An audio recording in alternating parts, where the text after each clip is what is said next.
Hey, welcome back to Matchball Grid. My mic is working. This is good. How's everyone doing? It is Halloween. It is October 31st, 2020. I have a new setup right now because we mixed things up today. So give me a second while I make sure everything's working. What a beautiful slide. Never mind. Oh, I goofed it there. I think we're good. We made it. We got through that. How's everyone doing? Welcome. It is Halloween, so we're doing a bit of a special stream today. We're going to be playing a game called Arkham Horror, the card game, which is a living card game that I've been really excited about for a long time. It kind of lines up a bit now more with the Halloween, with the spooks and all that, but I've been playing it since it came out. It's been now, we're basically at the 4-year anniversary. So I'm hoping to share a bit of that enthusiasm with you. I know I talked about a bit about this on stream. If you're tuning in looking for some Netrunner tonight, it's not exactly, or today, it's not exactly going to line up that way, but I'm going to show you something a bit new and a bit different, which is going to be a lot of fun. Now, what that means, we're going to explain everything about how the game works. So if you're watching this VOD and you already like Arkham Horror, you know a bit about the rules, there'll be timestamps in the description on YouTube. So you can kind of jump to the section that makes sense. So if you don't want to learn about how the rules work, you can skip that. So that's cool. How's everyone doing? Yo, Shang. Whoa, another weekend stream. How's it going? Also, Rosenheim. Hello. Wish everyone of you, especially all kids out there, a great Halloween and strange time. Let's make the best out of it, just like Andre. Yo, cheers, Rosenheim. That's very kind. Yeah, it is Halloween. It is it's not spooky right now. It's 11 in the morning, so it's nice and bright.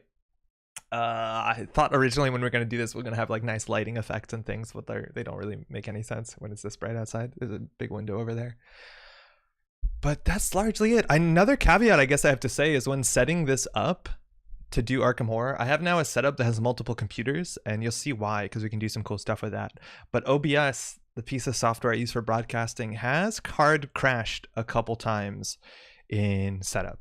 So that hasn't happened for a while, but if it does happen, the stream will go down very quickly. If that is the case, I'm just going to reboot and we'll be up really soon. So if you're watching and suddenly I disappear, that's largely going to be that's going to happen. But of course, we're going to hope that doesn't happen, because that's going to suck, because we're going to spam. We're going to be spamming updates to everyone. That's bad.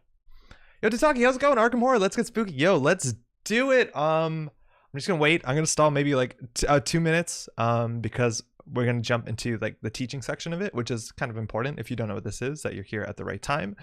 It's important for those watching to ask questions in chat. Obviously, I have both chats open, YouTube and Twitch chat. So if you have questions during the explanation, I will get to them as soon as possible when it makes sense in an explanation. And if I don't answer it, either ask the question again, or hopefully somebody from the community will be able to see that and answer the question for you yourself. Yo, Werner, how's it going? Are we playing Arkham Horror LCG? We are exactly playing Arkham Horror LCG today. Happy Halloween. That's largely it. Now, there are admittedly going to be some spoilers today. They're going to be a bit of a spoilers. We're going to be playing through the core set. I don't know if we're going to make it all the way through the core set. Yo, Prime, how's it going? What scenario? It is Night of the Zealot. So we're going to be starting with the first scenario ever in the starting campaign box, and then we're going to do the second scenario, and then maybe we'll do the third scenario. So it's worth noting, and we'll get to this in the rules explanation, there will be some narrative spoilers. Now, Arkham Horror has a lot of branching paths, so we're going to be only spoiling some parts. Maybe you'll see some parts of the story, but there's still a lot of beats and things to discover on your own. So while there might be spoilers here, I don't think it's a really big deal in the grand scheme of how cool Arkham is, and it kind of shows you what you're dealing with, and everything gets more inventive and interesting from that point on. Yo, Flea, Jim, what's up? How's it going? TTS a little hungrier from blood than JNet. Oh man, it is, and I'm running 2 copies of it. It's a nonsense, but hopefully it works out. Yo, how's it going? Hey, been looking forward to this. Never played Arkham Horror. Yalen, it's great. We're gonna jump into the rules in like 30 seconds. We'll get through that in hopefully 20 minutes, and then we'll be in the game. Werner asks, are you playing by yourself or multiplayer? I'm gonna be playing multiplayer, 2 players. So it's myself and Maddie, my partner, is in the living room and she's connected. So we're gonna be playing together, just 2 players. Illegal says, what's up?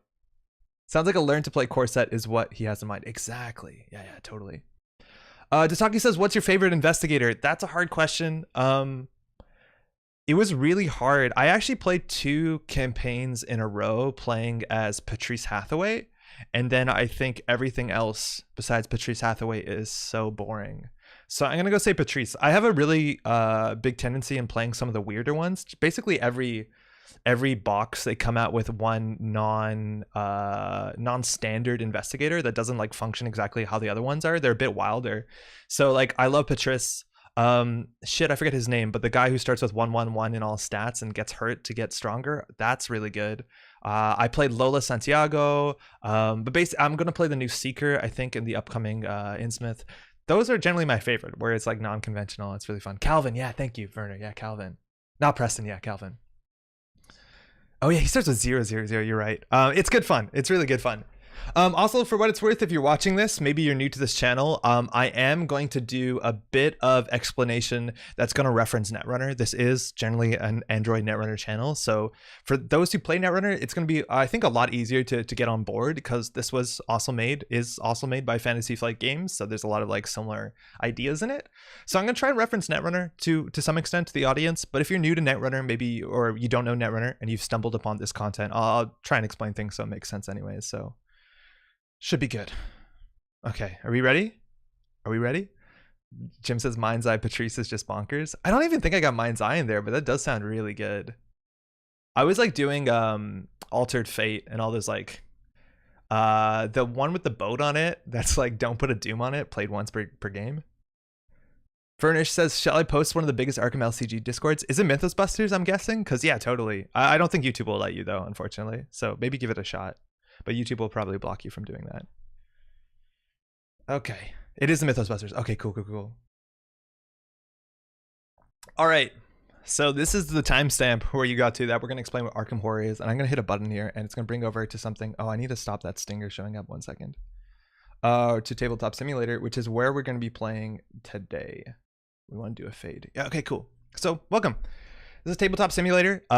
This is an instance I've spun up of Arkham Horror. We are playing a mod. We'll get to that in a second. We'll talk about what Arkham Horror is. Steven says, did you get the dog investigators? Yeah, totally. How many red cards have 2 icons, Patrice? Okay, so Arkham Horror is a living card game. It's if you know what a living card game is, it's just like Android Netrunner was when it was released by Fantasy Flight Games, but the idea is that it is not a collectible card game. They release products every month or so, and if you buy the product, you get everything that's in it. Now, this is a very different beast than when it comes to Android Netrunner because this is inherently a cooperative game. So from 1 to 4 players are going to be playing together with generally same goals in mind to get through a campaign or get through a scenario. If you're playing, generally most people play campaigns, which is a bunch of scenarios attached together. Now, Arkham is a bit interesting because on its own, it is a very mechanics heavy game. It definitely is like Netrunner, but also it is a narrative heavy game. And this is a really cool part of the game because the decisions you make within the scenarios, between the scenarios, the decisions that you don't inherently make, but are results of how the game is going, whether that's like great successes or great failures, everything you're going to be doing is largely going to be contributing to what parts of the story you read and you perceive. And it controls the game in an interesting way. And that's really cool because this game is pretty hard, especially if you're not used to this sort of game. You might just get absolutely bowled over the first couple scenarios. But that's kind of a big point of this game is that even if things are going poorly, generally the story still continues, but with that in mind. And you actually get a unique story based off of how you're doing. Now, the core set and melee we're playing is probably the least imaginative of what Arkham Horror is today, now 4 years later, but you'll get the basic idea from that. But that's kind of the idea. What's really cool is that how hard the game is, you can control that. And no matter how well or poorly you're doing, you're still going to get a story that's uniquely yours. Again, it's been 4 years I've been playing this game and I played certain campaigns or scenarios multiple times, and there's still endings and pieces of content that I have not yet had the pleasure to experience. So again, while we are going to see some spoilers today going through a couple of the first, I think the first 2 scenarios, there's still a lot of story out there to get. So I hope it's a lot of fun. Okay, so where can we start? This is Arkham Horror, which is kind of a brand, the Arkham Horror files from Fantasy Flight Games, which largely follows American characters in the end of the 1920s in mostly America. Now, this is heavily based off of the works of H.P. Lovecraft, who is kind of a really big deal when it comes to the sort of like old gods, sort of mythos type horror stuff. And all the Arkham files that FFG makes follow the same characters. So if you're maybe familiar with some of the other games they released, things like Mansion of Madness, the Arkham Horror, the board game, you're going to see some of the same characters pop up, which can be pretty exciting. There's always a disclaimer here that on the top of things, we were dealing with the works of people like H.P. Lovecraft and to some extent other people like Robert W. Chambers. H.P. Lovecraft was pretty bigoted, even for the time. Now, that is definitely something that played an important role in the kind of work that H.P. Lovecraft wrote. The sort of like fear of the other, fear of the unknown does have a really big, it's a really big deal if you try to understand how he thought and how he writes. But this is very far from that. It's really cool now. We're about 100 years later that Fantasy Flight Games has been able to take these sort of established tones and ideas and stories and made it a lot more accessible. There's a lot more accessibility. There's a lot more it's much more modernized, and where it really doesn't touch on those sort of those tones that H.P. Lovecraft unfortunately was known for. So that's kind of cool, at least how far we've got. For what it's worth, this isn't going to address, like, there's a lot of H.P. Lovecraft work that has gone out of the way to go and kind of basically watch Lovecraft Country is what I'm trying to say in a non-clumsy way. But yeah, that's the thing. It's pretty good, but none of those like heavier tones this game is going to look into. On top of that, it's worth saying really quickly that this game does also has a pretty reductive look at like mental state. And when it comes to like madness and sanity, you're going to see a lot of those kind of words that you expected to see from the time, things like lunatic and driven insane and madness. It's definitely very reductive, but it's elegant enough for like game mechanics that can simplify things. But if you're looking for something a bit more nuanced, yeah, this is not going to be exactly that in terms of how that is portrayed. Otherwise, though, it is the 1920s. It's the end of the 1920s, usually when this takes place. Just for a bit of history, the 1920s was a really big time for America. I'm a Canadian, so this is all secondhand history as far as the 1920s go. But the 1920s was like a huge time in terms of economic growth. It was after the First Great War. The economy of America basically doubled at this time. This is kind of the Roaring 20s. It's the era of jazz. Prohibition is alive and well. The 13 years of prohibition are right now. So buying and selling alcohol is illegal, but you can drink it. So you can figure out some way to get it, I suppose. On top of that, like women's rights are getting a bit better at this time. Women's suffrage, the ability to vote started to show up, I think, in the 1920s, but it wasn't evenly distributed. But it's definitely a really exciting time for the States in the 1920s, and we're gonna be living inside that world while experiencing the horrors that exhibit. Is this a jazz stream? On top of that, what else is worth saying?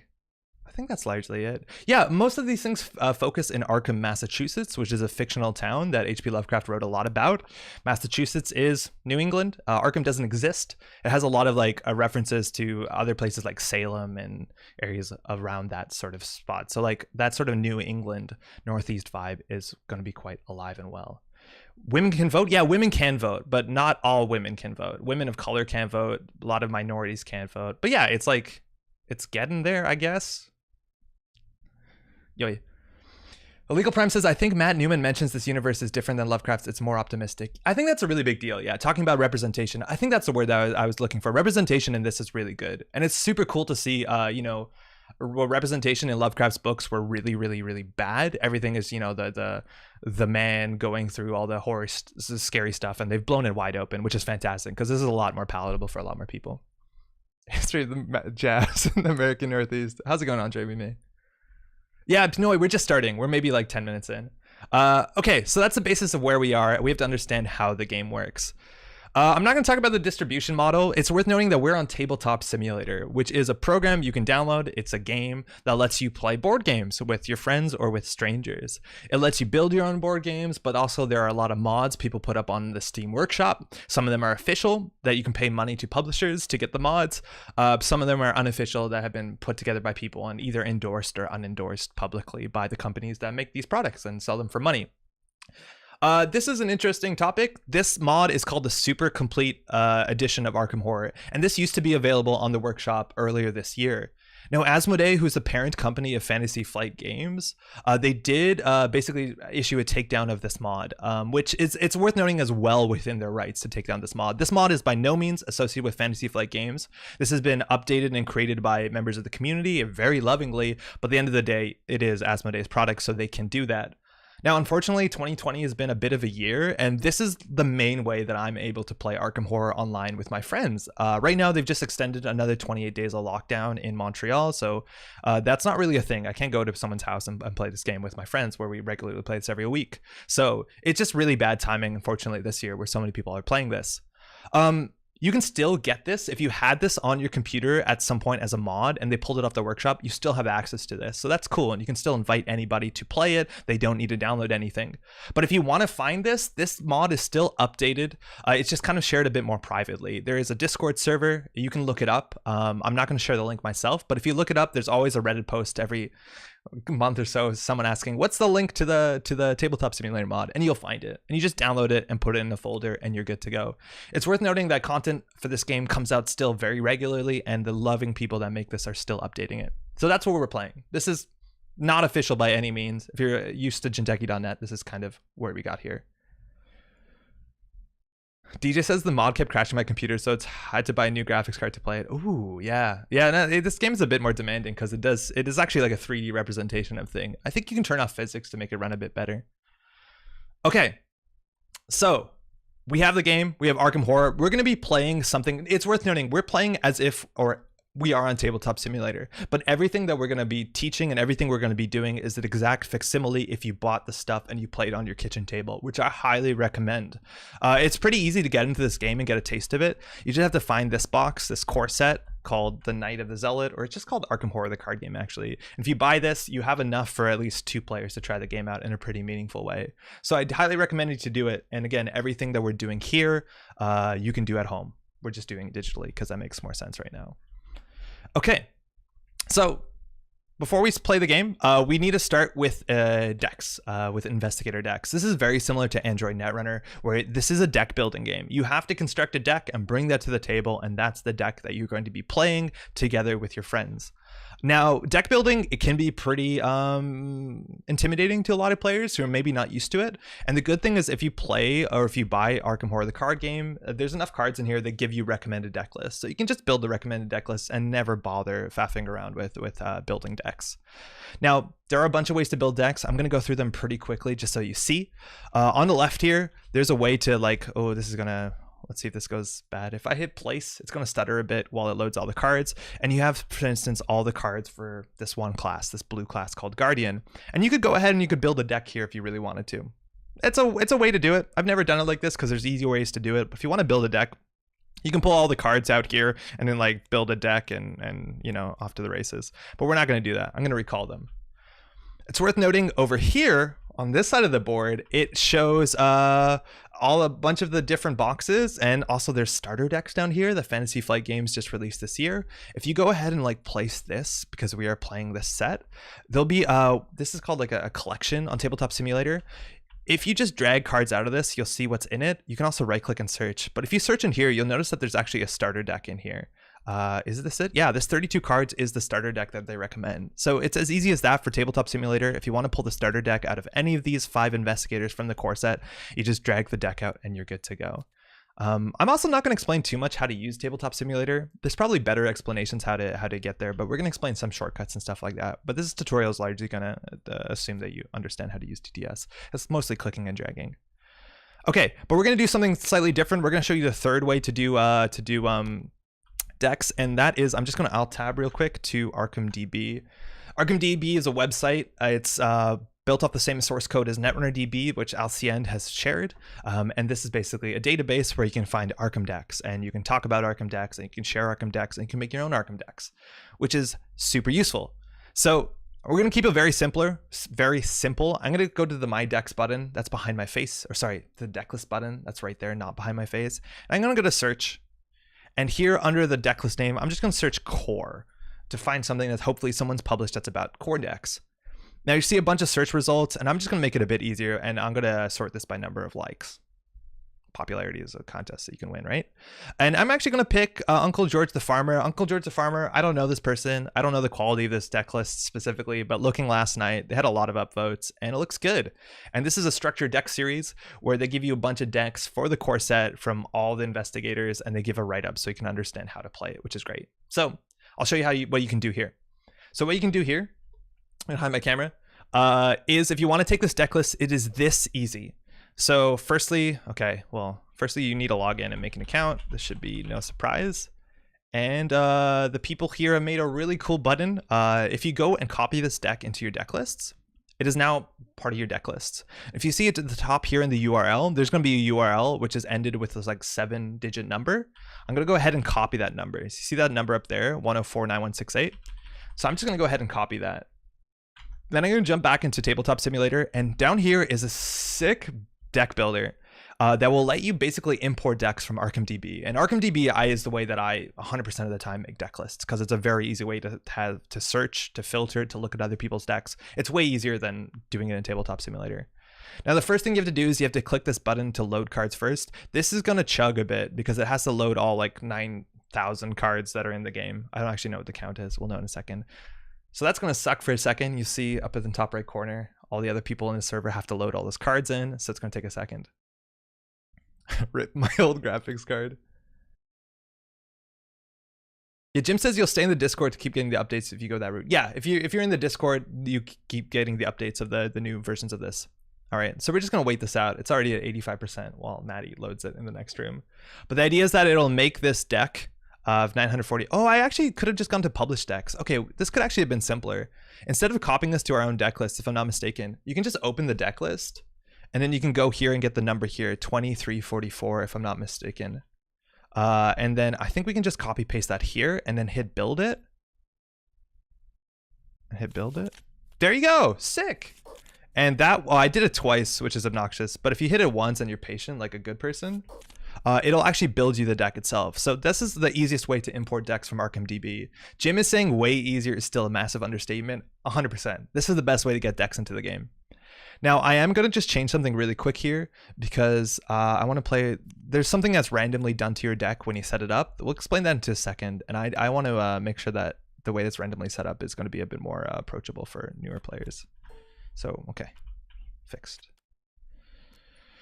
Okay, so that's it. We have a deck here. I'm going to grab it and pull it over, and I'll start the teach of how the game works. Don't forget to talk about weaknesses. Yeah, we'll get to that in a second for sure.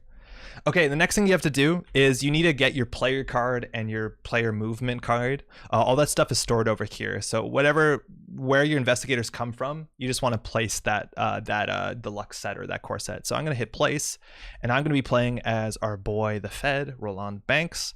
And I'm just going to copy paste these over and take them with me because I'm going to be using those.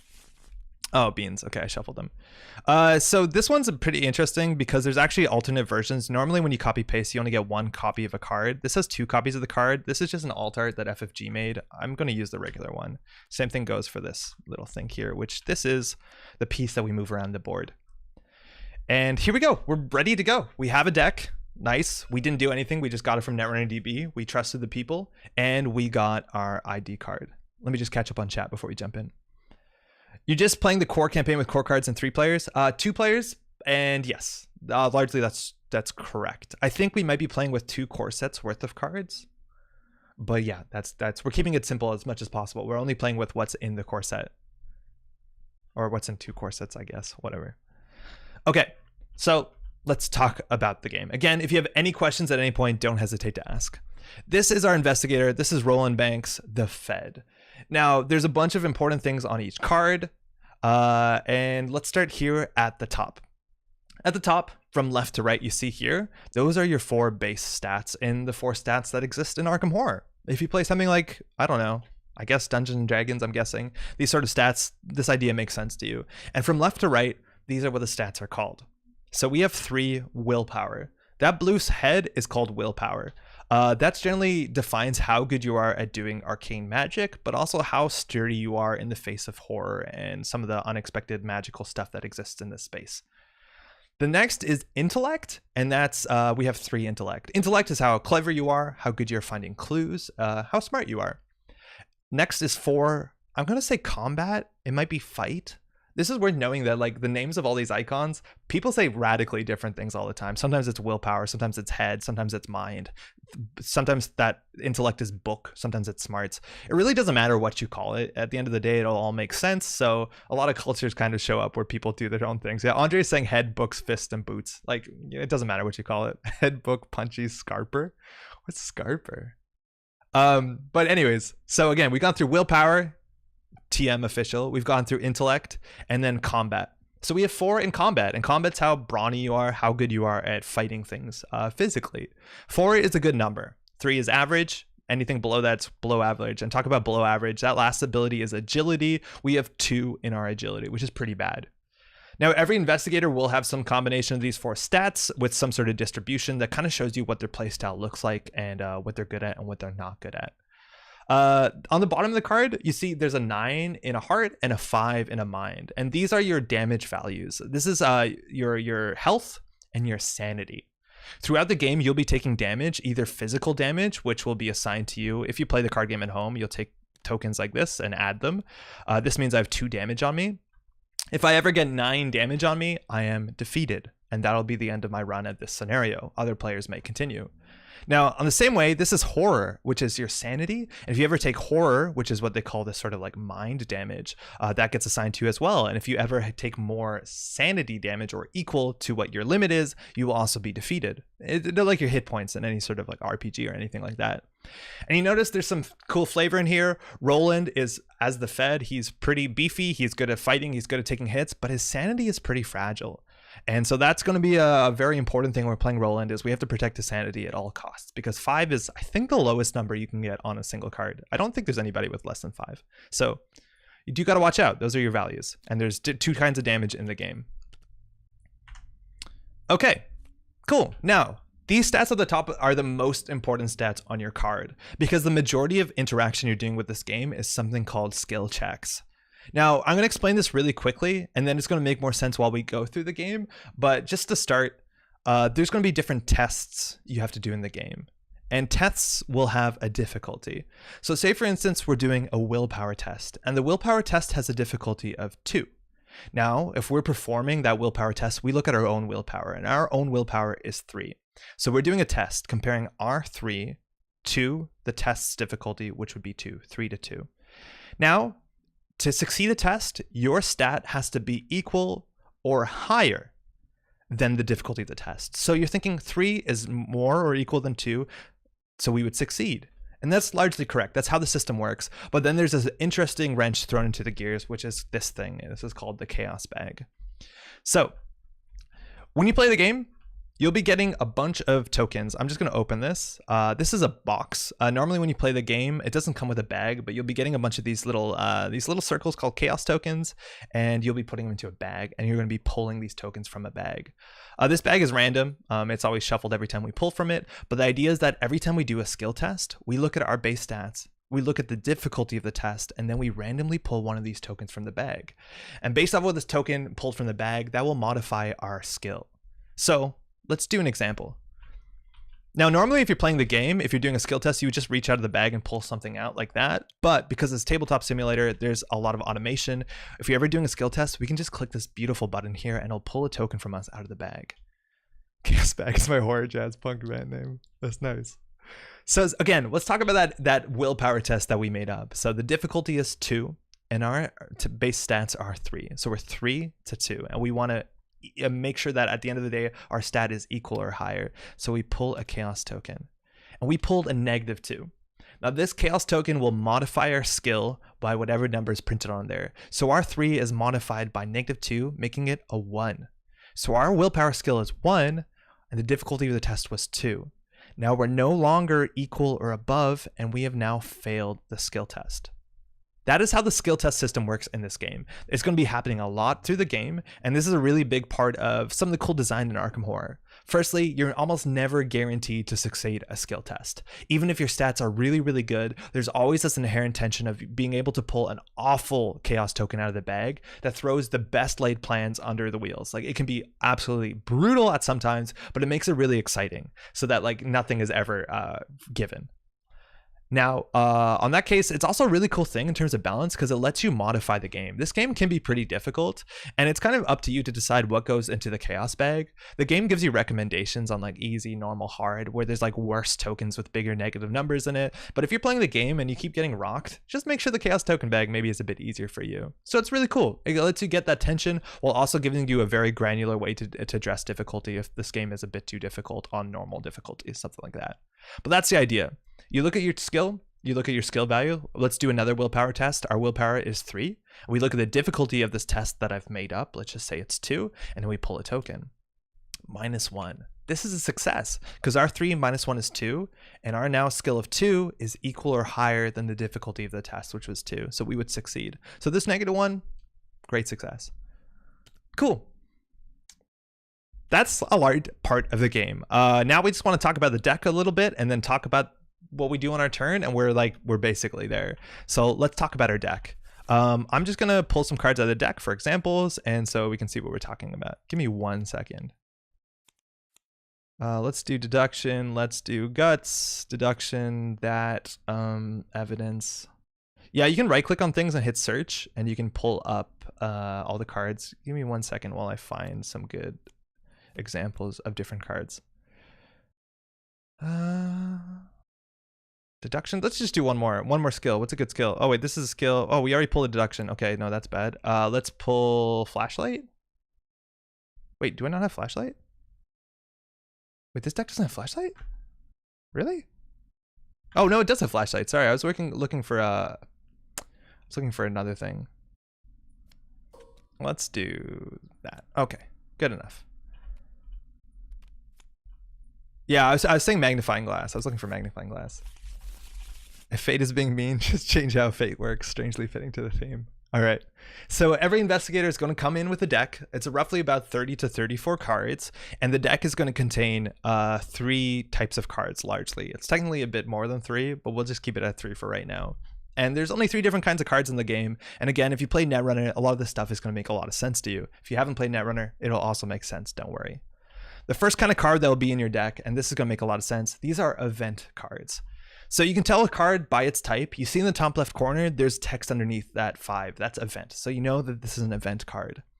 Now, anytime you see a number in the top left corner, that's the cost it requires you to play this card. So this card costs 5 resources to play.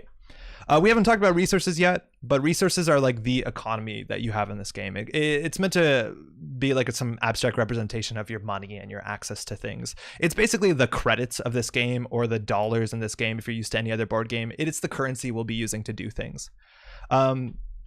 So if you want to play this event, you have to pay the cost. And then how events work is you play it, you do what it says, and then once it's done, it goes to your discard pile. So events, just like a Netrunner, are one and done. You play it, you do the thing, you throw it out, you're good. So for instance, Dynamite Blast, you pay 5, which is very expensive, and then you get a really flashy effect that does 3 damage to all enemies in a location and all other investigators at a location. Really cool. That's the idea. Pay the cost, do the thing. Similarly, this is evidence. It's another event. It costs only 1 credit to play, and then after you play this, after you defeat an enemy, you can discover a clue at your location. Cool. So events do different things, but again, they're one time, play from your hand, do the effect, go to your discard pile. This says fast on it. We'll get to that in a second, but that's the basic idea. Events are pretty straightforward. Okay, next, let's talk about assets. Assets are another type of card. And again, you can tell that they're an asset because it says asset in the top left corner. And when you play an asset, you play it into your play area. It's not something that's played and thrown away. It's something that you add to your board. Let me just clean the board up a wee bit. Okay, it's worth noting that these playmats I think are lovely, but these playmats are in no means are something that comes with the game. I don't even know if, I think you can print these. I don't know where they came from, but these are part of Tabletop Simulator, and it helps you understand what the board looks like. So this is an asset, and when you play an asset, you play the cost, and then you put the asset in front of you in your play area. And then that's something that your investigator has access to for the rest of the game until they choose to discard it or they lose it in some horrible manner. And assets are really good because they basically improve the options and efficiencies of the actions you can do from that point forward. So it might not be as flashy as a Dynamite Blast, but for the rest of the game, Roland Banks is a machete, and a machete is good because it's sharp and it can hurt things. Similarly, a flashlight, you can play that, and now Roland Banks, to some extent, has the ability to use a flashlight to look for clues. I'm not going to explain the text on these cards, but it's important to know that when you play an asset, it goes in front of you, and then it's permanently in front of you for a while, until either you do get rid of it, or the game gets rid of it for you. That's really good. Assets are great. Now you notice in the bottom right corner of these cards, there's a hand. And each investigator has certain slots for certain assets. And this is where this board is really nice. It kind of shows you the slots that every investigator starts with. So this should make sense. Every investigator has 2 hand slots, so I could carry a machete and a flashlight. It's worth noting that if I want to play another card into my hand, at the time that I play another card that takes a hand slot, I would have to discard a card in my hand. So it just goes to your discard pile. So you're never going to have to worry about your hands being full and not being able to play a card from your hand. You can always play a card. You just have to discard what was in the hand slot. And there's some other slots that are really important that we'll see throughout the game. This slot here is for an ally. An ally is somebody who's coming along with you for the ride, generally a friend who gives you some help. This is for a body slot if you have like body armor or something cool. These slots here are called arcane slots. Those are generally for magics, which Roland Banks does not do magic, but our friend Agnes, who's going to be coming with us, will be doing it. And this slot here is for an accessory. Everyone is allowed 1 accessory. This slot here is for a tarot card. That shows up years later in the design of Arkham Horror. We're going to ignore that entirely. But that's how it works. Assets. Pay the cost, put it in front of you, and you're good to go. Now, the last kind of card that's in our deck, sort of, are skill cards. And skill cards are very interesting and some of my favorite cards in the game. And they look a bit different. Firstly, they do say skill, but also they don't have a cost in the top left corner. Skills are always free to play. But skills are different. You can't always play them. Skills are generally committed, is the word they use, during skill tests. So remember when we were talking about that imaginary test, that willpower test that we had to do, which had a difficulty of 2 and our willpower was 3. So that's a skill test, right? Because we're testing our skills versus a difficulty. This is where you can start committing skill cards. So you'll notice skill cards, and in fact most all cards, have these icons in the top left corner underneath where the name of the card is and sometimes the cost is. These are the icons that are on the card, and this means that this card, if I commit it to a skill test, will give me this benefit to that sort of skill test. So if I commit this card to a willpower test, it would give me +2 willpower because there's 2 willpower icons on this card. Now, similar idea, if I commit this card to a skill test, it would give me +1 intellect for an intellect test. It's worth noting that I couldn't commit deduction, this card, to a willpower test, because in no way does it benefit or boost my willpower skill. But this would, because it has willpower icons on it. So back to the imaginary test that we were doing, it was 3, our skill is 3 to the difficulty of 2. This is where committing guts looks really cool. If I commit guts to the skill test, for this skill test, I would get +2 to my willpower. Now, it's worth knowing that it's only for this test. It's not permanent, but for this test, I'm now 3, 4, 5 to difficulty 2, which will make it a lot easier when I pull a token and I succeed. I will explain what that token is later, but say I pulled like a -2, that would have failed if I didn't commit this card, but now that I committed the card, A+. Now, skill cards are interesting because they have text that generally matters when you commit these cards to skills. So for instance, Guts says, the second line says, if this test is successful that you committed Guts to, you can draw a card. So that's sick. It gives you +2 willpower for a test that you were scared about, and then you also draw a card to replace it. That's good. That's good value. Now, cards like deduction, for instance, a similar idea. If this skill test is successful while investigating, discover an additional clue. Now, you don't know what those words mean, but let me tell you that's a good thing to do. But the idea is that skill cards, you can commit to skill tests, and then they give a benefit if you succeed that skill test. And they generally give you icons to help you boost that skill test and make it more likely. Andre's asking, do you commit a card before drawing from the bag? Can you commit after the draw? You can only commit cards before the draw. So you'll never know if the card was necessary. So for instance, maybe the 3 to 2 is good enough because I'm going to pull a -1. Oh man, I'm good. But I won't know that. I can't see the result and then commit a card. So you have to, there's going to be so many times where you commit a Guts and pull a -1. But good thing for Guts is you're never that upset about it because it draws a card. But yeah, no, you'll never know what's coming. Awesome. Now, while skill cards have icons, you might have noticed almost all the other cards that we've shown also have icons on them. And this is a really important part of the game, is that any card in your hand that has icons, if it's in your hand, you can commit it to a skill test.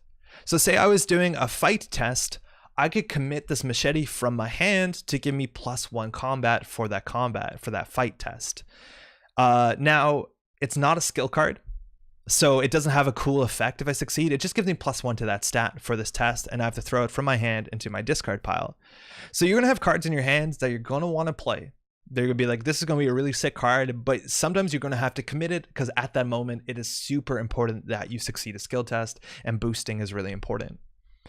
Similar idea, like maybe Dynamite Blast is like the coolest card and we're really excited for it, but at the end of the day, maybe boosting 1 skill test plus 1 willpower, because there's 1 willpower icon on it, is more important than playing this card.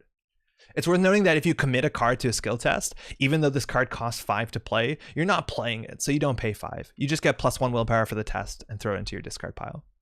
You also can commit as many cards from your hand to a single skill test. So if I'm doing a willpower test, I could commit Guts to give myself +2 and Dynamite to give myself +1. So I'd be 3, 4, 5, 6 to 2 is the number we've been making up this whole time. And then these cards go to my discard pile. It is very much worth noting, if there's a card that's on the table because it is an asset, like this machete, you can't commit cards on the table to skill tests. The only cards you can commit to skill tests are cards in your hand. So as soon as I play the machete on the table, I can't discard the machete to give myself +1 fight for 1 boost. On top of that, once this card is on the table, these icons generally don't matter. So like machete having this 1 fight here doesn't mean whenever I use it, I gain 1 fight because it has 1 fight icon on it. It doesn't work like that. So once it's on the table, generally you ignore all of this and you just look at the text on the card itself. But when it's in hand, oh sick, I'm going to commit this and throw it out to get +1 for this certain fight. Yeah, Steven says, and sometimes you add 3 cards to boost and you'll still lose. Yes, this will happen. Jim is saying there are other cards may interact with the dynamics of skill tests. Do it again with boosted skills, pull the token. Yes, there are other cards that will make this more nuanced, but for the core set, we're going to keep it that simple. Okay. Now that we understand that, you understand exactly what's in our deck. Our deck is only full of assets, it's only full of events, and it's only full of skills. Now, the little ellipses there's actually some extra cards in this deck that are weaknesses. They are cards that when we draw, bad things will happen to us. I'm just going to leave it at that. So those cards do exist, and when they show up, we'll see what they are. But largely, you now understand how this game works. Assets, events, skills, and we're going to use these cards to hopefully fight monsters, find clues, and succeed against the great gods, or whatever the heck they're called, Cthulhu. We'll worry about them later. Exactly, DJ. We'll worry about them later. Okay, cool. All right, so I've set this stuff up so we can actually get some pretty cool picture-in-picture stuff. Oh shit, it works. Now, on your turn, very similar to Netrunner, say you don't know about Netrunner, you're going to have actions that you do on your turn. This game works a lot like Netrunner. In Netrunner, you have 3 clicks to do on your turn, so basically you have 3 actions to do. And this is the exact same way in Arkham Horror. On any investigator's turn, you'll have 3 actions. 1, 2, 3. You can do up to 3 actions. You don't have to take all of them. You usually do. So you basically do 3 different things, and the question are, what are the things we can do? It's worth saying, if you want, there are tokens here to help you keep track of your 3 actions. Unfortunately, I won't be using them because I've been playing this game for a long time, so this is going to sound condescending. I'm pretty good at counting to 3 at this point. But you can definitely do that if you want. If you're playing a slower game, you could be like, okay, first action, second action, third action, and then you make sure you do your whole turn. Yo, Parallel, how's it going? Welcome. Okay, so the actions, what we can do on the card. Can I blow this up a bit? Yeah, it's okay. Is that legible? Elite gamer counting to 3. Okay, so these are the actions we can do. That's legible on the screen, right? Is that font big enough? Or it says, are there any limitations on discarding equipped assets to equip new ones? No limitations whatsoever. The only way you can discard assets is if you're playing another thing that takes the slot.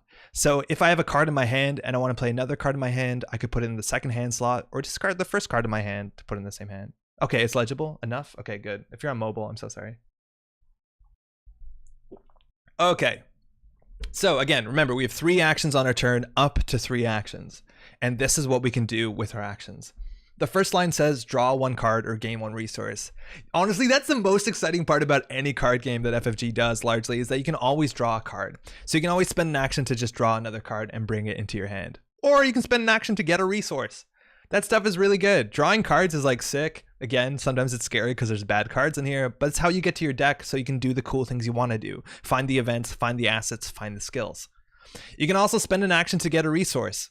That's good. It's not particularly efficient, and you kind of want to avoid doing it. It's generally pretty bad in terms of like, there's a lot of things you need to do in very little time, and clicking for resources, Okay, we'll talk about that in a second. It's not the best thing you can do, but you can always do it. If you're at the end of the rope and you're like, I need money, just take money. You can spend your whole turn to get 3 money. Good stuff. This is now the caveat where I explain that because I have a huge background in Android Netrunner, I will be calling actions clicks and I'll be calling resources credits. Admittedly, this is total garbage for somebody learning this game, and it's going to be hella confusing. Keep that in mind. I'm definitely going to accidentally call these credits, which is what the economy in Netrunner is called, and I'm going to be calling our actions clicks, which is what they're called in Netrunner. I'm going to try my best, but I'm going to fuck it up. Make fun of me if you want. Cyberpunk 1922. Exactly. All right, that's the first action. Super important. You can always draw a card or gain one resource. The second action says play an event or an asset card from hand. Awesome. So one of our actions is that we can always play a card. So let's get a card that makes sense. Oh, don't look at that. Let's play a card that makes sense. Play a card that makes sense. Okay, cool. So we found an event. This event is called Emergency Cash. One of our actions we can use to play an event. So we play this, we pay the cost in the top left corner, which is 0, and we gain 3 credits. Resources, shit. We gain 3 resources. You can never be too prepared. So again, when we talked about playing assets and playing events, anytime you want to do that, it costs an action. Do you call horror brain damage? No, that one doesn't come up, but that one makes more sense to me. Cool. So again, anytime we play a card, basically it costs an action. It's worth noting that committing skill cards don't cost actions because you're just doing a skill test and you throw it on top of the skill test. So skill cards never cost actions, but basically events, assets, they all cost actions. All right, next thing, you can activate a fat black arrow on a card. So that arrow you see, that arrow is the action icon. Let me see if we can find a card that has the arrow on it. Anytime you see that arrow on a card, let me just show you where this is bigger. Okay, you see this arrow on the card? That arrow is the action arrow. Anything that says that arrow and then an ability, that means to use that ability, you have to spend one of your actions. It's called an activate ability. And that's going to happen a lot. Most of your assets in the game have that action attached to something. He says while drawing through his deck feverishly to get one. Yeah, for example, this thing, it says spend an action to spend a supply to investigate. Your location gets -2 shred. So anytime you have a card in front of you that has an arrow, it's worth noting that to do that ability, it's going to take one of your 3 actions per turn. So I could use this flashlight 3 times on my turn, or I could draw a card, gain a resource, use flashlight, whatever you want. But that's a really big one. Everything has these arrows on it. Not everything. A lot of assets have these arrows on it. Next, move. Movement is a thing in this game. We'll get to that when we get to it, but basically this is going to represent on the map where we are, and there's going to be different locations, and as an action you can always move from one location to a connecting location. So your turn could be like move, play an event, take a resource. It makes sense. Investigate is an action you can do in your turn. We'll cross that bridge when we get to it. Investigating is finding clues, and clues are really important generally in the game. And then we have fight or engage an enemy at your location. So those are combat abilities. I'm not going to talk about combat until it comes up, but if there's an enemy at our location, we can spend an action to fight it, which means we do a skill test of our fight skill, our combat skill versus its combat skill. And if we succeed, we do a damage to it. And when I say we do a skill test, that means exactly we look at our skill value, we look at its skill value, we can commit as many cards as we want, and then we pull a chaos token. And then based off of what we pulled, if we've succeeded the skill test by having our skill be equal or higher, we do 1 damage. In French, 1 dégâts. Yeah, you're gonna see all the culture that bleeds in here, I guess. And then lastly, you can spend an action to evade an enemy engaged with you. That's probably not gonna happen a lot, but these are all the things you can do. It's really not that important to know the bottom 3 because they're going to show up when we start playing the game, but it's always important to know that you can draw a card or gain a resource. You can always play an event or an asset. You can always activate that arrow on a card. You can also move. Evasion is underrated. Yeah, it is, but not in the core set. Cool. And then we'll be investigating and fighting and all that stuff when it comes up. Also really quick, not that important to know that right away, but there's 2 arrows you see at the bottom, that sort of lightning bolt and the reaction arrows. Those show up on cards. The lightning bolt means it's a fast action. So doing anything with a lightning bolt doesn't take an action. You can just do it. Basically at any timing window in the timing structure. I'm not going to explain the timing structure. It largely doesn't matter. Just do it whenever the heck you want. And then the reaction arrow says it's a reaction. So some cards will have the reaction arrow and it'll say like, when this happens, do this. You just do it. It doesn't take an action. So reaction. So that one's fast and the others are react. It'll make a lot of sense if you read the card. It'll say like, when you get hurt, do this. And you'll see that curved arrow. Makes sense. Then the bottom of the text, don't read that. It doesn't matter. Now, it doesn't matter. We'll just get to it. The last thing that's just worth saying is you're going to see a bunch of cards with the word fast on it. Fast means to play this event or play an asset that's fast, it doesn't take an action. It's quick. It's really quick. And that's cool because generally every time you play an asset or you play an event, it takes an action, but this doesn't. It's fast. So basically after I defeat an enemy, we can just discover a clue paying 1 resource, and it doesn't take one of our 3 actions on our turn, which is cool. Roland over there found some evidence. I love my high agility investigator's heart Rita. Agility is really fun. It just wasn't that great in the core set. Okay. That is the entirety of the game. Anybody have any questions? Oh, I deleted that. I'm gonna have to undo, which good luck to everybody. Oh, what happened? Okay, hold on. If you delete something on accident and you hit undo, it rewinds a couple seconds. Okay, you see everything is broken. Oh boy, we're good. Are we good? Oh no. Oh no, my friends. Don't ever do that. Don't ever do that again. Give me 1 second to repair things because I broke one of my cameras really quick. So I'm going to have to repair it real quickly. This is going to be awkward. Not good. Yeah, we'll see how bad this is. Oh, it's really bad. But that one works fine. That one's broken. Okay, so I've broken some of the cameras. So I'm just going to go quickly and fix that. So if you want to ask questions in chat, we can do that really quickly. I'm just going to take a couple seconds to fix some of the cameras because apparently undoing it unbound my cameras, which is a bad thing. So give me 1 second. Oh, wait, actually, maybe it's fine. Definitely not fine. Yo, Kaku, how's it going? Yeah, I just broke things. Give me 1 second. It's in theory really good. I just need to buy 5 seconds to unbreak things. Okay, so I just need to remap all this stuff. This is awkward. Okay, so this is good. The act deck is there. That's where we want it. So if we hit that, we see the act deck. Great, great, great. Now what the tokens are, if we hit that, that doesn't work. So let me just remap this really quick. You're gonna see some behind the scenes stuff. Sorry, you're gonna see how the sausage is made. We'll wipe this out of the VOD, right? But we want to go to the scenario card. Okay, so I have to move this over.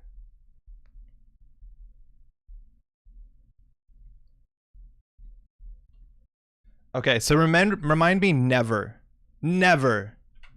to can I open recent on Notepad? To do this. Okay, so oh man, tokens should be bound to control 7. So I'm gonna bind this to control 7. And I don't know if it's still mapped on control 7 will be, I think K?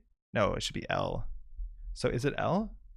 Yes, that works. Okay, so this is good. That's good. Okay, we're almost there. Not really. Okay, so now we want to do both boards, and then I have to just line this up so we see both boards. That's vaguely centered. And both boards is bound to 4. So now in theory, if I hit J, it jumps to boards. 6, 6, 6. So J works, K works, L works. We just have 2 more. U and I. Okay, so U is this. The U should be the actions, which should be this. Okay, so we just have to line this up. I have 2 keyboards in front of me, and I haven't goofed it up yet. And I'm feeling pretty proud of it at that. So this should be the action card.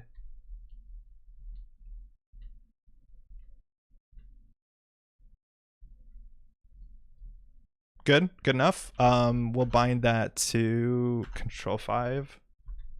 And then we'll go over to the round sequence, because we haven't talked about that. Well, we'll see this in a second. This is how the turns work. And we'll bind that to control 6. Okay, y'all, I think we did it. I think we figured it out. Okay, so real quick, main shot. Both boards, sick. That works. That works. Oh, F it, we'll do it live. We did it. Are you just using the keyboard to change scenes? Yeah, I'm using the keyboard and a Stream Deck because the Stream Deck controls OBS, which controls these like overlays. And then the problem is like, you see that bottom panel? That's actually a second computer that's attached. So then I have to hit the keyboard on that computer to jump to the proper camera so that it lines up. So I have to hit like 2 different things at the same time for this to line up. But there's better ways to do this. This should just be on the same computer and then I can macro it. But it works. Okay. So let's do it. Tataki asks, what's your favorite scenario that you've played so far? Honestly, the standalones are some of the best in the game. I think the hotel is fantastic. I have a really big soft spot for Carnival of Horrors. I haven't played Blob yet. The cat and dog one is like, it's like pretty easy, but it's really funny. So I don't know. I think it's one of those. I also played some of the community ones. The one on the boat is really good that the Mythos Busters made. Yeah, Murder the Excelsior is really, really good. Okay, so Maddie should be joining us. Hey, Maddie, are you there? Yeah. Okay, let me unmute you. Okay, so Maddie is in the living room and she's going to join us. So just give us a second to see if the audio works and we should be in an okay spot. Hey, Maddie, dearest, how are you? I'm good. How are you? Doing well. A little cold. Little cold. Oh, yeah. I'm cold. Yeah, it's cold in that part. Do you want to introduce yourself real quick? I don't know what kind of introduction is necessary. You can just say hi. Oh no, hello. I'm too shy to do that. That's okay. No pressure. This is Maddie, my partner. She has been playing Arkham. We've been playing Arkham together now for like how long? A year and a half, a bit more, I guess. Okay, a year and a half. So we've actually played through a couple whole campaigns together. We're right now doing Dunwich, which we've never done together.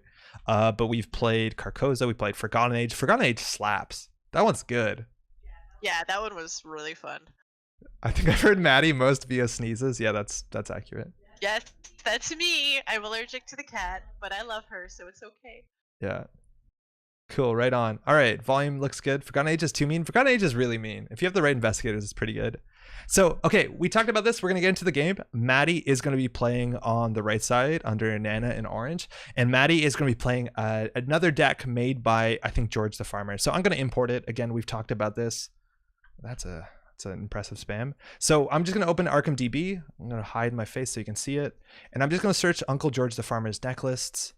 Really? You have to log in to do that? Okay, you win this time. Depths of the Oth is the best scenario. Depths is really cool. Played that one, have we? Yeah, that's the one where, I don't want to spoil it, but it's in Forgotten Age. It's the one where you're descending. Oh, right, okay. Yeah. That one was cool. Patrice, my favorite as well, Kaku. Patrice is sick. So again, open on Arkham DB. Uncle George the Farmer has made some structured deck series. You can search up other core decks that other people have made, and you can pick 20, whatever the code is here in the URL, and you just want to go over to the deck importer, and we're going to put this in here and hit the build it button. And that's all you have to do. He says, hoping it worked. It says private deck is not shared. Oh yeah, I have to hit publish deck. Thanks. Sick. Oh, Kaku, I played the Desperate deck list. That was mine. So, okay, we got to be a bit mean to Maddie. When you start a deck, you get a random basic weakness. Now, for the sake of this series, I'm going to make sure the basic weaknesses are the ones from the core set. So, which weakness do we want to give Maddie? I think I know what we want to give her. I'm going to give her something that kind of makes sense. I don't know what that means. Why are there 2 copies indebted? I think we're giving her an acolyte. Those are whippoorwills? Is that a whippoorwill? I guess it is. Whippoorwills are terrifying. It's a bird that is meant to be a portent of death. I can't find it. Yeah, this boy. Good old mob enforcer. I'm going to give a similar thing. Yeah. Werner knows it's good. Okay. So again, we have a deck list. We have a deck. We're just going to drag it over and we're going to put it down for Maddie. I'm going to close this. And then we have to give Maddie her character card and her other player card. So I'm just going to copy paste them over. Maddie, you are good to go. It's worth noting, everybody starts the game with 5 resources, and there's a bunch of the game we haven't described yet that we're going to get to in a second. Okay, so if you want to play, this is what you do. You would go up to the top, and you'd pick what scenario you want to play. So there's a bunch of options here on Tabletop Simulator, and we're going to play Arkham Horror. So all you do is hit place. Again, the scripting in this mod is absolutely buck wild. So we're going to hit place. And it's more obvious if you zoom out, but these things show up here. And these are the 3 scenarios that are within this campaign. So we're going to start with the first one, the Gathering. And all we do is hit place, and it does everything for us. So we have some cards here. We have an encounter deck. I think we need a shuffled encounter deck.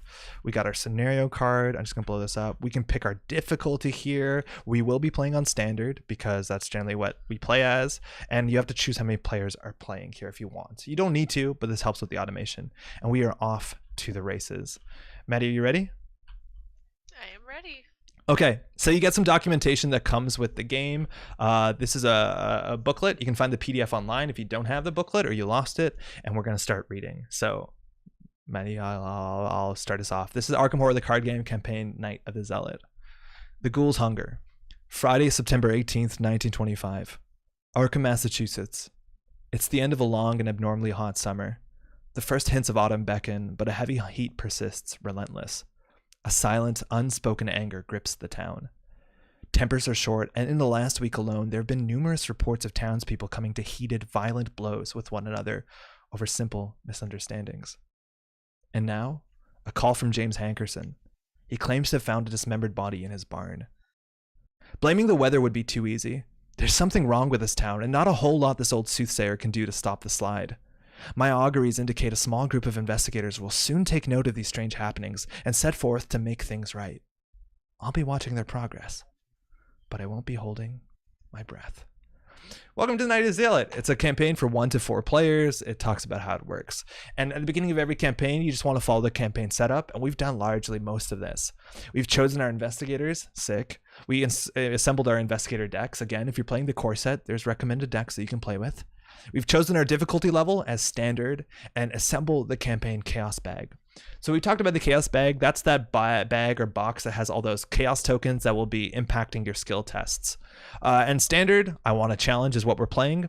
And because we're playing on Tabletop Simulator, it automatically fills up the bag with these tokens here. So if you want to check what they are, you can just go over here, you can right click the bag and you can hit search and you can see everything that's in it. So exactly as it says, to give you a basic understanding, I think at this point, -2 is kind of the expected outcome, but we got +1s, we got 0s, -1s. Wait, do we actually have calamari in there? This can't be right. Something's wrong here.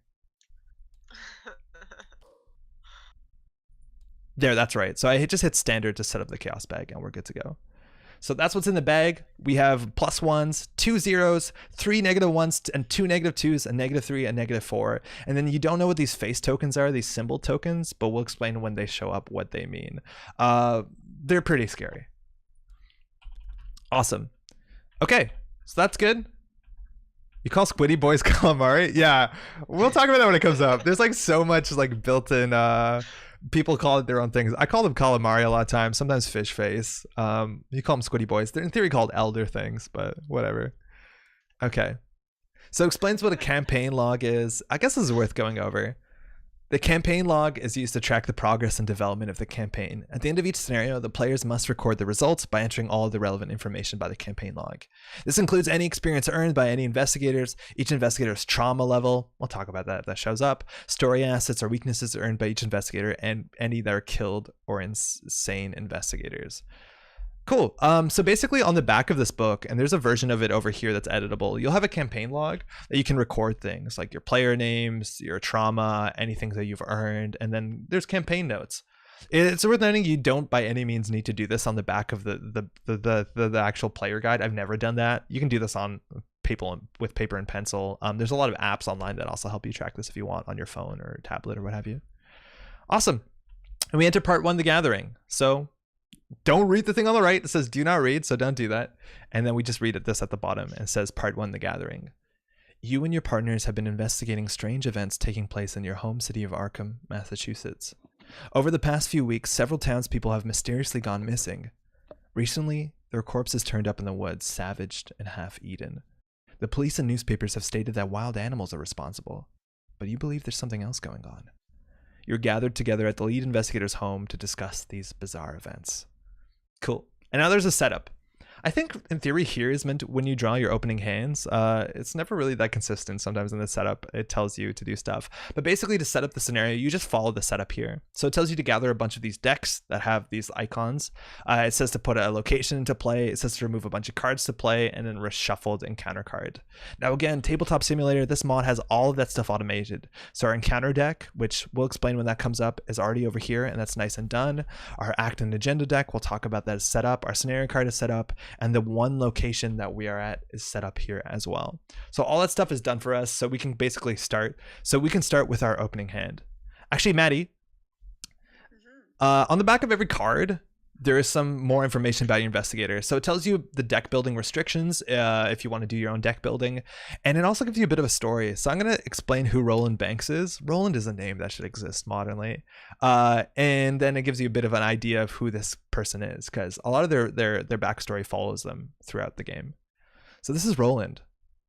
He's the Fed. So he works for the FBI or just the government. I guess Fed means FBI, right? The Federal Bureau. Roland has always taken comfort in procedure and rules. As an agent in the Bureau, he was relieved to have guidelines to follow in any given situation. But lately, his federal agent's handbook had been entirely unhelpful given the cases he'd been assigned. Try as he might, Roland could find no mention of what to do when confronted with strange creatures, gates through time and space, or magic spells. If he hadn't seen it with his own eyes, he would never have believed it. And there's no way his superiors would understand. Roland knew he would have to handle this one himself. And that kind of makes sense. This guy has 9 health, but only 5 sanity. So he's pretty vulnerable to horrible things, scary things going on, because he doesn't know how to rectify that with his logical understanding of the world. We didn't talk about Maddie. Maddie, you're playing Agnes. Do you want to read Agnes's story? Sure. So, here we go. Agnes Baker may just be an unassuming waitress in this life, but in a previous life, in a time and age undreamed of in the modern world, she had been a powerful witch. It began when she found a strange artifact, a key of some kind, in a dusty collection of family belongings in her attic. When she touched it, the memories came flooding back, along with one word, Hyperborea. I hope I pronounced that correctly. The more she delved into the visions and memories of her former life, the stronger her powers grew, and the more frightened she became. Thank you. Cool. I boosted your mic a bit. Chad has been very kind to help out, so I think that's a lot better. Let me know if it's a bit low. But yeah, Agnes, she's the waitress. She's a witch. Maddie, you like playing Agnes a lot, right? I do. I like playing Mystics a lot. Cool. So yeah, there's 5 different factions in the game. They're 5 different colors. So I'm playing Guardian, which is this blue class. And Guardian is, it kind of says what they do. They're good at protecting people. They're generally the faction that has the highest combat stats. So they're good at like just showing up with guns and knives and being able to shut monsters down. But Mystic is really fascinating. So Mystic is, they're magical. They deal with the arcane arts. They generally have high willpower stats and not so good everywhere else. And willpower is a really interesting stat because Mystics can generally use any spells they have in their deck to be able to utilize their willpower to do all the other things that all the other investigators can do. So there'll be magic spells that convert willpower into combat or willpower into intellect. Now that means they're very dependent on their deck and getting set up, because on its own, willpower is not a stat that you can do much with. So you're going to need spells to utilize that. Cool. You also have 6 health, so you're kind of like the reverse Roland, so not a lot of health, but she's very good at taking a lot of horror. 8 horror is a huge number. And on top of that, she's going to be taking horror a lot. We never really talked about that, but each investigator has special abilities on top of their stats. And Agnes's is really cool. So it's a reaction. That's what that arrow means. So after 1 or more horror is placed on Agnes. So if Agnes takes 1 or more horror, you can deal a damage to an enemy at your location once per phase. So we'll talk about what phases are. But basically, if you take horror, you can fight back. Agnes is really cool. And you actually want to take horror. So that 8 horror is going to help a lot. I remember another life, 1 of sorcery and conquest. Now on the other side, my ability is, it's a combat ability. And it's another reaction. After you defeat an enemy, you can discover a clue at your location, limit once per round. So basically, if I fight things, I find evidence to back up whatever my claims are. So that's really cool. There's 3 other factions. There are rogues, there's seekers, and there's survivors. They're all really cool. I gravitate, I think, mostly towards survivors and guardians. Maddie, you're all about mystics, huh? Yeah, but I've been liking also Seekers recently too. Oh, we've been playing rogues too. I think you kick ass at rogue. Yeah, Rogue Seeker's a fun mix also. Yeah, I think we're playing Rogue Seeker right now, right? Yeah. So I mean, like, not here, but when we're playing on our kitchen table. Okay, cool. So in theory, we should have drawn our opening hands. Our opening hands is 5 cards. On Tabletop Simulator, you can always just drag cards to your hand, which is one way to do it. But the easier way is actually just to hit the number of cards you want to draw. So I highlighted over that and I hit 4. Yo, thanks off the Halloween stuff, but thank you for a great introduction. We'll be looking more to it later. Yo, Yellen, enjoy Halloween. Happy Halloween, y'all. Horn says Rogue is my favorite class. All hail Finn. Finn is a lot of fun. I think Maddie actually played Finn when we played Forgotten Age. Fun. Yeah. I think that I also played Finn, if I'm not mistaken, the first time I ever played this game. I think you played the corset. I think you played the gambler. I don't know his name right now. Oh yeah, you're right. Yeah, Yeah. I played Finn in Forgotten Age. Yeah. Just tuned in, you're starting the game, missed the intro to the game mechanics. Yeah, Solemn, we went through the rules, but it's okay because we'll be explaining what we're doing while we're playing. If you're watching on Twitch, you can't really rewind. On YouTube, you can, but we'll try and make it make sense. Yeah, Skids, Kaku, exactly. Skids O'Toole. Okay, so this is our opening hand. You'll see at the bottom of the screen with Tabletop Simulator. And unfortunately, like doing your mulligan when you don't know how to play the game is a bit intimidating. So we're just going to kind of say trust and we'll do our mulligan. Largely, we're looking for some way to fight because that's what we do as a fact, like as our character. We want to fight because if we defeat enemies, we find clues. So we're going to mulligan. It's important to know this mulligan is different than maybe what you've seen in Android Netrunner. It's called a selective mulligan.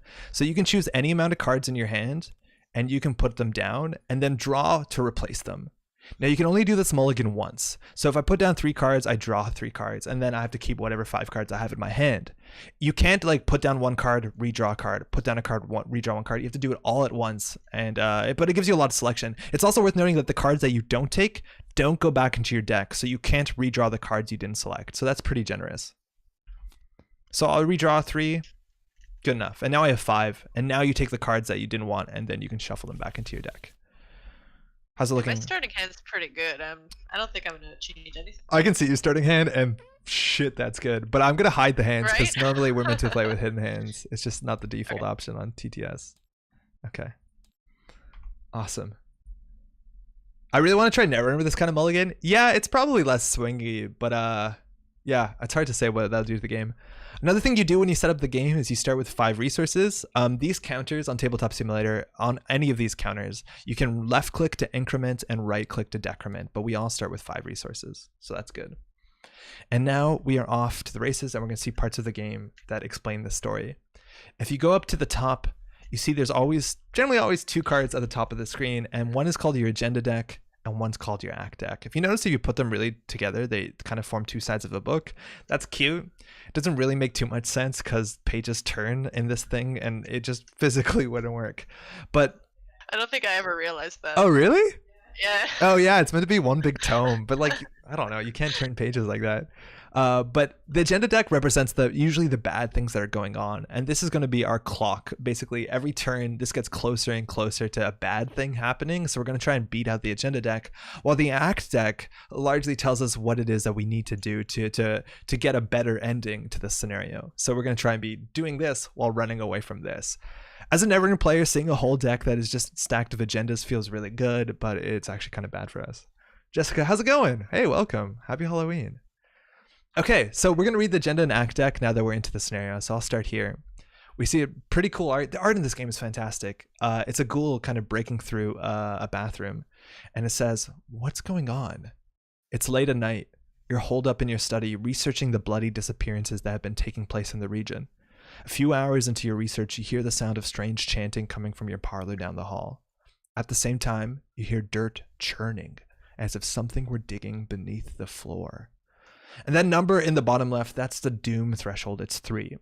So every turn we'll be adding doom to the game. If you were playing in person, you'd be adding these tokens here. These are called doom tokens, and you'll be keeping track of how much doom is in play. And if there's ever at the right time that you're meant to check, if there's more or equal doom to this threshold, this agenda will advance, which means we'll flip it over, we'll read the back, and then the bad part generally of the story is going to happen. So every turn we're generally one doom closer to this advancing, and 3 is not a lot of time. Now conversely, this is the act deck, and it says trapped. This is what we're trying to do as investigators, and it says, "As you leap to investigate, the door to your study vanishes before your eyes, leaving behind only solid wall. You're trapped inside your study until you can find another way out." And this also has a number in the bottom right corner, and it says 2, and then there's like an image of somebody in what I'm imagining a hat and a trench coat. And that symbol means per investigator playing this game. So that means that we need 4, because it's 2 times 2, clues to advance this agenda. So we haven't talked about clues yet, but clues are going to be hanging around different locations. We're going to be investigating to find clues. And whenever we have 4 clues together, we can spend those clues to flip this thing over and see the back and continue that part of the story. So that's what's going on here. We have an agenda deck that's going to be accruing doom throughout the game. And once this flips and keeps going, bad things are going to happen. And this is the good thing we have to do. And right now our objective is just to find 4 clues to be able to see the back of this. It's worth knowing that this is the core set. This is the first scenario, so things are really simple. It's just find clues, but that's a really good way to start this game. Now, in terms of a story, we're starting in the study. These are what locations look like. Generally, there's more than one, but again, this is the core set for scenarios, so it starts at one location. We'll explain what locations work, but if you didn't catch the story, we're investigating. There's been some disappearances and grisly murders in the city of Arkham, and we are in the lead investigator's study trying to figure out what's up, and then suddenly the door to our study disappears. There's flavor text on the back of cards on locations, and you can read it whenever you want. It says, you've been investigating the strange events occurring in Arkham for several days now. Your desk is covered in newspaper articles, police reports, and witness accounts. And you see the image, that's our study, but the door has suddenly disappeared. I'm just going to catch up on chat before we dive into it. Another really important thing is you have to decide who the lead investigator is. So either of us can be the lead investigator. The big stakes right now is that this will be the lead investigator's house that we're at.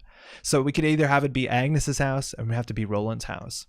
Also, at different points through the scenario, the lead investigator will have to make decisions that are going to impact the story as a whole. We're going to let chat be the lead investigator with those decisions. So we can decide, we'll do whatever you want. And so you have some control of the story. And before we dive in, let's just quickly catch up on chat. I've only played this with 4 players. Interested to see how the scenario goes with only 2. Yeah, this game scales pretty well. No Daisy. Roland is cool, though. I've never played Agnes. Agnes is sick. Yeah, there's no Daisy, unfortunately. Roland and Daisy is a really good combo, though. Che, what's up? My wife enjoys Neverwinter, but she noped out after she saw the art in the core set. Oh, no. Yeah, there's some spooky stuff here. Happy Halloween. Okay, so this is what a location looks like. And you mark where you are, because investigators will be at different locations. You mark where that is by using your little investigator icon. So Maddie and I are both, Agnes and I are both at this study. Maddie, whose house is it? Is it yours or is it mine? Well, that would mean that we have to choose who the lead investigator is. Mm-hmm. Can we want it to be yours? Okay. Okay, so this is Sure. Agnes's study. All right, and so we're going to flip it over. And when you reveal a location, which means when you enter it, you get to flip the card over, and then we'll see how this works. So this is the study. It says the door to your study has vanished, which is the problem we're trying to solve right now. And then there's 2 numbers on this card. On the left, we have a 2. That's called the shroud of the location. The shroud is how difficult it is to find clues at this location. And speaking of clues, that other number, which is 2, and then that investigator in the trench coat and the hat, that means that there'll be this many clues on this location. So it's going to be 2 clues per investigator. So we have 4 clues on this location. And because Tabletop Simulator mod slaps so hard, it automatically puts those clues on the location. These are what clues look like when you buy the game. On the other side are Doom. That generally doesn't matter, but on this side, they're considered clues. And again, we need 4 clues to be able to advance and continue on in Act 1A. Okay, so why does Shroud matter? Oh, okay, hold on. We planned for this. So one of the basic actions you can do is investigate. That's like the 5th or 4th arrow down there, investigate your location. And when you investigate your location, you do a skill test and you compare your intellect, so your book icon, to the shroud of the location. So if I wanted to investigate as an action, I would be doing a test of 3 to 2. So the higher the shroud, the harder it is to find clues. The higher your intellect, the better you are at finding clues. Now, unfortunately, in this combination, neither Agnes or I have particularly good at finding clues. So this is going to be maybe a bit of a struggle, because all we need to do right now is find clues. But that's important to know. Investigation is an action we haven't talked about, but you spend an action to do a test comparing your intellect with the location's shroud. And then you get the clues. Again, this location has 4 clues. Once all the clues are gone, you can still investigate there, but there's no clues to get. And getting clues is what we want to do now, because again, to advance the act, that's what we want. Just find 4 enemies, yeah. Just find 4 enemies. And we're off to the races. So, okay, we haven't talked about the round sequence too much. This is what the round sequence looks like. So like any game, there's a structure of what happens in the turns. So first part of the game, first part of any round is called the mythos phase. On your first turn of the game, you skip the mythos phase. Ignore it. Don't read it. And then we go to the investigation phase. And this is where the majority of the game is played out, even though that's the smallest part of the card. It says here, each investigator gets 3 actions. So we talked about Arkham. Each investigator gets 3 actions, up to 3 actions to spend on their turn. And so now I can spend 3 actions and Maddie can spend 3 actions, and that will end the investigation phase.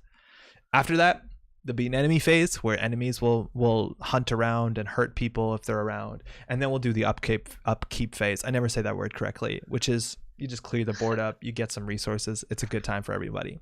So we're skipping the Mythos phase and we're at the investigation phase. But one of the coolest things about Arkham Horror is that there's no set player order.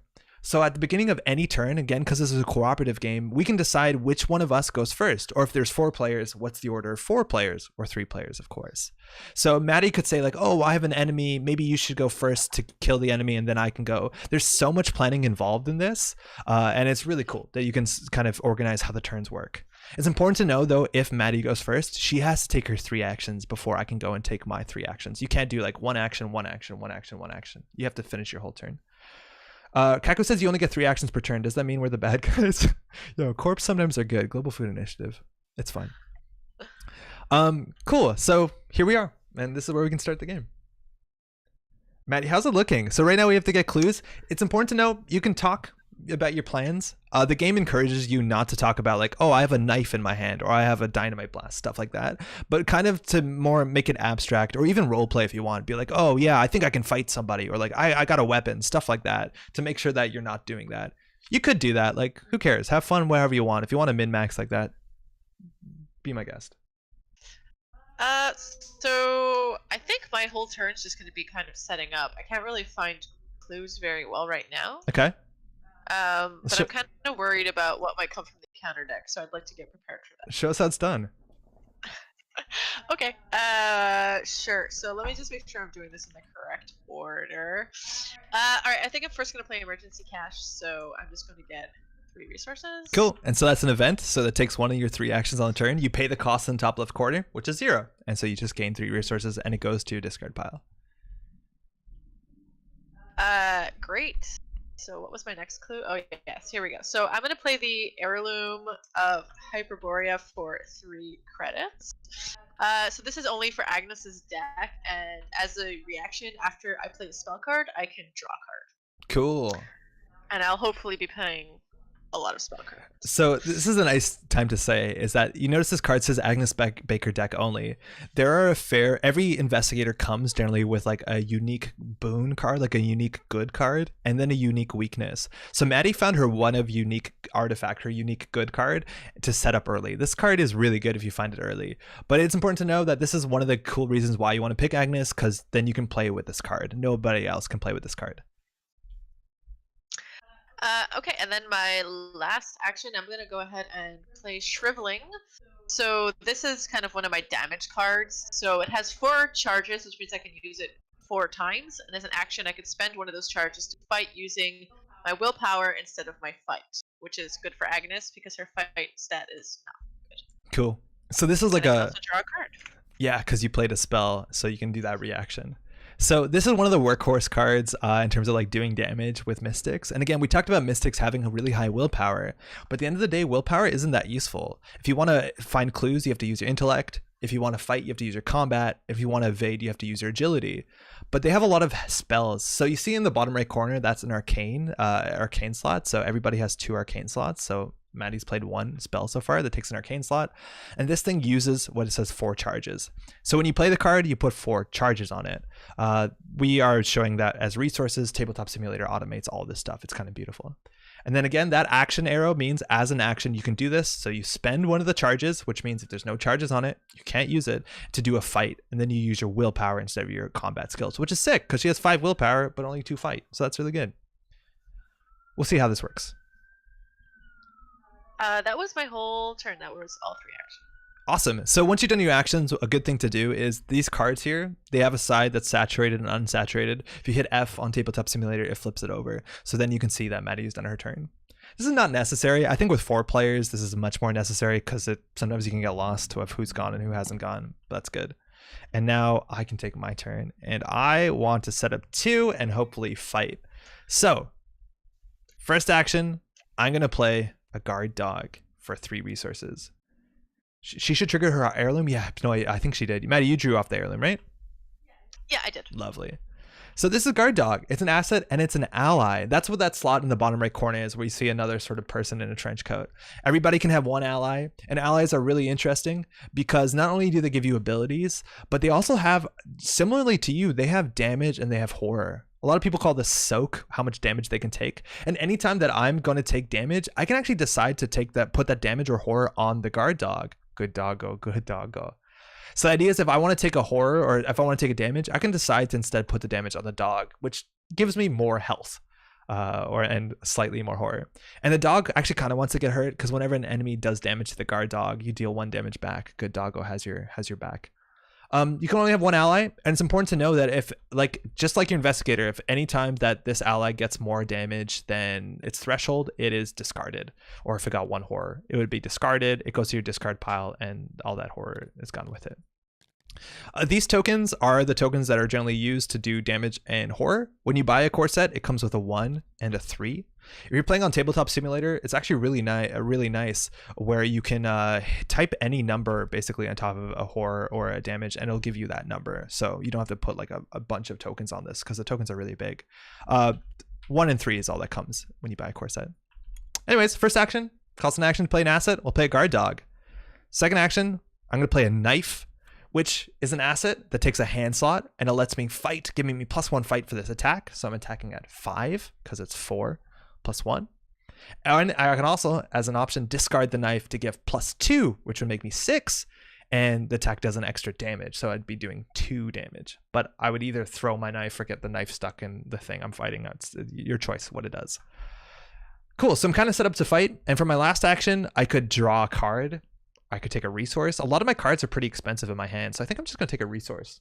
And that'll be my third action. Because again, if you look at the actions, you can take 3 actions on your turn. You can always take a resource. You can always draw a card, which is great. Throw the knife at them. I like the tactic. I like the idea that they throw the knife. That's pretty difficult to do. Awesome. Okay, so now that we're done, we've done all of our turns.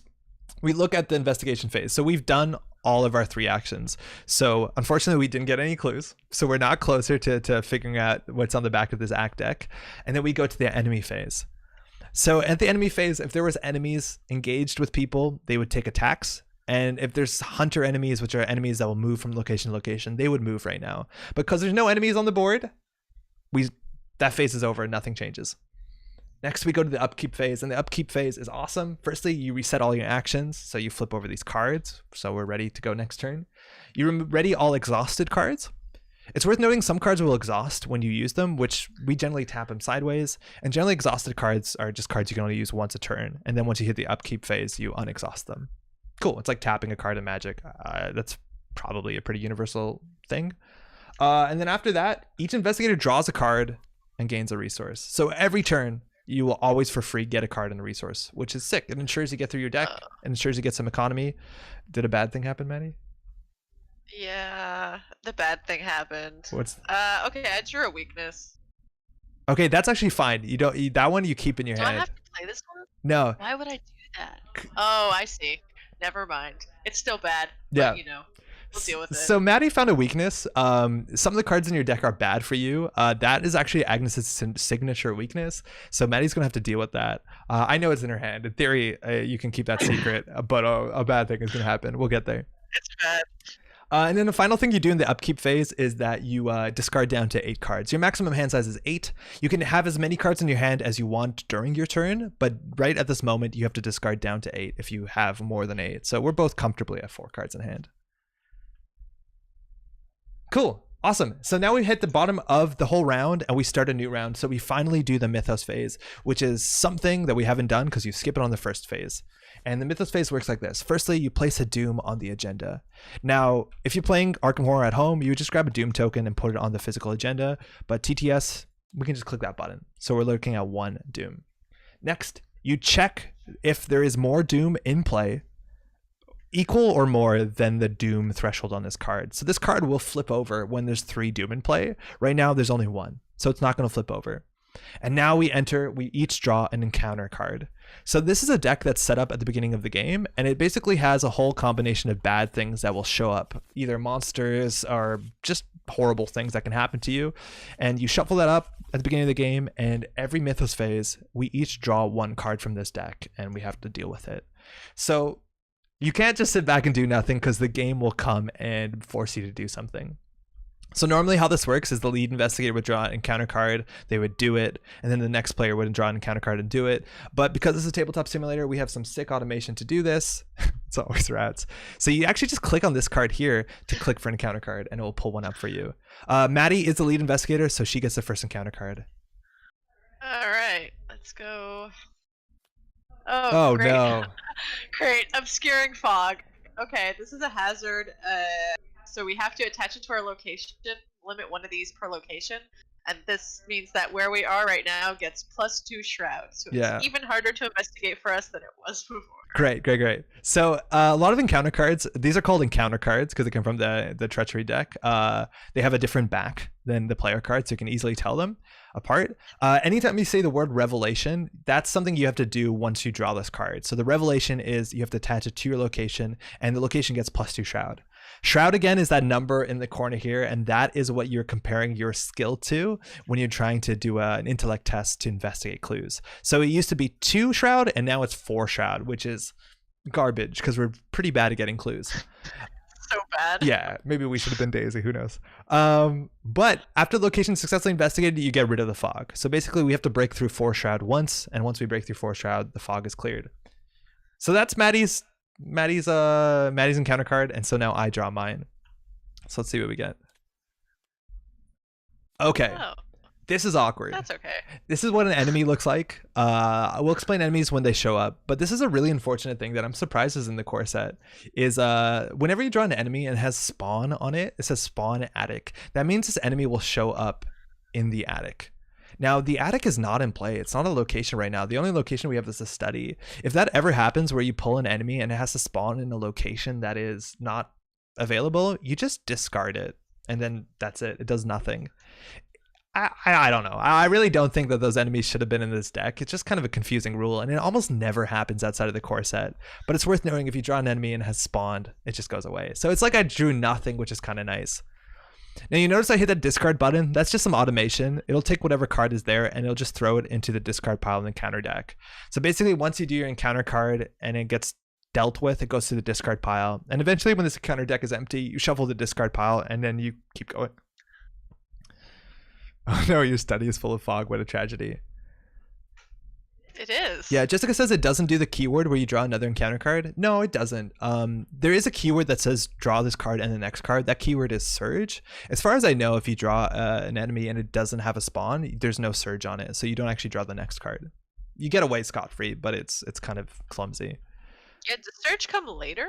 I feel like that's not in this. No, I think surge is definitely in the core set. Really? Yeah, I'm pretty sure it is. Yeah, it definitely is. We'll see it in the second scenario for sure. Cool. Okay, so now we have done that. So we have done the finish the mythos phase. We did the 3 things we had to do: add a doom, check if we advance the agenda deck, and then everyone draws some counter card. And now we're back to investigation phase. And again, just like the first investigation phase, we can choose the order in which we do our abilities. As in, like, I could go first or Maddie could go first. Every investigation phase, you choose the order. And right now, we still need to get the fog. We need to get clues here, and that's gonna be difficult. I was hoping to draw an enemy because again, if I kill an enemy, I get clues. Mm-hmm. That wouldn't get rid of the fog, unfortunately. But yeah, no, it wouldn't. But it'd been sick. All right, Maddie, how do we break through this fog? Do you want to go first? I have bad things in my head. So you want to go first? Yeah. So I guess I need to find something to help me investigate. So I'm going to play Crying. Okay. It has 3 charges, so as an action I can exhaust it and spend one of those charges to look at the top 3 cards of any investigator's deck or the encounter deck and rearrange those. Okay. I think I'm going to use mine. I'm going to use it on my deck. So this is another spell. So it takes the other arcane slot that Maddie has, and she can use this to see the future and look into those, like, I suppose, meant to be tea leaves. And so she can look at the top 3, return them in her order, and she has to use a charge. So I'm just gonna take a charge off and throw it into the trash. Oh man. Oh, actually, Maddie, before you play that, because it's a spell, I think you should draw from heirloom. Yeah, you have to do it first. So because you draw the spell. Yeah. Thanks, Jerome. DJ says I thought the player order was chosen at the top of the round. No, it's not. You can choose at any encounter phase or in any investigator phase. Well, I'm gonna be honest. This doesn't help us that much. All right, great. I'll just put it in this order, I guess.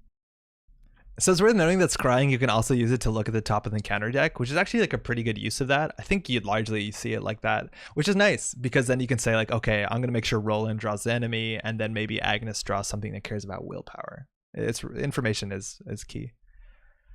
How do I exhaust in tabletop? E or Q.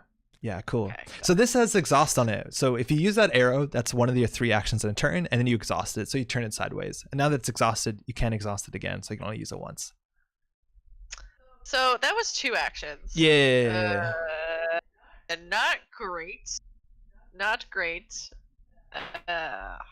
How's that weakness treating you? We're gonna be stuck in this room for a while, I feel like.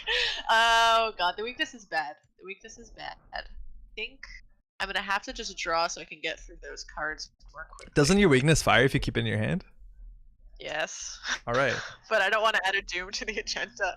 So I do have to reveal it now because it's the end of my turn. So Agnes has a weakness. Okay. It's Dark Memory.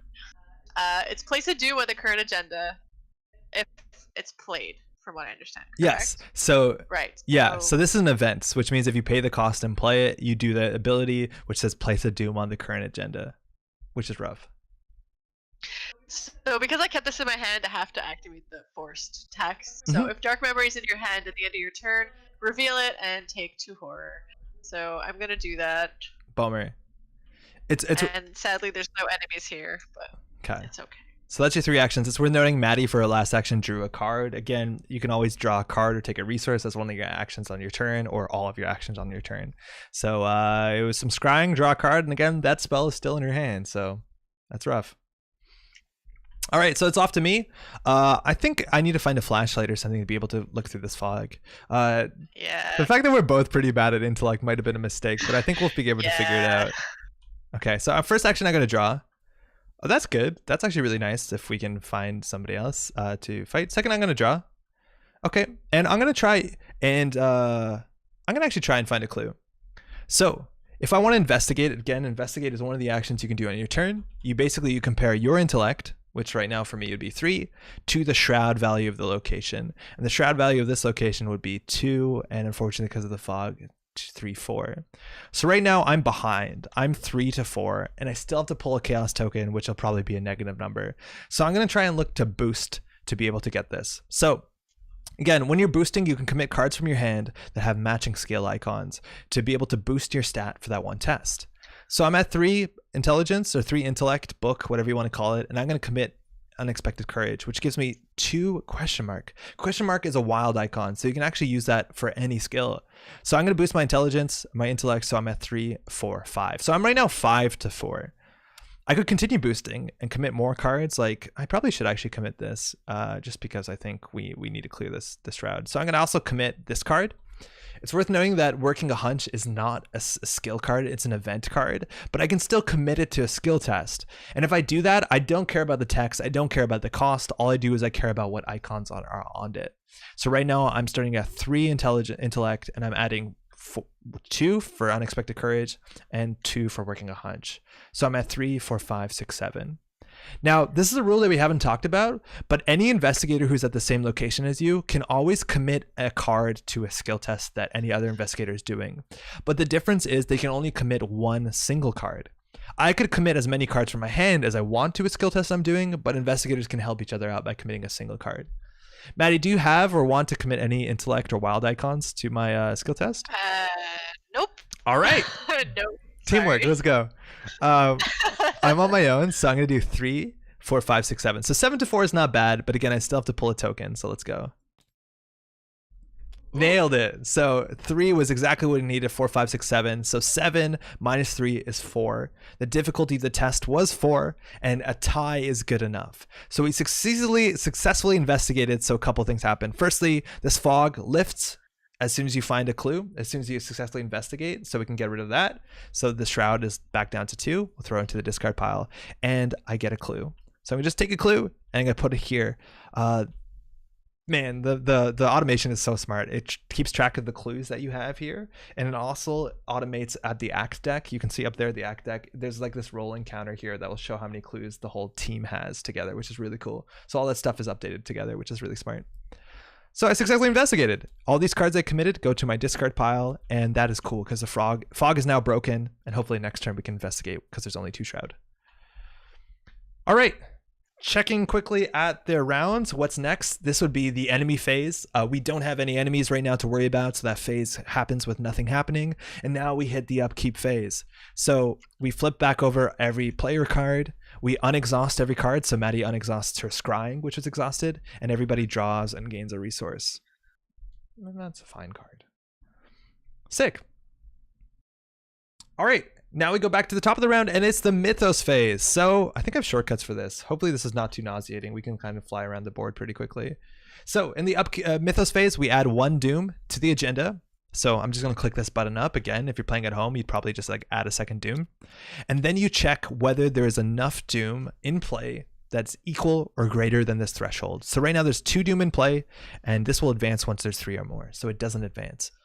So now we go to the encounter area. Each investigator draws, or we go to the encounter deck step. So each investigator draws 1 card from the encounter deck. So Maddie, let her rip. I'm scared. Oh, that's good. That's really good. This is great. Yeah. All right. All right. I have some rats. So these are rats, and this is the first enemy sort of that we've seen so far. And enemies look like this. They can show up from the counter deck. They have the same back as the fog or anything else. And we'll talk about how enemies work in, why not we talk about it right now, actually. So this is a swarm of rats, and every encounter deck or enemy, every enemy has a bunch of stats on it that are relevant. Firstly, there's the name. It's a swarm of rats. And there's some flavor text. A horde of cruel rats skitters forth in an undulating wave of claws, teeth, and mottled fur. And then there's some stats at the top. The middle number in the brown, that's how much health it has. So if this rat ever ends up taking 1 damage, it'll be defeated because that's how much health it had. So it'll die. Then the number on the left next to the fist, so it should be easy to remember, that is how much attack it has. So 1 is largely the lowest you're ever going to see. So if Maddie wants to fight this, which if you look at fighting, that is one of the actions you can take. That's not the right overlay. It's one of the actions you can take. She would have to do a combat test, and she would compare her attack, which is 2, against its attack, which is 1. So there's a chance Agnes, who's not a very big fighter, could still roll through these rats.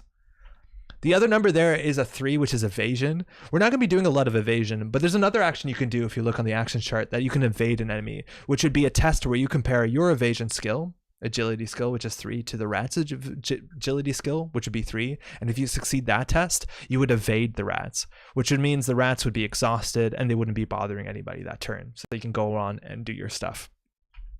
The last thing to worry about on the rats, you see there's like a little heart in this kind of in the center of the card. That is how much damage this rat will do if it ends up attacking somebody. It will do 1 damage. Some enemies will do more than 1 damage. Most do. Some enemies will also do horror damage when they attack, which you'll see like that blue brain on the right side of that rat icon. So the rats right now are a very low level enemy, and we're pretty okay about seeing that. Sick. Okay, so now I draw my encounter card. Ah, beans. That Everyone hates this. All right, Ancient Evils. Well, can you cancel? That makes my decisions easier. Oh, yeah, actually, you know what? Yeah, I can. Oh, sick. Okay, so I'll explain what this does. Oh, wait, no, it's only when I draw this. I can't cancel yours, can I? No, you can't. That's unfortunate. Okay, sorry. We have to deal with the doom. All right, so this is Ancient Evils, which has just been a menace ever since the core set. And it says, Revelation, place 1 doom on the current agenda. This effect can cause the current agenda to advance. Dark forces stir against you. If you do not act quickly, a sinister plot will be fulfilled. All right, so we just got to do what the Revelation says when we draw the encounter card. So we place a doom on the agenda, and now we're 3. And that card says specifically to check. It says this effect can cause the current agenda to advance. So anytime you see that text, that means that if the doom threshold has been hit, we are going to be advancing the agenda. If that text didn't exist, if you look at the round, it won't advance until we hit the top of the Mythos phase again. So now we're going to be advancing the agenda. Dominic says, advancing agendas. I knew that the corpse were Ancient Evils. Yeah, that's exactly what's going to be happening, Karen. So I'm going to discard this, and we're going to advance the agenda. So talk about advancing agendas. We just kind of do what the agenda says, and we read the back. So we'll flip this over. Oh, wait, does this advance it immediately? Yeah, that's what it says when it says specifically this can cause the current agenda to advance. Unfortunate. I was excited. I could have gotten rid of the weakness. Yeah, no good. Your house continues to change before your very eyes. The walls have decayed and the ground in many rooms has turned to dirt. It's almost as if you've been transported somewhere else entirely, although every now and again, you recognize elements of your former home. The lead investigators must decide. Either each investigator discards one card at random from their hand, or the lead investigator takes 2 horror. Maddie is the lead investigator. Oh, no. All right, chat, you are technically the lead investigator. So you're deciding, do we each discard 1 card at random, or is Maddie going to take 2 horror from watching her own house be ripped apart by ghouls? My house. It's a pretty nice house. Taki's saying 1 nice card at house. random, which is, I think, generous. Yeah. We'll just wait a second. So yeah, there's a bunch of choices in the game that this will happen. Roland is too weak-willed. Yeah, he really is. But luckily that Roland wouldn't have to take the horror. Maddie would have to, because she's the lead investigator. Uh-huh. We're just going to hold on for just a bit longer to see if anybody has a stronger idea. It's okay, I'll deal with the suspense. Nasty's saying take the horror to kill the rats. I think that's totally a thing you could do. The way that I'm seeing it, though, is like, I think I want to kill the rats just so I can fire Roland's abilities, which would be a lot better because we're not that good at getting clues. Oh no, Chad is saying take the horror. Uh-oh. So you don't have to discard cards? Oh, it's gonna hurt so bad. You have good cards? We need to keep evidence? It's true. Evidence is okay, but that's a 1 in 5, right? I don't care if we lose this. I don't care if we lose this. All right, chat. Right now we're at... Random discard could be the weakness. Yeah, Kaku, that's a really good point. Is that Maddie has a chance of discarding her weakness from her hand. It's worth noting that if you have a weakness in your hand, you can't discard that card by drawing over your hand size. The only way to remove weaknesses from your hand is either to play them or to have them to be discarded randomly. All right, I'm going to call it. It looks like we have slightly more for the discard. I think it's like 5-4. Okay. So we're discarding? Nothing ever bad happens with discard. Yeah. So discarding, there's one of the ways to do it. You could just like shuffle your hand around and have someone rip a card out of your deck. What I'm going to do is I'm just going to group my cards and put them on the table and shuffle them. So Maddie, you can rip the top card off of there whenever you want. All right, what do we lose? We lost Dynamite Blast. Bummer. Whatever. Bad things would happen. And Maddie, do you want to do the same for you? I have no idea how you did that. Here, so you can just group your cards together. Yeah, just make sure you flip them so I don't see them. Yeah, there you go. And then you can shuffle them. Yeah. All right, what are we looking at? 1 and 6 for your weakness? Yeah, I think it. Yeah, 6. Nailed it. Piss. All right. That's fine. All right, the weakness is still in there. All right, so we've successfully done the test on the back of this agenda, and now we move on to Agenda 2A. So Agenda 2A, Rise of the Ghouls.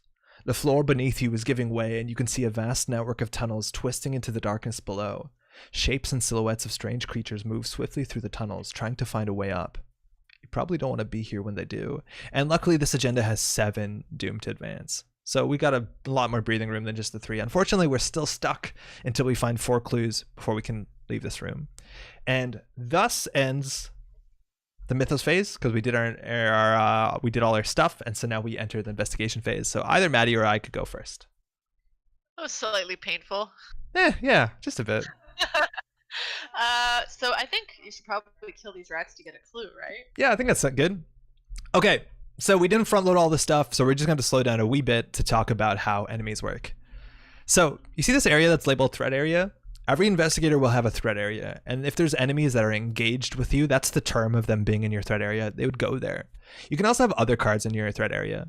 And for what it's worth, this only has 3 slots in your threat area, but there's no limitation. You could have 10 enemies. You could have 30 enemies on you. There's no limitation. That's just kind of small.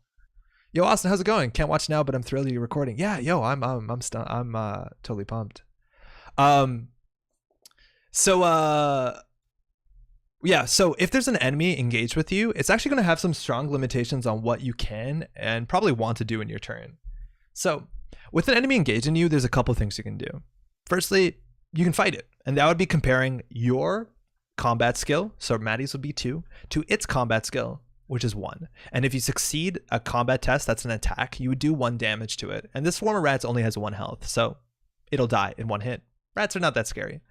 Now, the other thing you can do is you can evade it, which is you compare your agility as a test. Again, it's on the basic action cards. So the agility, which would be 3, to the rat's agility, which is also 3. And if you succeed, you would evade the rats. When you evade a rat, it takes it out of your threat area and it puts it at the location. And for this turn, that rat is not going to bother anybody. Now, next turn, during the upkeep phase, when all cards that are exhausted unexhaust, this thing will wake up and then it'll jump on one of the investigators. Sometimes it'll tell you on the card who it should jump on, but otherwise it'll be our choice. So evading is like a pretty legitimate way to play the game if you want to do a non-combat run or just have investigator with good evasion, where instead of fighting things, you can kind of like evade and run away from things. There's some good reasons to do it later on. Now, the reason why an enemy being in your threat area might matter is because anytime you do anything that's not directly combat related while an enemy is on you, you will suffer what's called an attack of opportunity. So Maddie has rats on her, and say Maddie wants to, I don't know, draw a card from her deck, which is one of the actions she can do. The rats will attack her first as an attack of opportunity. It doesn't stop her from doing something else while there's an enemy in her threat area or multiple enemies, but once she does something that's not combat related, every enemy in her threat area will do an attack of opportunity. And when this card attacks, it does 1 damage. You can tell because there's 1 heart in the center of the card. So Maddie could draw a card and take 1 physical damage. That's fine. Now, eventually that's unsustainable, but that's how enemies in your threat area work. Now, on top of that, if you see the card at the bottom of the actions card, it says that there's certain actions that will never trigger attacks of opportunity. So if you're ever fighting, evading, parlaying, or resigning, those are sort of actions you can take in your turn that will never trigger an attack of opportunity. So if Maddie attacks the rat is not going to do an attack of opportunity first. But if Maddie draws a card, which is not one of those 4, the rats will attack her. Cool. Now, another thing I can do as an action, you can always engage. That's one of the things that it says on the card. I think it's the second last one. It says fight or engage. And as an engage action, you can pick any enemy that is in your location, generally an enemy that's usually in another player's threat area, and you can spend an action to bring it to your threat area. On its own, that has some value. There's sometimes where maybe I want to do that at the end of my turn to pull the enemy off Maddie, so Maddie or Agnes can do a turn without worrying about attacks of opportunity. That can be a really big deal. So engaging is an action you can take to take an enemy out of someone's threat area. Now, you can also fight any enemies at your location. This enemy is in Maddie's threat area, but I can still fight it because I'm at the same location. So I could do an attack against this rat's, and by attack, I would compare my attack value, which is 4, to the rat's attack value, which is 1. And if I succeed, I would do a single damage to the rat. Now you're thinking, why would I bother engaging the rat if I'm just going to attack it anyways and kill it in 1 action as opposed to spending 2 actions, 1 to engage, 1 to fight? And the big reason is if you're ever fighting an enemy and it's engaged with another investigator and you fail the skill test, you hit your friend. So imagine the rats are on Maddie and I come in and punch or use my knife or whatever, and then I miss because I fail the skill test. Because the rats are engaged with Maddie, I'll end up stabbing Maddie and I'll do 1 damage to Maddie. So there's like kind of a risk element here where there's some scary times in this game where there's like a night gaunt on your friend's shoulders and you're lining up a shot with a shotgun hoping for the best, and then you miss and you fill your friend with bullets. Or I guess, I don't know how shotguns work. So that's a real threat here, that in theory I could spend an action to attack the rats, or I can just risk it and hope that the knife will deal with it and I'll look cool and I won't have to spend one of my actions on my turn. Maddie, how are you feeling? I think you should just try to attack the rats. All right, it's great success. So even though the rats are at my location and they're on Maddie, and I'm not going to spend an action engaging it because we got to go fast because we're going pretty slow right now. So I'm going to attack it. And again, if you see that card there, one of the actions you can do on your turn is an attack. Or one of the actions I can do on my turn is to do a bold arrow. And this bold arrow says fight. I'm saying attack. Fight and attack are the same thing. I should be saying fight. So I can fight, getting +1 for this attack. So that means I'll be attacking with a base skill value of 4. My knife makes it 5, and we'll be comparing it to the rat's attack value, which is 1. So I'm 5 to 1, which is pretty good. Let her rip. Sick. So this is the first time we've seen it, which is really good. This is a cultist. Now, if we look at the Chaos token bag, largely what we were seeing in there was a bunch of different numbers, but there are actually some tokens that have different symbols on them, and the symbols mean different things. And this might be a good time to describe what they do. Firstly, almost every campaign you're going to play is going to have these 2 symbols on them, and these make the game really exciting. This token is called the Elder Sign, and if you draw this token, what it means is dependent on your investigator. Every investigator has that ability text written on them. So you see the second text on Roland's card says that star, the elder sign effect, it'll count it as a +1 for each clue on your location. So if I pull that elder sign, there are 3 clues on my location, so it'd be like pulling a +3. Maddie's is slightly different. Hers says +1 for each horror on Agnes. So again, if Agnes has a lot of horror on her, that suddenly can be like a +7, and then she can succeed some really ridiculous tests. Now that being said, this token is 1 of 16, so good luck counting on it. Now this is the scary one. Up as much as the autofill does. Yeah, that's usually how it works, right? This is called the autofail. If you draw this, you fail. That's it. You fail. You failed by as much as you can. It's like you have a 0 on your skill test. It just absolutely ruins you. And this is always in the box. Now, this might sound swingy, and like I think this is really important to the game because this game has this underlying tension of horror and terror, and the ability that even basic actions like me trying to get rats off of my friend with a knife, which is a 5-1, which is a really weighted skill test to my advantage, could fail horribly, and you end up throwing a knife into your friend's chest. That's inherently part of the game. So this always exists in the bin, and there's always a chance that even the most well-prepared tests will fail. Now, there are other icons in there. We saw some icons that have some art on them. There's skulls. There's usually 2 skulls. There's this tablet, and then there's this cultist. And what these mean is actually dependent on the scenario you're playing. Every time you set up a scenario, you'll get this card, which allows the designers of this game to impact what the Chaos Token bag looks like based off of the scenario itself, which is really cool. I think we have an overlay for this, so I'm just going to go back here, and I'm going to pull this up so we can see what these are. So, hold on. So I pulled the cultist. The question is what the cultist means. And so we can see there, the cultist is -1. If you fail, take 1 horror. So that's not too bad, but this is the starting scenario, so they're pretty generous, but sometimes they can be worse. It's worth looking what the other ones mean. The skull is -X, where X is the number of ghouls at your location. So right now it would be a 0. And then that tablet is -2. If there's a ghoul enemy at your location, take 1 damage. Now that tablet one, the last one, is actually a bit more interesting because it doesn't care whether the test succeeds or fails. As you notice, the cultist only gives you a horror if you fail. That tablet will give you a damage as long as there's a ghoul at your location. It doesn't care if you succeed or fail. But right now, these tokens aren't too bad. It is still the starting set. So again, I attacked the rat. I had 4 + 1, which is 5, to the rat's 1. And I pulled that the cultist, which is -1. So I'm 4-1. I still very handsomely succeed. And so the rat is dead. The rat would have 1 damage on it for the attack, but that only has 1 health. So we're going to go ahead and discard that rat. So if I hit discard again, it just goes to the discard pile with all the other encounter cards that we've used and all the other enemies that have died. Now, I am Roland, and Roland says after you defeat an enemy at your location, you can discover a clue at your location. Limit once per round. And what a round is it's the whole turn structure from Mythos phase to Mythos phase. So I fired that for the first time. That's generally how I'm good at getting clues, but that's sick. So I'm going to go ahead and take a clue. So we're halfway there. 1 step closer. All right, 1 action. Fight, didn't stab Maddie, got a clue, killed a rat, feels pretty good. And on top of that, I'm going to spend 1 credit and play this event. And this is a fast event, which means it doesn't actually take 1 of my 3 actions. And it says after you defeat an enemy, discover 1 clue as your location. Just as I suspected, the rat knew more than we thought. So that's another clue. So we're 3 clues. I still have 2 actions. You think we can find the last clue, Maddie? I have to get rid of this weakness. Maybe. Okay. If I draw spectacularly well. So I still have 2 actions left, so I'm going to go ahead and I'm going to do investigate. Again, investigate, you compare your intellect, which is 3, to the shrouded location, which is 2. So I'm ahead by 1. There's a chance this will fail. Let's hope for the best. So 3-2. I could commit cards from my hand if I wanted to, but I think we're okay because I'm going to draw a -1. So we succeed, and I get the last clue from the location.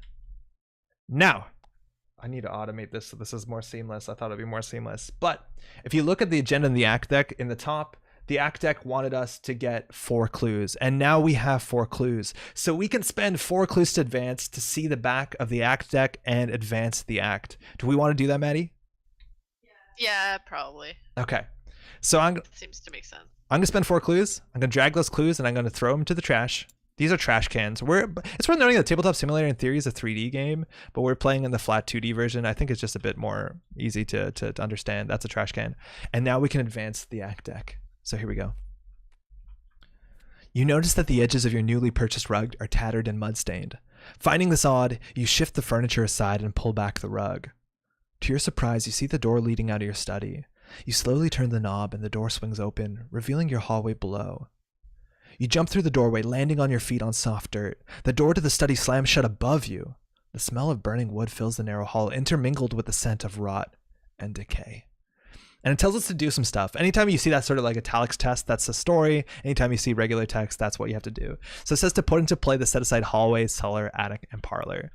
Now, when you set up the scenario, anything that has to be set aside will be put aside in this treasure chest that says set aside. And so we want to pull all the cards that tells us to do.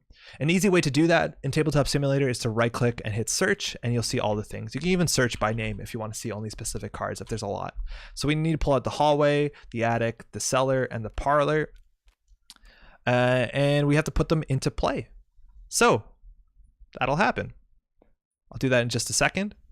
Also, for those who are watching Tabletop Simulator, to be able to see all these UI elements like these buttons and the ability to search, that's a default. I've been hitting F11 to hide those buttons and hide the UI elements. Unfortunately, I can't search because I can't right click on anything, but I find it a prettier way to play this game without all the clutter.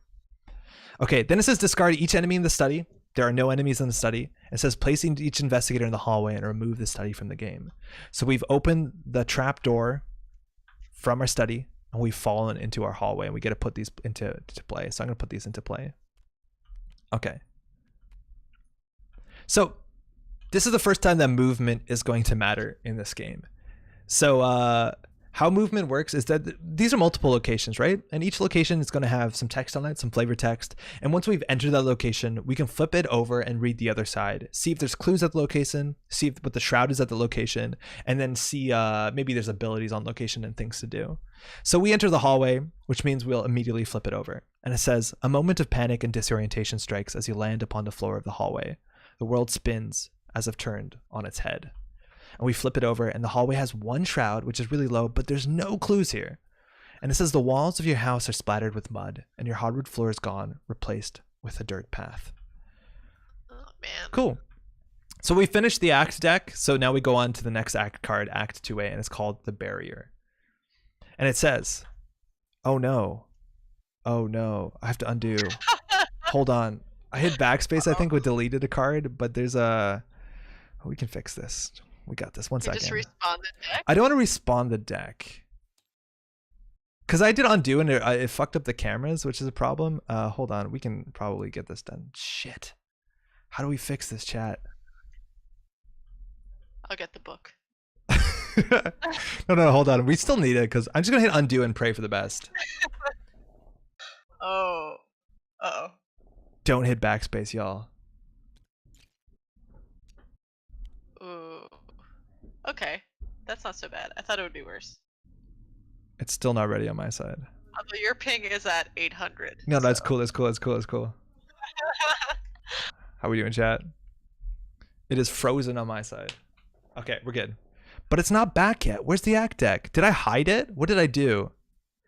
Did you drop it under the table? I don't think that's possible. We've dropped cards off the table. What did I undo? Is there a way to hide cards? What have I done, chat? Is anybody an expert at TTS? I've played hundreds of hours. I'm 200 hours on TTS. This has never happened before. Are the cameras still working? Yeah, it looks like it. I'm going to control Z once more. Hope for the best. Buckle up, y'all. Dominic says control Z only goes back so far. Is it a time thing? Yeah, I'm doing it once more, and it looks like we might be good. Really? I don't know. I said let's do it. TTS only goes back 10 seconds, so if you waited a while, you may need to rewind more than once. Uh-oh. Nailed it. Nope, just kidding. Oh, fuck. One more time. Sorry, y'all. Live gaming. I'm giving up. Okay. Do you have a technical difficulties screen? I do, but like you might as well see the salad while it happens. Rewinding breaks the scripting. Roquette, how's it going on most scripted games? Uh-oh. I've been able to rewind on Tabletop Simulator. The thing is, like, I hit backspace. I'm not convinced backspace deletes. Backspace 100% deletes. Okay, what if I do recall and then place? That's going to eat the discard pile. concessions were made. Oh no, it's actually still gone. Shit, y'all. You removed it entirely. Okay, well, I have an idea. To get the book. No. It's okay. Well, if we have the book, that's one thing, but nobody's gonna be able to see it. So I'm just gonna take this. I figured it out. I got it. I'm just gonna take the knack deck from something else. Are these different? They actually might be different.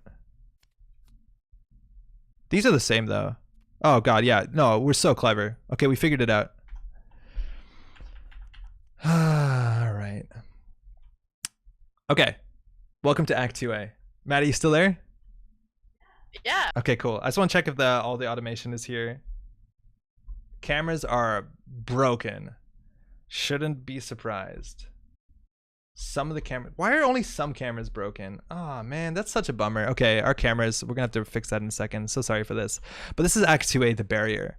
A glowing barrier blocks the path to your parlor. As you move toward it, intense heat forces you to back away. Picking up a handful of dirt, you toss it at the barrier and watch in horror as the dirt incinerates. Perhaps there's something in the cellar or attic that can help. Objective. When the round ends, investigators in the hallway may as a group spend the requisite number of clues to advance. And this is 3 per investigator. That's what that symbol means. So we need 6 clues. So if we ever end our turn and we end the round with investigators in the hallway that have 6 clues, we can advance. So again, we're going to need to find clues because there's a barrier of magical energy keeping us out of the parlor, and we need to find the clues, which is an issue because there's no clues here in the hallway. Is there a way to make so that I'm not able to delete cards? Because that would be sick, because that's where all our issues are coming from. Okay. So we start in the hallway, and this is where movement is going to start to matter. So you notice on the bottom of locations, there's like 3 different symbols. That is it says a triangle, plus, and this green sided diamond. That means that this location is connected to any other locations that has those shapes on it. And we haven't talked about this. Oh, this is not going to show, is it? No. Okay, I need to fix the actions card. But if we go to the actions cards, one of the main actions we can do as one of our 3 actions in a turn is we can move. And what a move would mean is that we can go from one location to a connecting location for one of our actions in our turn. And moving is a huge part of the game. The fact that the first scenario starts with just one room just kind of keeps things simple, but now movement is going to matter because we might need to split up. And that can be scary if maybe Maddie draws an enemy and isn't able to fight it, or I have some issues and Maddie isn't there to help boost cards to skill test. That's going to be a problem. Now, the way that these cards are connected, if you follow these paths, will let you set it up. It makes a lot of sense. We're in the hallway. The attic is above, it's attached, and the cellar is below, which is attached, and the parlor is attached to the hallway.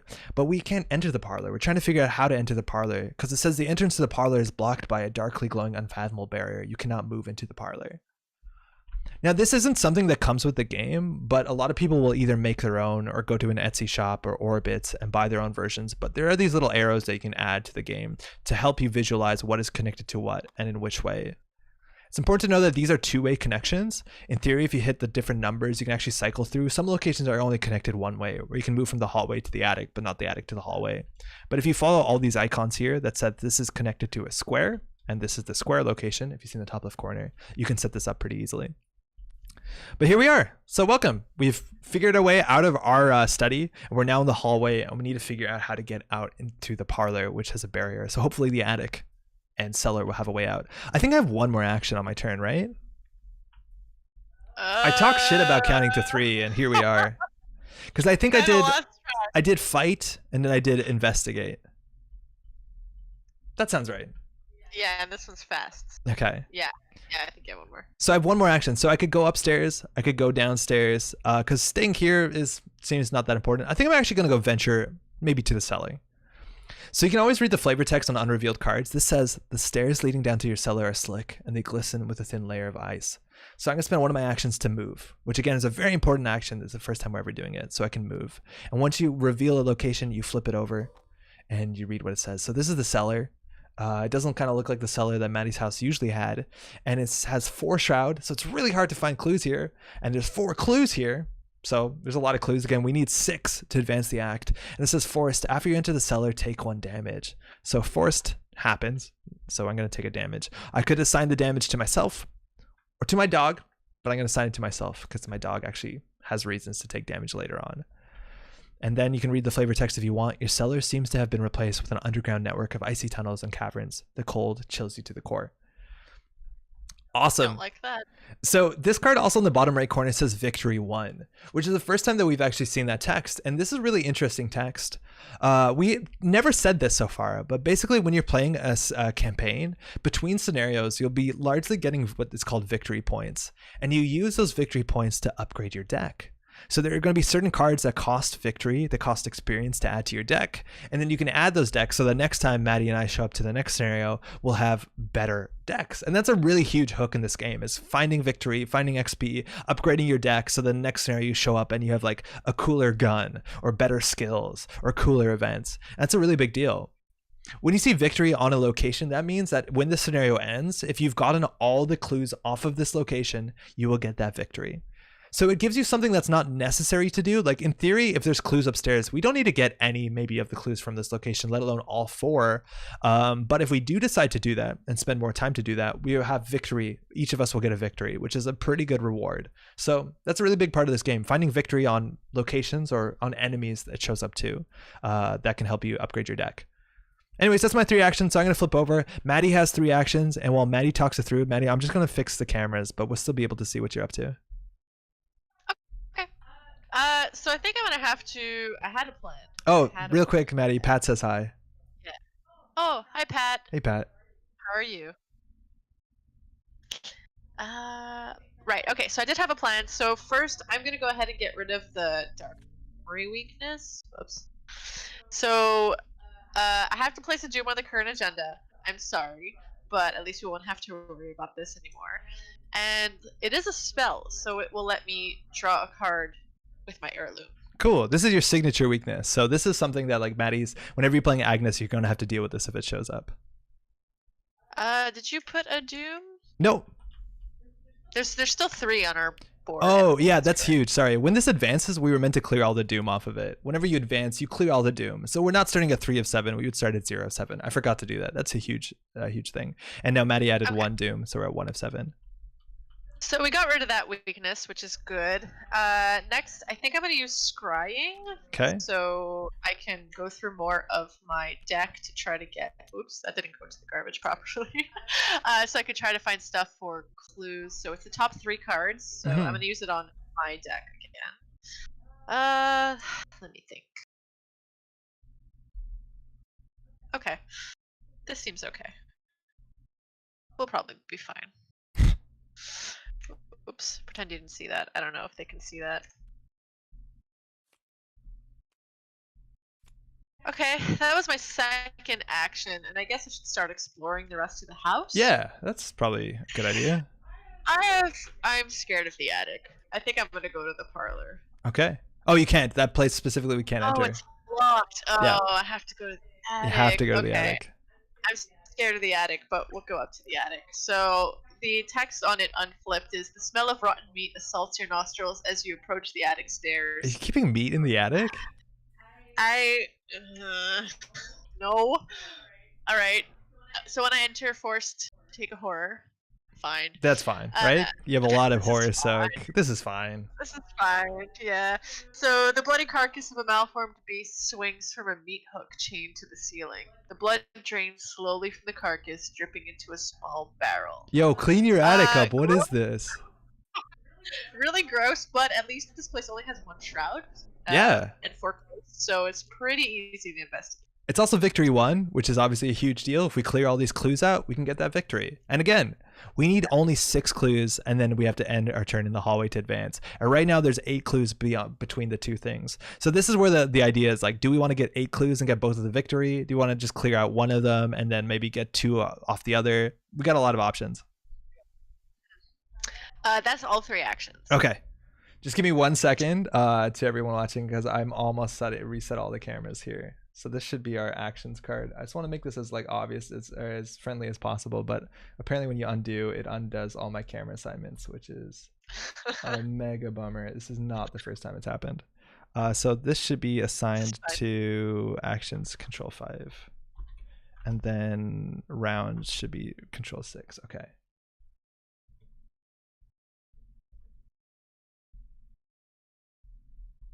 Eventually, this is going to be Excellent flawless. job. And if we want to do Arkham content, this will be so easy. Okay, so we're just going to do a test. We haven't used this a lot, but both boards, that works. Agenda act deck, scenario card deck, actions, round sequence, we're in the money. Okay, cool. So speaking about round sequence, if we look at the round sequence, we can see that we finished our investigator phase. So this is where the enemy phase would happen. There are no enemies, so it largely doesn't do anything. And then we enter the upkeep phase. So the upkeep phase, you set your cards, you flip them up, you resaturate them, you ready all exhausted cards. So Maddie's scrying would unexhaust, and you gain a card and a resource. And we continue on to the next Mythos phase. You ready, Maddie? Yes. Okay. I was just looking at the dog, and I want to upgrade my deck so that I too can have a pet. Oh, you want a dog? Oh, there's some good cats for you. Yeah. All right. So should I grab my encounter? First we have to do the first of the Mythos phase, we add 1 doom. Then we check if the doom is equal or above the threshold. It's not. It's 2 versus 7. So we all draw encounter cards. It's all you, Maddie. What do you got first? Okay. Let's see. Grasping Hands, Hazard, Revelation Test 3 Evasion. That's not great for me.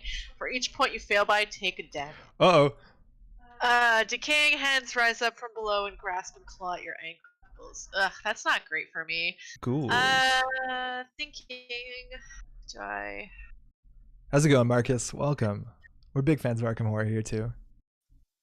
All right, so this is like, so it's a core set, and these sort of encounter sets do show up through the rest of the game. The whole game always uses encounter sets from the core sets on top of other encounter sets. But this sort of simple thing, do a test, take a damage, it kind of just shows you the basics of encounter cards. And this one's pretty scary because neither of us are that good at like a evasion. I have only 2. Maddie has 3, and for every point she fails by, she takes a damage, which is really rough because she doesn't have a lot of health. I'm gonna have to go ahead and just commit this. Okay. Unfortunate, but it brings me to 4-3, which is a little safer. You could also just play this. Yeah, but I feel like I should be saving some horror soak. No, you're probably right. Yeah, I'll just play it and cancel that. Okay. So this is warded protection. So there was a couple options here, right? Maddie was going to do a skill test, so she can just commit cards from her hand that have requisite icons to boost that skill. So she could have boosted that agility and gave it a +1, which on a wild icon, to make it 4-3, and still done the test, which she could have pulled a chaos token, and maybe she pulls a -4, and that's awful. But this card, he also can play it. It says fast, play when you draw a non-weakness treachery card, cancel that revelation effect, and take a horror. So the revelation on this effect doesn't happen, as long as Maddie plays 1 to play the spell, and you also draw a card, Maddie, and you take a horror. Correct, yes. I took the horror, and I paid for the card. Sick. Yo, pop up. We're playing on Tabletop Simulator on a mod called the Super Complete Edition, which is a bit harder to find modernly, but if you Google it, you'll find a Discord server that get you there. Now I draw my encounter card, and ooh, Icy Ghoul. Oh. So this is a huge enemy. It has 3 attack, it has 4 health and 4 evasion. It spawns in the cellar, which luckily, I'm in the cellar itself, so it's going to spawn on me in my threat area. Inside the tunnels beneath the house, a massive beast tears its way out of the ice. It is covered in a thick layer of frost, its breath visible by the bitter cold. And you notice if it attacks you, it attacks for 2 physical and 1 mental, which is huge. It makes those rats look as stupid as they are. And then also you see victory 1, which is a really big deal, because if we defeat this Icy Ghoul, it is added to the victory display, which means 2 things. Firstly, at the end of this scenario, we'll be getting a victory to upgrade our decks with, and it also won't be shuffled back into the discard pile like those rats that we've killed that might show up again later. Yeah, I need XP for cats. That's good cat money. Man, that ghoul is hideous. Now, this is going to be a problem for me because it has 3 fight and I'm at like 4, maybe 5 fight, but I have to do 4 damage in a turn, which is kind of difficult when every like basic knife attack only does 1 damage, but we'll probably figure it out. I think I have some tricks. Sorry? I could always come help you. Yeah, you could. So Maddie is upstairs though. If you want to come down, that's like 2 actions and then you have to slip on the cellar and take damage. Oh, you slip. Oh, yeah, right? Yeah. Forced? Okay. Right. All right, well, we'll see how it goes. So this is the beginning of the Mythos. The Mythos phase, ended, and we're at the beginning of the Investigator phase. So that means we can each have 3 actions, and we can decide who goes first. Hey, Maddie, I'm suggesting maybe I'll go first, and then like if I don't have this enemy killed, maybe you can come downstairs and help. Okay, cool. Let's give it a shot. All right, so I have a lot of work to do. So I'm gonna start with the icy ghoul, and I'm gonna just attack it. Pro tip: throw dynamite on yourself. I lost our dynamite to random discard, unfortunately. Yeah, I'm sorry. So if I want to use the knife to do additional damage, I actually have to discard it, which means I won't have the knife to help fight the icy ghoul later, which is a bummer. But I'm going to do an attack. I'm going to use the knife's the basic first ability, and I'm going to attack it at 5-3. And I'm kind of hoping that this goes through. You know what? I'm actually going to commit Vicious Blow. It's a skill card. And it gives me, because whenever you use a skill card in a skill test, you get the icons associated with it. So this is now 6-3 for this combat. And it says if this test is successful during an attack, then attack deals an additional damage. So I'll actually do 2 damage. So maybe I can kill this thing without throwing the knife. And it says with a sickening snap, he struck the abomination over and over until at last it stopped moving. So 4 plus the knife's 1 plus this vicious blow. We're 6-3 for do 2 damage. This could fail. Ooh. Fuck, it did. Oh, that's so bad. So 6 minus 4 is 2. And 2 is below 3, so that hit doesn't land. So not only do I not do any damage, my vicious blow is entirely wasted. This is going to be an issue. It's worth noting that when I pull a token, to return the token, you just left click on the thing again. So that's super easy. Okay, Maddie, we might need your help. Okay. Second action, I'm going to attack it again. I'm going to use just my knife attack, so 4 plus 1. So I'm 5-3. Yeah, I have no way of killing this in one turn. Can you commit cards or no? I can. I don't think I want to. I'll give it a 5-3. All right, succeed. 5 minus 1, still above, so we do a single damage to it. Again, this thing has 4 health, so it's going to be a bit more. And I think I can land one more hit, and then maybe Maddie can shrivel this, which will do 2 damage to it. Yeah. So I'm going to attack again 5-3. I'm not going to throw my knife. Okay, that's a cultist. And so if we check what the cultist is, that's dependent on the scenario. If we check what the cultist is, that's dependent on the scenario. It says -1 if you fail, take 1 horror. So we got -1, we succeed, we don't take a horror, so we're gonna do another damage to it. On Tabletop Simulator, you can drag another icon to it. I think it's a bit cleaner, and these don't exist in the core set. You just hit 2 and it becomes a 2 damage. Nasty's saying throw the knife and let the dog kill it. I think we actually probably just let the dog do damage to it, and then I hurt it next turn. So maybe Maddie, actually, you don't need to come down this turn. Really? Yeah, I think so. Like, the dog can tank this hit. This dog does have health values, so it can take a lot of this hit. Dog. It's okay. The dog needs to do its dog work. Okay. Yeah, I think you're right. Maybe I don't want to throw the knife. Maybe I'll keep the knife. Stephen Collins, +3 on a check is typically the safest place to be. Yeah, in this bag, I think +2 is about like an 80% chance, 70% to 80%. +3 is like, I think there's only 2 things you pull from 16 that let you fail. So that was really unlucky, but that's what this game is about. And again, this game could go terrible. This scenario could go terribly, and it doesn't matter because the story will still continue and we'll still have another scenario to play. More respect to dogs, please. Pup, I'm sorry. Yeah. Dog it's a working dog. Okay, so what's that good, was Maddie? all 3 of yours, right? Yeah. And we need 6 clues. So I think I'm running a bit low on resources. So I'm gonna go ahead and first play my emergency cache again. Cool. Get 3. Gaining 3 And resources. I think I'm just gonna try to get these clues. Okay. 1 shroud. I'm at, what am I at? 2? I think you're 2, yeah. Let me see. I think do I just try 2-1? 2-1's not that bad. Like, so a big deal about this right now is if you look at like the scenario card, a lot of times you'll find tokens that are really bad, right? Like, let me just show you how this works. Like, these tokens right now, they're not that bad, right? Like, the worst thing is, where's my mouse?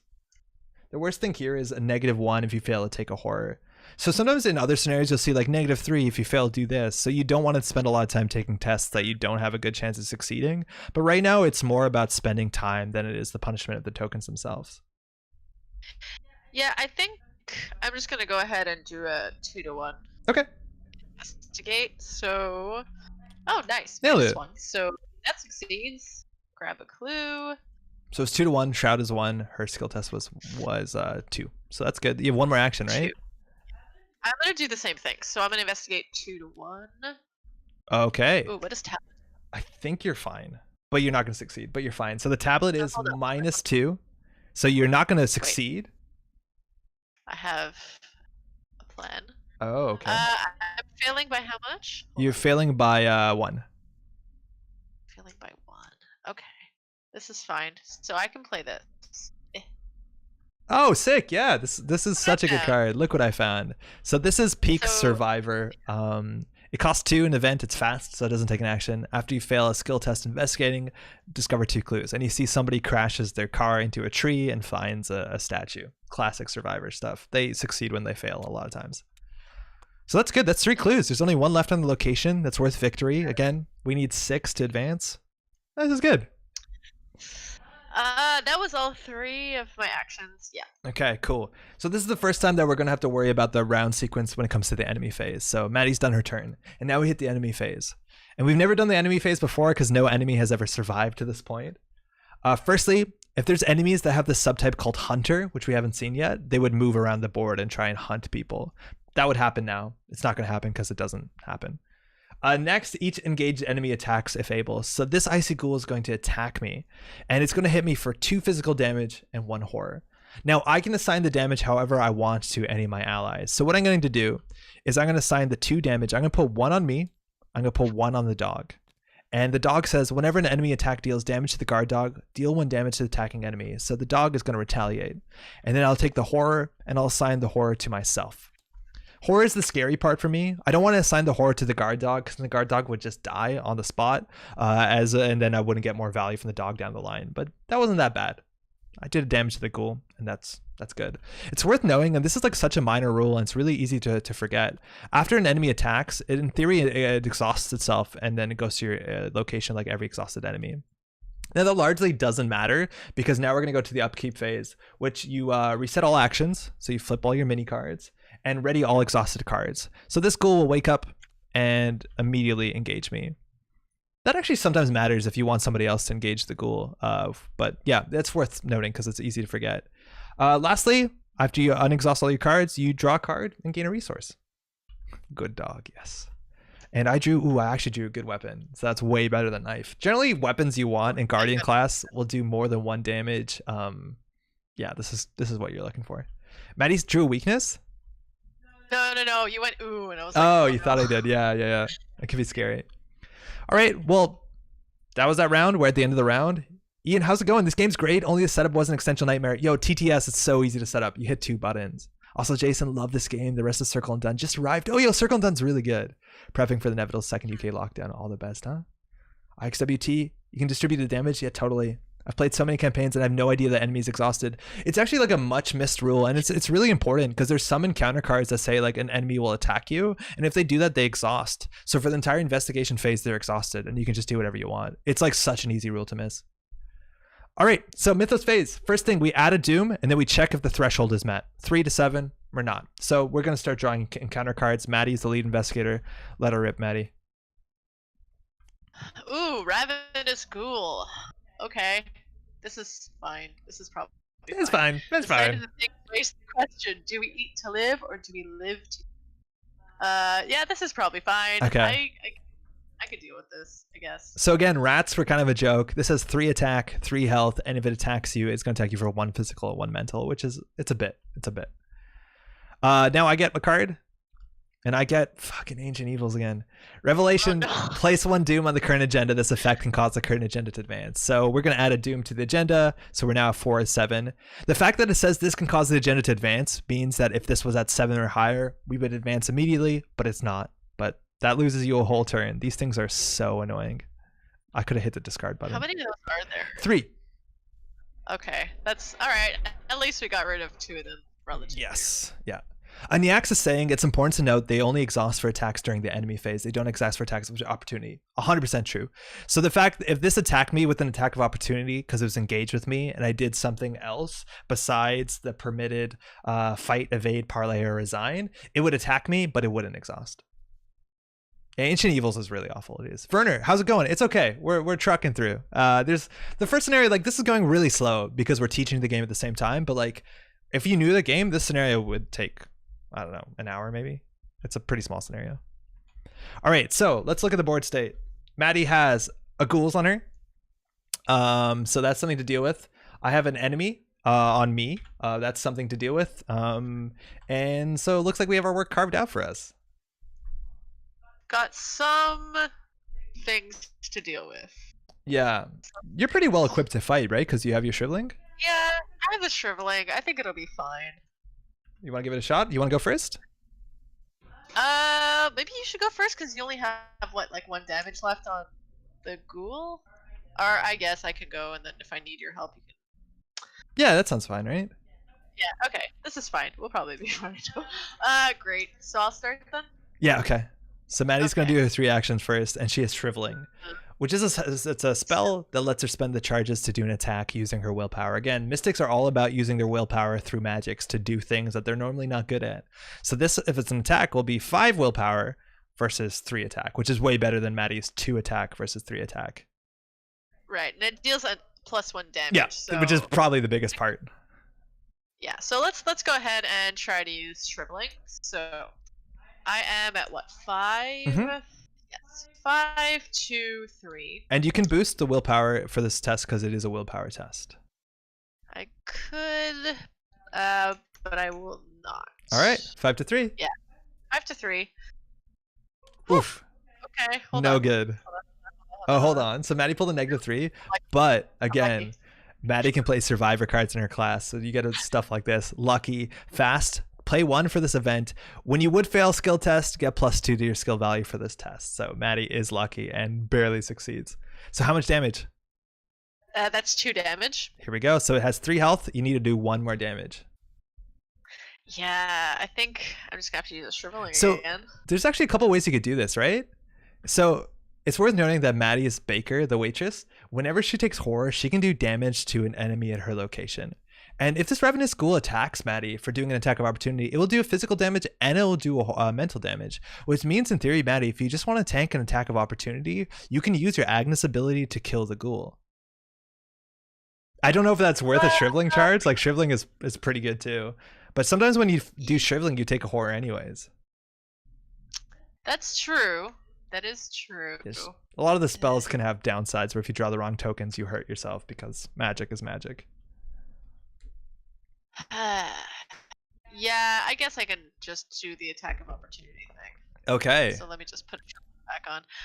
Fine. Okay, so I'm gonna draw a card. Okay, so drawing a card is one of those things that does an attack of opportunity. So before Maddie gets the card in her hand, this enemy will attack her. That's an attack of opportunity. You see at the bottom of the card, it explains attack of opportunities will happen if you don't do one of the 4 combat-based things while an enemy's on you. So this hits Maddie for 1 physical and 1 horror. Do you assign it to you? And then I did.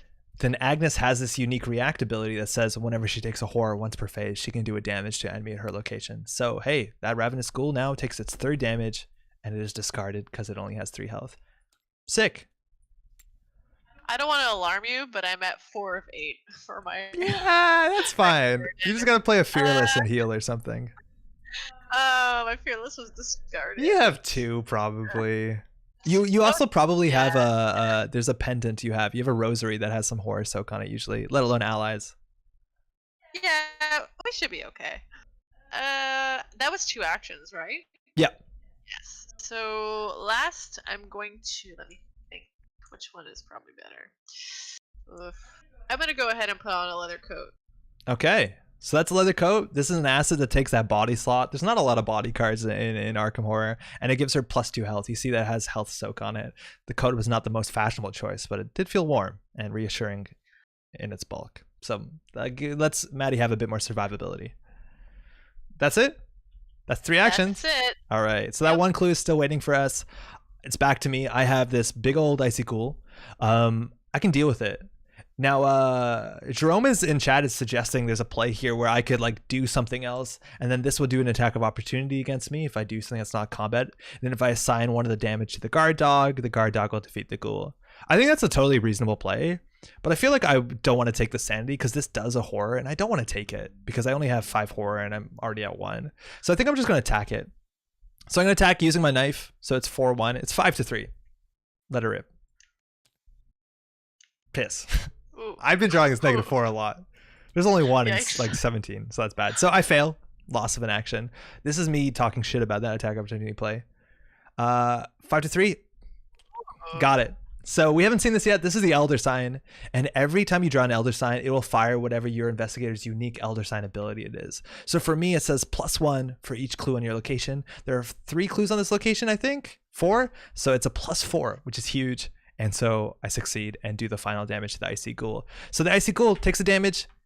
It is defeated now because it only has 4 health, and a couple things trigger. Firstly, I'm not going to delete something. I almost deleted that. We've learned that's a huge mistake.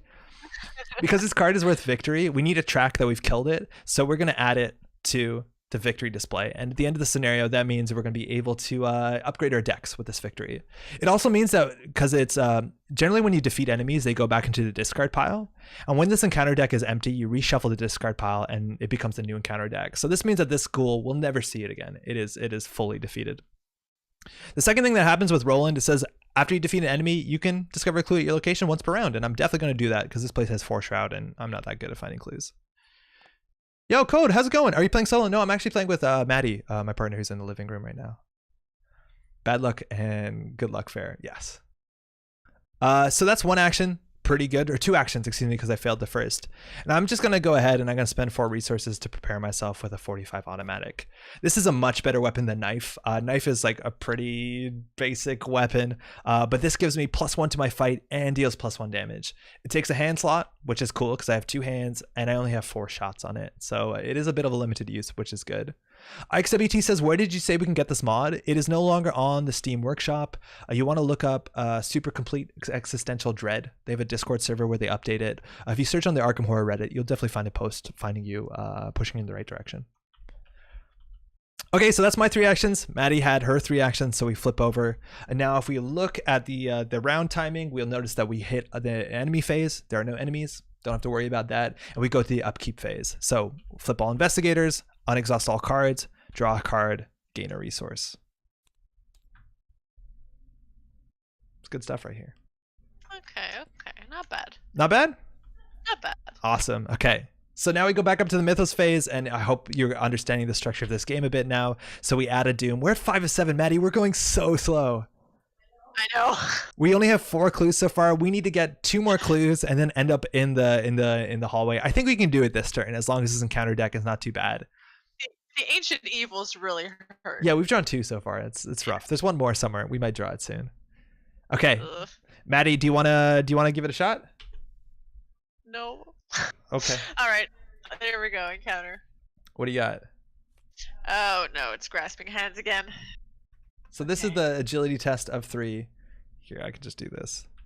So many grasping hands. Agility's so bad for me. Yes. Just let's see. Now you do have that coat that you put down, so some of the damage is not that big of a deal. That's true. I feel like I'll probably just wish for the best here. 3 to 3. 3 to 3. All right. Wish for the best is a strat. I don't want to spend my cards on No, this. yeah, I don't think you do. Nailed it. Oh, we're fine. Look at that. This is fine. The hands don't get their claws into Maddie, and the grasping hands is dealt with. Let's get me an enemy that's easy to kill so I can get another clue in the basement, okay? Rats. Okay. Fuck! Oh my god. I've drawn all 3 of these, even though you have cards to cancel these things. All right. Ancient Evils, add a Doom on the current agenda. This effect can cause the agenda to advance. So we are going all the way up to 6 Doom. This is called I call this the witching hour.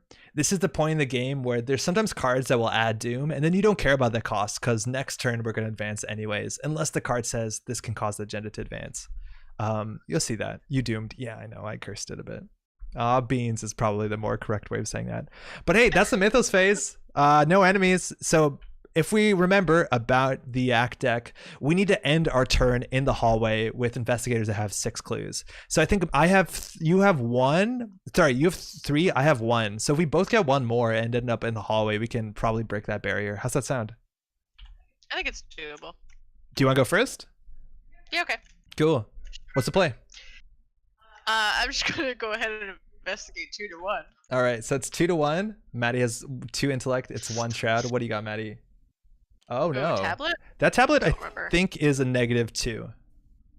It is. So this is fine because I'm lucky. Oh, you have a lucky? Yeah. Nice. So lucky again. Maddie can play that after she fails the skill test and give her +2. So she technically succeeds off of that -2. Awesome. I So that's will the last clue. clue. And that means this place is clear, so that's worth a victory as long as we end the scenario with no clues on this location. And right now, we're in a good spot. Indeed. So second, I'll go ahead and just move into the hallway so that I am ready. And I think I'm gonna scry. Do you want to scry then think I'm counter gonna- deck or your deck? Ooh, good question. Might be smart to do the encounter deck. Counter deck's really cool because you can ensure I get enemies and then like you get anything that cares about willpower. Should have done that before. I didn't think about Yeah. that with all the ancient. Yeah, because ancient evil comes up and you have that card that counters like that cancels revelations off of encounter cards. So like scrying can be really cool. That's all This good. is not just my deck. Okay, yeah. So I guess we could do the encounter deck. Okay. So Maddie Artist deck. gets it's just at the top and left of the agenda deck, yeah. So Maddie can look at the top 3 and rearrange them and return them into the deck. Now Maddie does have to exhaust this card and spend a charge for it. I'm just gonna do it to save time. And Thank you. that's your final action, right? That is my final action. Okay. You want an enemy. Do I? The issue is I'm gonna move to the hallway, and I want to generally kill enemies when I can parlay. When there's clues there, so I can get the clue using my Roland ability. So like it's not a great time to get an enemy, but it's better than you getting it, right? I think I have a good ordering here. This should be fine. Okay. Cool. So Maddie's There seen we the go. future. It's also worth noting that this card specifically, it has no more charges on it, so Maddie can't use it, but it doesn't discard itself. It doesn't go to the discard pile. And that actually matters because there are sometimes cards that will say like trash an asset you have in play and stuff like that. So sometimes it's good to keep around cards without charges on them. Now, if Maddie wants to play another hex, she can always just discard a card from a hex slot and play a new hex. So it's not going to clog that slot up to any meaningful way, but it's sometimes good to keep a card around like that. Okay, Maddie, I'm not very good at clues, right? I think you got this. You It's can figure 4 it out. shroud, but I'm going to play this event. It's fast, so it doesn't take an action. It costs 2, and it says discover a clue at your location. So I'm just going to cheat and look behind the painting. This is fine. This is fine. All right, so now we have, if I'm not mistaken, I think we have the requisite 6 clues. Yeah, it looks like we have. Wait, we have 6 clues. Yep. So I'm going to go spend my next action, and I'm going to move up to the hallway so that we can together spend enough clues, because I think we have to end the round in the hallway with 6 clues. Yep. And then for my last action, I'm going to draw a card last click, which is last action, which is generally poorly advised, but it worked out pretty well. Awesome. So now we have the enemy phase, which doesn't happen. And then we have the upkeep phase. So you can unexhaust all your cards and then draw a card, gain a resource, constantly flowing. Oh, that's good too. That helps us find clues. It's a good card. I was looking for this way earlier. Okay, now Maddie, we enter the Mythos phase, and a bad thing is going to happen, because the first thing we do is we add the 7th Doom, and then we check if the Doom threshold is met, and 7 it is, so we advance this card. So first thing we do, we forgot to do this last time, is that we hit that down to 0, and then we flip this over and read the back. A feral beast, roughly humanoid with canine cast and hooves for feet, tears through the ground in front of you. Below the floor, you can see vast tunnels beneath your house. Fiendish howling echoes from deep within the underground caverns. Shuffle the encounter discard pile into the counter deck. Discard cards from the top of the counter deck until a ghoul enemy is discarded. The lead. Oh, wait. Oh no! No. We were meant to do this first. I'm so sorry. This says when the round ends, investigators in the hallway may, as a group, spend the requisite number of clues to advance. We totally forgot to do this. That was our plan the whole time, right? Yeah. Okay, quick rewind. That's fine. Vern is asking, don't you want the victory point? In the basement we do, but like we're not doing that well. Like we're pretty slow, and 4 shroud's really difficult. Maybe later. Okay, so we have to spend our 6 clues. So I just right clicked on that and spent our clues for us, which is kind of magical, and then we can flip this over. Cool. Using the barrel from the attic that was underneath the meat, you carry ice and snow from the cellar and hurl it at the barrier. The barrier sparks and shudders as it consumes the ice, then hisses and fades out of existence. The barrier blocking passage into the parlor has vanished. Reveal the parlor. Okay. So the parlor said that we couldn't reveal it, but now we can. And it says you're unsure what would happen if you tried to cross the threshold of the strange barrier. But based on its extreme heat, you sure as hell don't want to try. 2 shroud. What the art? No clues. And as an action, you can resign. This is too much for me. You run out the front door, fleeing in panic. And it says, while Lita Chandler is not controlled by a player, she gains spend an action to parlay to test 4 intellect. If you succeed, take control of Lita Chandler. So there's a couple actions we haven't seen here. Firstly, parlay is an action you can do, and parlay means you're talking to somebody. And so if we do a parlay test, we'll take control of whatever Lita is. Also, resign is an action that we haven't talked about. And if you spend an action to resign, you have to be there. You would take your investigator card and you remove it from the board. And it means that you ran away. You ran out the front door of the house. And that's a totally valid strategy to how to play the game. It's a valid answer. If you choose that ending and we both resign, it'll impact the story for the rest of the scenario because we've resigned and maybe we didn't talk to Lita, maybe we didn't deal with the ghouls, stuff like that. So that's actually a really big deal. Now, sometimes resigning is a right move. Maybe you have like only 1 sanity left, 1 health left, and you know that you're not going to survive and you'd rather not be defeated, so you resign. So resign is always a very interesting thing. Some games have let you resign on turn 1 if you really want to, which is bananas. Now it also says put the set aside Lita Chandler into play into the parlor. Okay, so Lita is in here and she's in the parlor. This is why it says if Lita is not in play, somebody can take control of her with a parlay action. And Lita is the Zealot. While you control Lita Chandler, she gains. Each investigator location gets +1 fight. That's really good. And as a reaction, when an investigator your location successfully attacks a monster enemy, that investigator deals an extra damage. That's also really good. She's some sort of monster hunter. She also is an ally, so she'll take up that ally slot, and she has 3 health and 3 sanity. So that's a lot of sanity to be able, and health to be able to soak if you're worried about taking damage. Now it also says spawn the set aside ghoul priest in the hallway. Oh boy. This is the ghoul priest. The ghoul priest is an enemy. It is a humanoid monster ghoul elite. Those are all subtypes which matter for certain cards. Specifically, Lita does extra damage to monsters, so that matters. It has 4 attack, which is monstrous. It has 4 evade, which is monstrous. And then you see the health, it says 5, but then you get that person in the trench coat and the hat, which means that this is 5 health per investigator. This thing has 10 health. Its prey is the highest fight. Now, what prey means is that if there's ever a tie in which who should engage this enemy or who this enemy will hunt, and we haven't talked about hunting yet, it'll always default to the person who has the highest fight. It's meant to be this like decider for a tie if it's ever not clear who's going to take this enemy. It has hunter, which means that if this thing is on its own and nobody's engaged with it, during the enemy phase, it'll hunt and it'll follow whoever has the highest fight, ideally in a tie. And it also has retaliate, which is not something we've talked about. And retaliate is such a big issue because it means if you're doing an attack against this enemy and you fail the attack because the chaos token goofed you up, it will attack you back. That's what retaliate means. So say I attack this thing and I whiff the attack, I'm going to get hit for the 2 physical and 2 mental that the Ghoul Priest does. That is brutal. This is a figure in red robes wearing a bone mask. It gibbers and snarls before leaping to attack. And Victory 2, though, is pretty handsome. So this thing is now on me, Maddie, because I have the highest fight. Okay. This sucks. This is scary. And now we go on to the next act deck. What have you done? A woman with a torch stands in your parlor, a glimmer of hatred in her eyes. What have you done to my barrier? She screams, furious. Before he can answer, a ghastly wail sounds behind you, and a creature wearing robes and a deer skull mask tears through the wall, advancing towards you. Objective. If the Ghoul Priest is defeated, advance. And remind you it has 4 attack, 10 health, and retaliate. Now that's an objective. Whenever you see objective, it means that's the way to advance this card. Because you notice this card doesn't care about how many clues we have.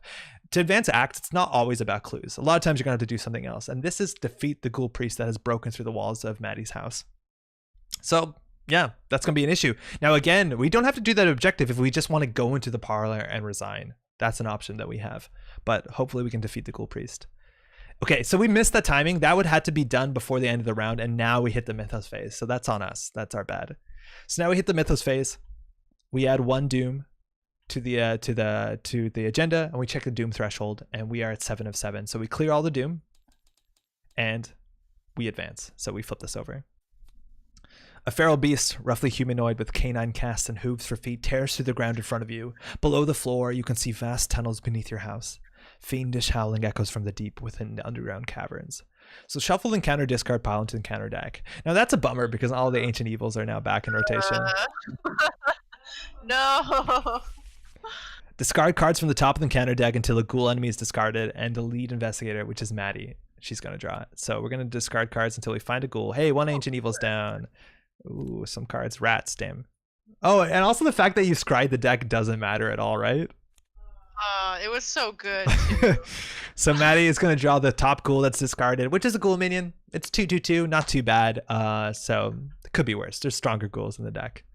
And now we advance to the final agenda. I think it's a final agenda. We actually don't know. Called They're Getting Out. Agenda 3A. You hear a crazed howl outside, and suddenly all the creatures turn their attention to that sound. They rush to escape the house, breaking down doors and clawing at everything in their way. Okay, so there's 2 force triggers here.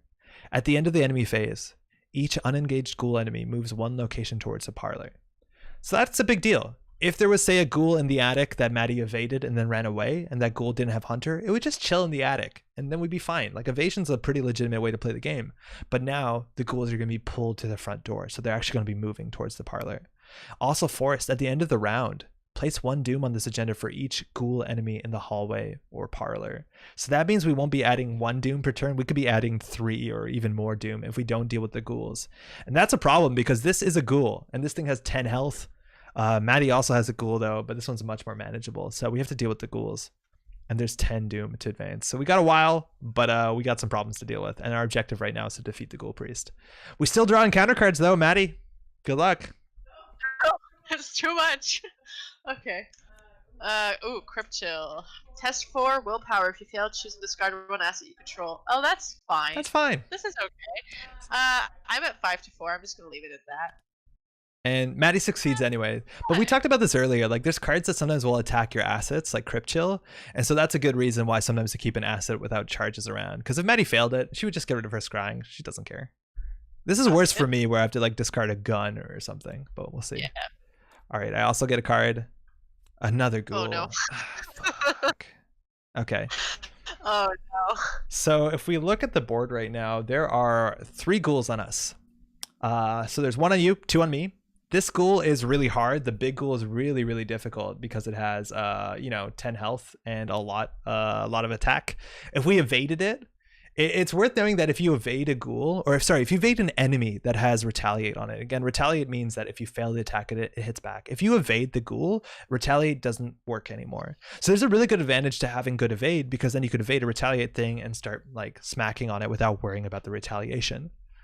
Now, the other thing we can do is if somebody can go into the parlor and talk to Lita and parlay with her successfully with her intellect, which is something we're not very good at, we could bring Lita back to the hallway, which would give all of us +1 fight, which seems really good. And then anytime an investigator at Lita's location does damage to a monster, we would do an extra damage, which is a lot good because we have to do 10 damage to the school. What are you thinking, Maddie? Can you get Lita? I think, yeah, not with great certainty, but I think I could try. Okay. I'm just thinking, can I have 2 of the same card if there's no like unique indicator on it? Yeah, you can totally have 2 of the same card, but exactly what you said, just like in Netrunner, if you're familiar with that game, there's like a star next to the name of a card. That means it's unique. So you can only have 1 copy in play, but none of these cards are unique. It's also worth noting when you're building decks, the most of the same card you can have in your deck is 2. So it's not like Netrunner where you can have 3 of the same card. You can only have 2 shrivelings in your deck.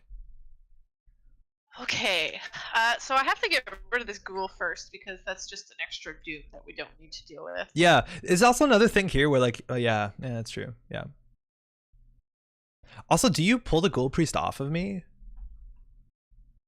No, I feel like that's like someone's gonna get smacked with this 2 and 2. Actually, because like you could pull the ghoul priest off of me. I think I actually might be better at getting Lita. Yeah, but it's gonna hit me for 2 horror, and which means you can do a damage to it. Yes, but then I need you to quickly take it back away from me, or else yeah, I'll die. I can do that next turn. But yeah, you're right. You can't take 2 hits from it. That's the issue. But I think I'm much better at getting Lita because I have better intellect and I have cards from my hand I can boost.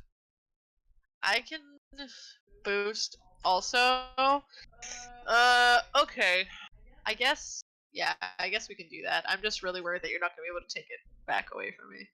I'll be okay. Can you tank 1 turn maybe? Yes, but then I'll be in a lot of danger. I'm in danger.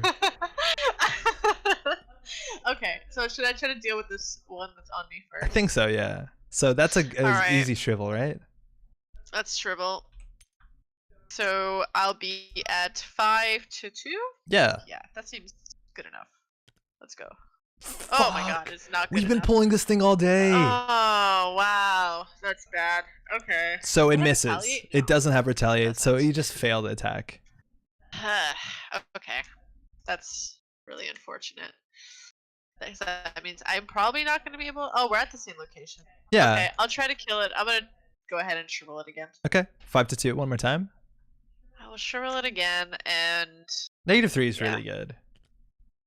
No! Oh my god! Okay.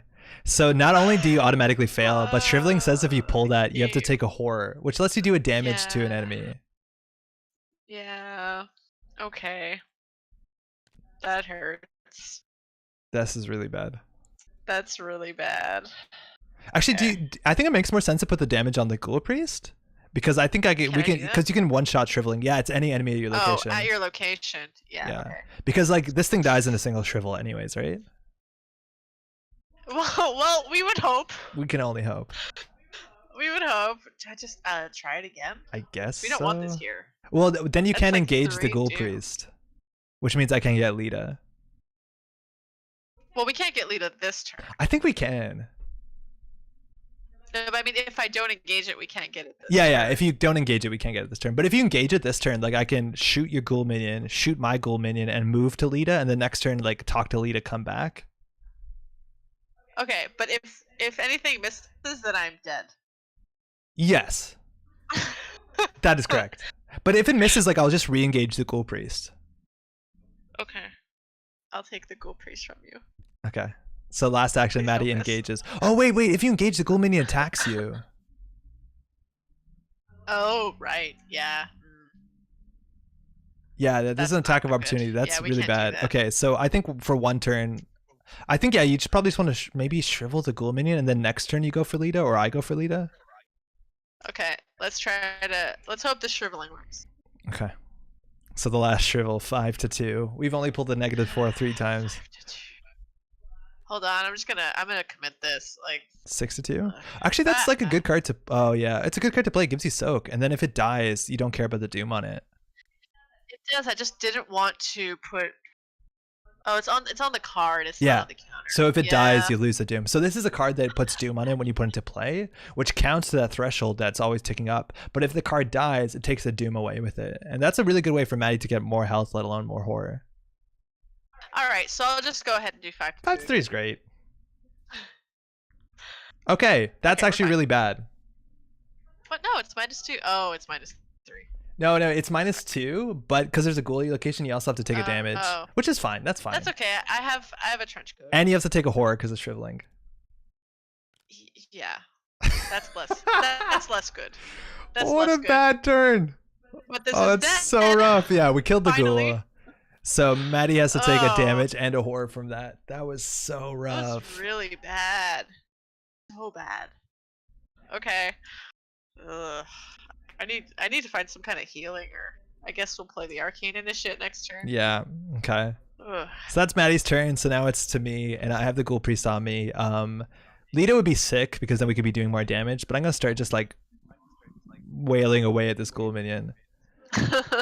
Okay. So first, I think I'm going to. I don't know if I want to throw my knife. I think I actually probably do throw my knife at because no, because then I need the knife once it's empty. This is awkward. I think I'm just gonna attack the Ghoul minion twice because I don't have much else to do besides draw. So yeah, I'm gonna attack the Ghoul minion twice. So I'm gonna attack it with my knife. So I'm attacking 4 + 1 is 5 against this Ghoul minion. So 5-2. Now it's worth noting that if you're engaged with enemies, attack is not one of the things that is an attack of opportunity. So if I'm engaged with multiple enemies and I'm just attacking this one and not the Ghoul Priest won't do an attack of opportunity. So I'm going to attack this 5-2 just using the basic knife attack. Sick. So that does 1 damage. Nice. I'll do it again, 5-2. That's a cultist, which if I'm not mistaken is a -1. If I fail, take a horror. So that's fine. So that's going to kill this thing. All right, so 2 ghouls down. We just have the big one still, and this one looks like it's going to hit me pretty hard. Okay, so I could shoot at it, but I might want to wait for Lita, right? Because if I wait for Lita, it's going to have more a bigger chance. More damage. Yeah. Yeah, okay. But to get to Lita, you're gonna have to take a hit from this, no?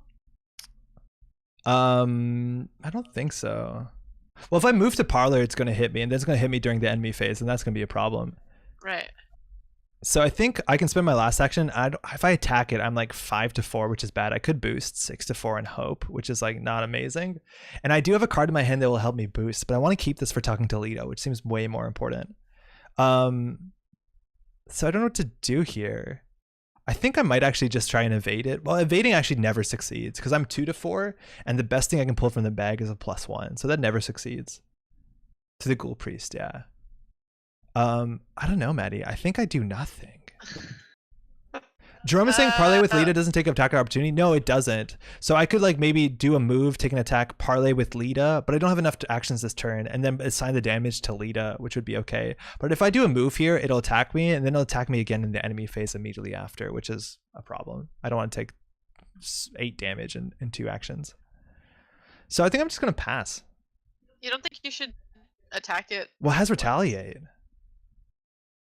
And I'm like 5-4. Like it's really rough right now. Yeah, okay, that's fine. So you don't have to take your 3 actions. You can actually pass. So I'm not going to do my last action. And that means that will take us to the part of the round called the enemy phase. Don't forget that Lita has soak. Yeah, I know Lita has soak. I just can't move and parlay here this turn. I didn't know you can pass. Yeah, you can pass your whole turn if you want. Okay. So we hit the enemy phase. Firstly, any enemies that have Hunter would hunt. This has Hunter, but it's already engaged with somebody, so it doesn't have to hunt. And then it's going to attack me. It's going to attack for 2 physical and 2 mental. So what I'm going to do is I'm going to assign 2 of the physical and 1 of the mental to the guard dog. The guard dog is going to do it damage in response. That's what the guard dog does. And unfortunately, the good boy has been very good and is going to hopefully be very good in the afterlife as well. I'm so sorry, little pupper. And then this does one more horror. Can the dog take the mental? Yep.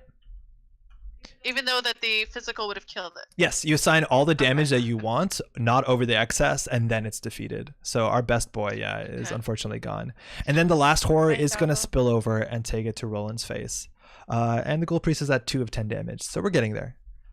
Now it is worth remembering that at the end of the enemy phase, it says at the end of the, it's at the end of the round. So next we go to the upkeep phase. It's worth noting that the Ghoul Priest does attack me, so in theory he does exhaust. This usually doesn't matter. And then we hit the upkeep phase. So we flip over all our mini cards. We unexhaust all our cards, so the Ghoul Priest comes back to me. In theory, Maddie could have taken the Ghoul Priest there, but unfortunately the Ghoul Priest that was prey is always going to be the highest fight. Now, if it didn't have prey and an enemy wakes up at a location, you can decide who's going to take it, who's going to engage it. But because this has prey, it's going to decide ties. So have higher fights, so it's always going to go to me in this situation. Then after that, it's card and resource. And then we go back to the Mythos phase. Oh, first though, it says at the end of the round, add 1 doom to this agenda for each ghoul enemy in the hallway and parlor. So we're going to add 1 doom firstly at the end of the round because there's 1 ghoul, the Ghoul Priest, in the hallway. Now we hit the Mythos phase, so we add another doom and we check if we hit the threshold 2 to 10. We're good. And then Maddie, you draw the first encounter card. All right. Okay. Oh no! You've been so good at these though. Okay. So it's 3-3 right now if Maddie doesn't want to boost, and the punishment here is potentially up to 3 damage. Yeah, I'm just gonna go 3-3. 3-3. Okay, that skull is -1, I believe, because there is 1 ghoul at your location. So you only take a single damage. 1 damage. I'll put that on the trench coat. So that breaks the trench coat because it's at the threshold of 2. Yes. All right. So then I'm up on my encounter card. Ancient Evils. Whatever. At least it's not an enemy. So that adds another doom. And again, if this hit the threshold, it would advance immediately because that's what Ancient Evils says it wants you to do. Bad stuff. All right. So now we have a full turn. Maddie has some issues with some horror, but I know you do have a friend in your pocket that could help you right now. I want to go find Lita. I think we have a good turn here, Maddie. I'm concerned. What are you concerned about? I'm just, I'm pretty close to death. I'm a little scared. Okay. I'll be okay. Your shriveling is empty, which is an issue, right? Because you have no really good way to fight. Yeah, well, I can replace that with other things, so it's Okay. not so bad. So what do you want to It's not do? so bad. Because I think Well, you that need to was take the priest off of me this turn, which means like if you have damage soak, it's a nice time to get it down before this thing wails on you. yeah. We could do that, or I could try to go get Lita. That's true. Are you better at Lita? Like, how good are you at Lita right now? I It's would. parlay of I could make 4. myself at 5, 6. I could be 6. So if I do it though, I can do it at 3, 4, 5, 3, 4, 5. I also can do, I think, 4, 6. So I guess you might as well do it. Then I don't have to deal with engaging the enemy, right? Yeah. And I could try to. Yeah. For what it's worth, I can't take too many more hits. I can take 2 more hits from this thing before I die. So like, I think one of us needs to get Lita. Now, if you play Lita, I can get another guard dog. Sorry, if you take the Ghoul Priest, I can put another guard dog down, which will buy us, another round or so of damage. Okay. I don't know. I don't think we need this turn. I think if you get Lita, I think that's the most important. But we're equally able to get her, right? You said you could boost to 6? Yeah. You want to give it a shot? Okay. All right. Let's go. So Maddie's moving in. Another option, Maddie, you could resign. This is too much for me. No, I think I'm gonna try to get Lita. So Okay. my second action, my first was to move. Second will be to parlay. So I'm at 2 Yeah. intellect as a base. So 2 to 4, not looking good. 3, 4 to 4. 4. Okay, we're at parity. 5. 5 to 4. And that played it. I'm gonna play this. Okay. Because, And so that has a wild icon, so you can commit it to anything. So 6 to 4. 6 to 4. You can't do anything more? No. Oh, if this fails, it's so bad. Alright. Yes! Ooh, Huge! yay. Huge! So we succeed. If successful, take control of Lita Chandler. So Maddie gets Lita. Lita is an ally. You can notice that because it has the icon in the bottom right corner. So Maddie now has Lita, which means every investigator at a location gets +1 fight. A really big deal when we're fighting a big enemy. And let alone every attack against a monster does an additional damage. So that means every attack with my gun will do 3 damage instead of 2. So hopefully we can kill it pretty quickly. But you have to be at my location for this to matter. Yeah, that's my last action will be to come back to the hallway. Okay, so third action, Maddie comes back. And so now it is I and the Ghoul Priest. I've been hiding my hand, by the way, for those who are watching, but H hides your hand, so that's an easy way to do that. And now I can start attacking the Ghoul Priest. Now, again, this thing has Retaliate. If we had somebody in our team that was good at evading, we would try and invade the Ghoul Priest, because if it's evaded, you can't do, it won't do it in a Retaliate. Retaliate only works if the enemy is not exhausted. So I'm going to start slugging away at this thing and hoping for the best. So I'm going to spend a bullet and I'm going to do an attack. I'm at 4 attack, 5 attack because of Lita, 6 attack because of the automatic, and I'm going to go all in here and I'm going to commit Vicious Blow, 7 attack. And if the skill is successful, it'll do 4 damage because of the Vicious Blow adds 1, the automatic adds 1, and Lita adds 1. So we're at 7 to 4. I probably should boost once more. Nah. I can boost. Oh, can you? We're there. Do you have a fight icon? Yeah, I do. Oh, sick. Baseball bat. So it's 8 to 4. So again, this is a terrible thing to say, but the only thing that makes us lose here is the autofail. No. +1. Sick. Sick. All right. Okay. So that connects. It does 1 damage for the base attack, 1 for Lita, 1 for the automatic, 1 for Vicious Blow. We're at 6 of 10 health. If I had another Vicious Blow in my hand, we could actually kill this thing in another shot. So that was 1 action. Let's go in again. I'm going to attack again with a bullet. We might be able to defeat it this turn, actually. So I'm going to spend another bullet. So I'm attacking 4, 5 for the gun, 6 because of Lita. Or it's 6 to 4, and I'm going to do Unexpected Courage. So that's 8 to 4 again. Again, there's always the autofail here. 8 to 4, -1. Nice. That's another 2 damage. 1 because of Lita, 1 because of the automatic, 1 because of the basic attack. 4, 5, 6, 7, 8, 9. We have to do 1 more damage, Maddie. Yeah, you got this. If I don't, I die, though. If I miss, it hits me for 4 horror and I'm defeated. Oh. Can you boost? Yeah, I could boost 1. Okay, I'm going to shoot again. So again, Lita gives me 1. I'm at 4. 5 for Lita. The gun gives me 1. 6. Maddie's going to commit a shriveling. Yeah, if you play it on the table, unfortunately, it plays it and adds charges to it. Where should I put it? I think onto the mat. Yeah, the mat will get rid of that. Okay. So it's 4, 5, 6, and I'll commit my guard dog. So it's 7 to 4. Oh, Fuck! oh my god! Ugh.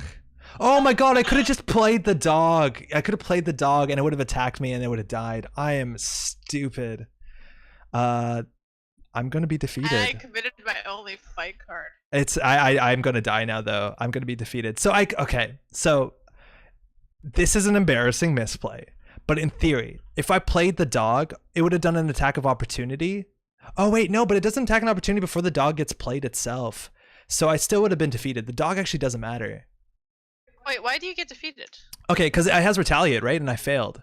So it hits me for 2 physical and 2 mental. So that's 1, 2, 1, 2. Yeah. This is not going to go well for me. And that is my third and final action. Maddie, you have to finish this on your own. So now... I committed my shriveling. Oh, you're going to have to fight with Lita. Oh, this is so rough. Okay. It's fine. It's fine. It's fine. It's fine. It's fine. It's fine. So we hit the round sequence and now it's the enemy phase. And now the Ghoul Priest is going to hit me for 2 physical and 2 mental. Could have thrown the knife. Oh man, throwing the knife would have been smarter too. There were so many things we could have done that were way smarter than that bullet. That is bad. We got too excited. We got way too excited. We play better than this. This is fine. So this thing's gonna hit me for 2 physical and 2 mental. Now this means that I take more horror than I have threshold, so Roland is defeated. What happens when you're defeated? You drop all your clues on your location. The enemy unengages with you, and it will engage it with Maddie because it'll engage with somebody at the location, and I am out. So it's only Maddie from now on. So Maddie, no pressure, no pressure. Ooh. Oh man, there's so many better things we could have done. But Maddie, you'll be fine. You'll be fine. You'll be fine. Okay. Now it's worth noting that now that I'm defeated, you have to remember how you were defeated. So I was defeated through horror, which means that I'm going to take trauma. I'm going to take horror trauma, which is a bummer. We'll talk about that after the scenario is over. But you have to remember how you have been defeated. This doesn't mean that I'm going to be out of the scenario. I'm going to be showing up in the next campaign or the next scenario in this campaign, but I'll start a bit bruised to kind of show the history of what's happened to Roland. Now, at the end of the enemy phase, it is the upkeep phase. So, Maddie, you unexhaust your cards. You take a card and a resource. Oh, man, you have 1 card in hand. Oh, man. Ooh. Did you get your resource? Okay. Awesome. Yes. And then at the end of the round, we add a doom to this for every ghoul in the parlor. Philip says, if you die from damage and horror at the same time, do you pick both? Yeah, you pick whatever you want if you die from both at the same time. It's your choice. And if it was my choice, I would definitely have chose to die to physical trauma, physical damage, because I'm way easier taking physical trauma than mental trauma. And then now it is the mythos phase. So we put 1 doom on the card. And Maddie, you draw the encounter card. Very quickly, though, I just want to say this will come into play. Cards like this that have the ability on it to say 5 per investigator. Sometimes it's the health. Sometimes it's how many clues you need to advance. That does not adjust itself based on how many alive investigators, but how many investigators started playing the game. So this still has 10 health. What do you got, Maddie? All right. Running remains. Oof. This can kill you too. Oh yes. no, you have Lita. You're Lita. You're good. You're good. You're 5 to 3. I have 5 to 3. I think I'm just going to. Okay, that's is rough. Everything has been rough so far. So that says because there's a ghoul at your location, you have to take a damage.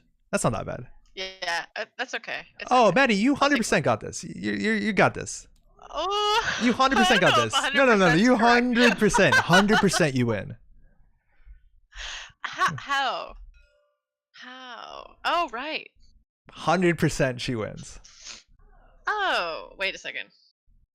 Pat is yelling die in chat. Okay. What? Die. So this thing only has 1 more health on it because it has 10 health and right now it has 4, 5, 6, 7, 8, 9 damage on it. So Maddie has to do 1 single damage to it. Her shriveling doesn't have charges, so it looks like she's going to have to fight with her fist. But her fists are pretty bad. It's only 3 with Lita against 4. But Agnes is a witch, and Agnes has the ability whenever she takes horror to do damage to the Ghoul Priest. So as long as Maddie can take horror, the Ghoul Priest will die. And we can because we have Lita. Okay, this is fine. So, I feel like I've said that a lot in this game. Oh, it's been so bad. We pulled a -4 so many times. I goofed the knife thing up. That is definitely on me. Okay, so I think I'm just going to try to punch it. I'm gonna try to punch it. Oh, that's brave. I like this. So Maddie's attacking at 3 to 4, and the idea here, you'll see. Oh my god, that is a brave punch. That is 5-4. Maddie actually might connect. But this is 5-4. That's all I can do. So let's go.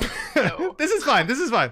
So this token is the auto fail. It lowers your stat to 0 and means that you fail regardless. So it's a straight up fail. And that seems abstractly bad because the Ghoul Priest has retaliate. So if you fail an attack, it attacks you. But Maddie knew this. That's why she went for the really brave out here. Because now that the Ghoul Priest hits her, Maddie takes horror. And whenever she takes horror once per phase, she can do 1 damage to the Ghoul Priest. So Maddie will take damage on Lita, damage on her, and put 1 damage on the Ghoul Priest. It's at 10 damage, which means it's defeated. It has victory, so it's going to be added to the victory display. So we're going to be able to upgrade our decks. And this card here says, if the Ghoul Priest is defeated, advance. With the robed creature falls, the fiendish swarm burrows back into the ground, and the chaos of the house quiets. But the stranger in your parlor doesn't seem relieved. You broke my seal that was set to trap the ghouls within. She raises her torch. Now we must take more direct measures and burn this hell pit to the ground. The lead investigator, who is technically Maddie, but we're going to say it is chat, has to decide. And you notice how it says R1, R2. That actually means that we'll be reading different resolutions. So this will have a strong impact on the story. It was never much of a home. We burn our house down, like Lita says. Or, this hell pit's my home. No way we're burning it. So we have to decide what we're going to do. Are we burning down the house like Lita says, or are we going to protect our home? Tataki says burn down the house. Jerome says burning down the house. I wonder which way we're going to go. Oh. Ian, IXWT, we're getting a lot of burns in the chat. I feel like this is a pretty decisive burn down the house choice. Okay.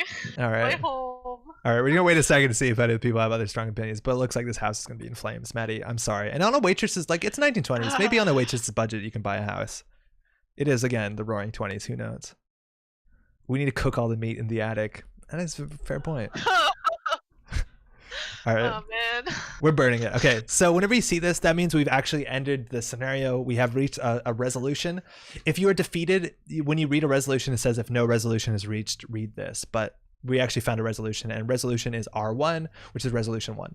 So we're going to head on over to the campaign book, and we will read something. So here we go. You nod and allow the red-haired woman to set the walls and floor of your house ablaze. The fire spreads quickly, and you run out the front door to avoid being caught in the inferno. From the sidewalks, you watch as everything you own is consumed by flames. Come with me, the woman says. You must be told of the threat that lurks below. Alone we are surely doomed, but together we can stop it.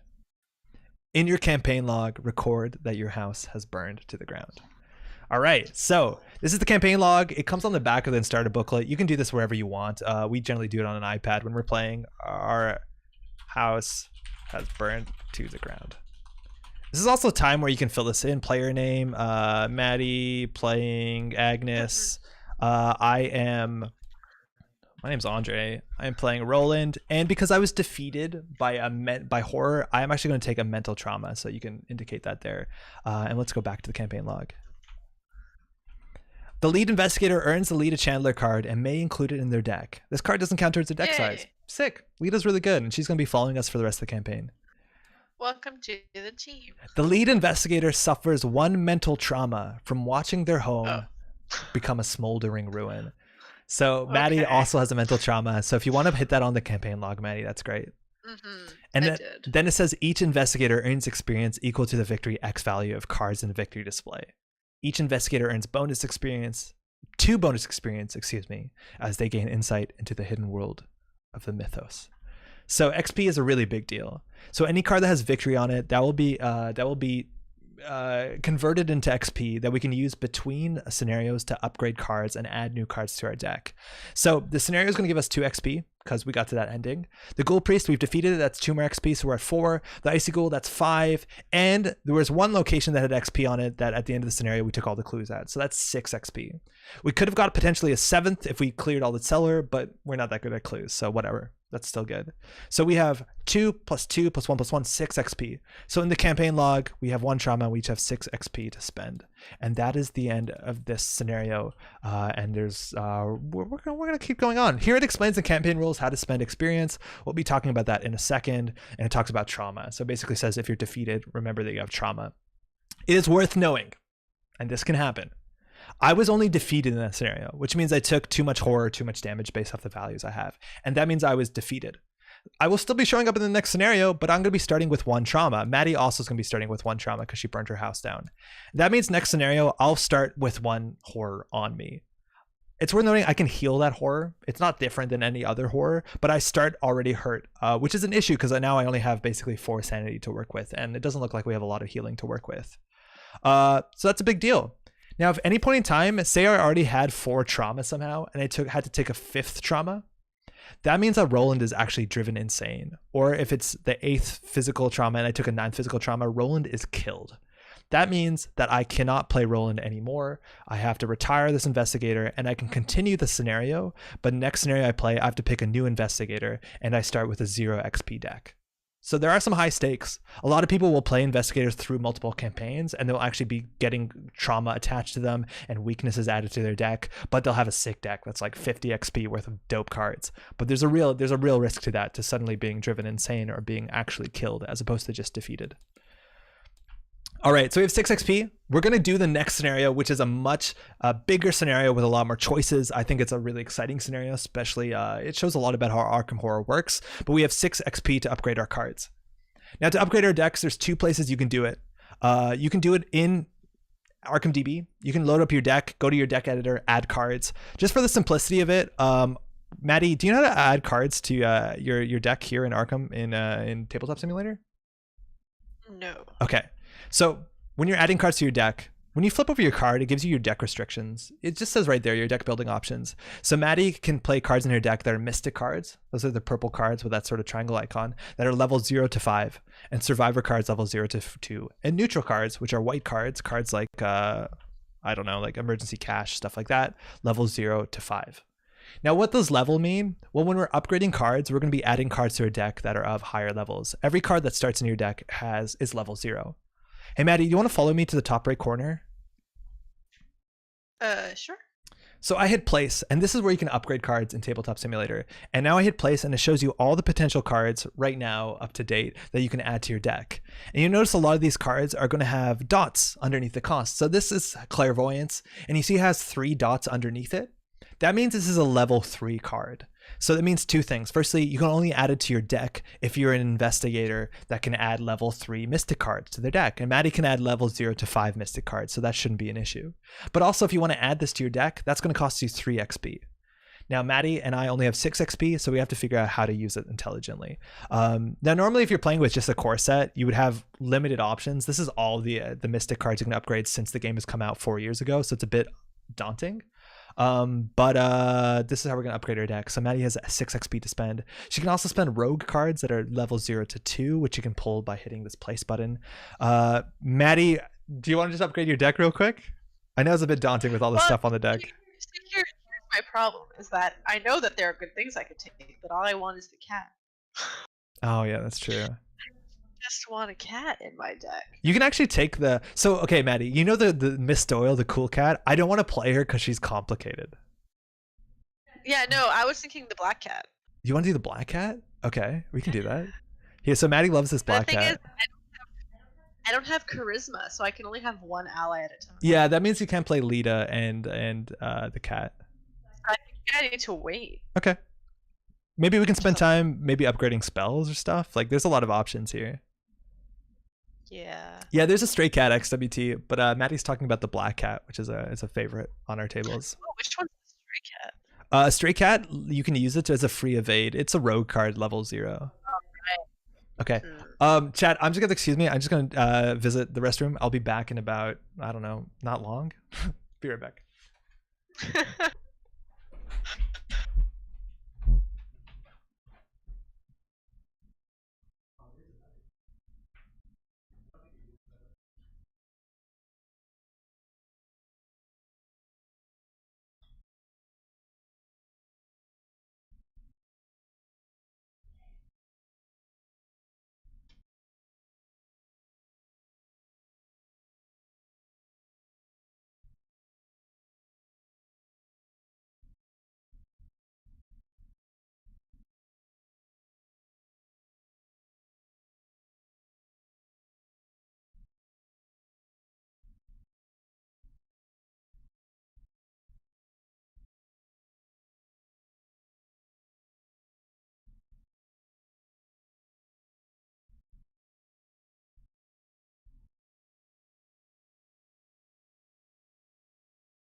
Sup?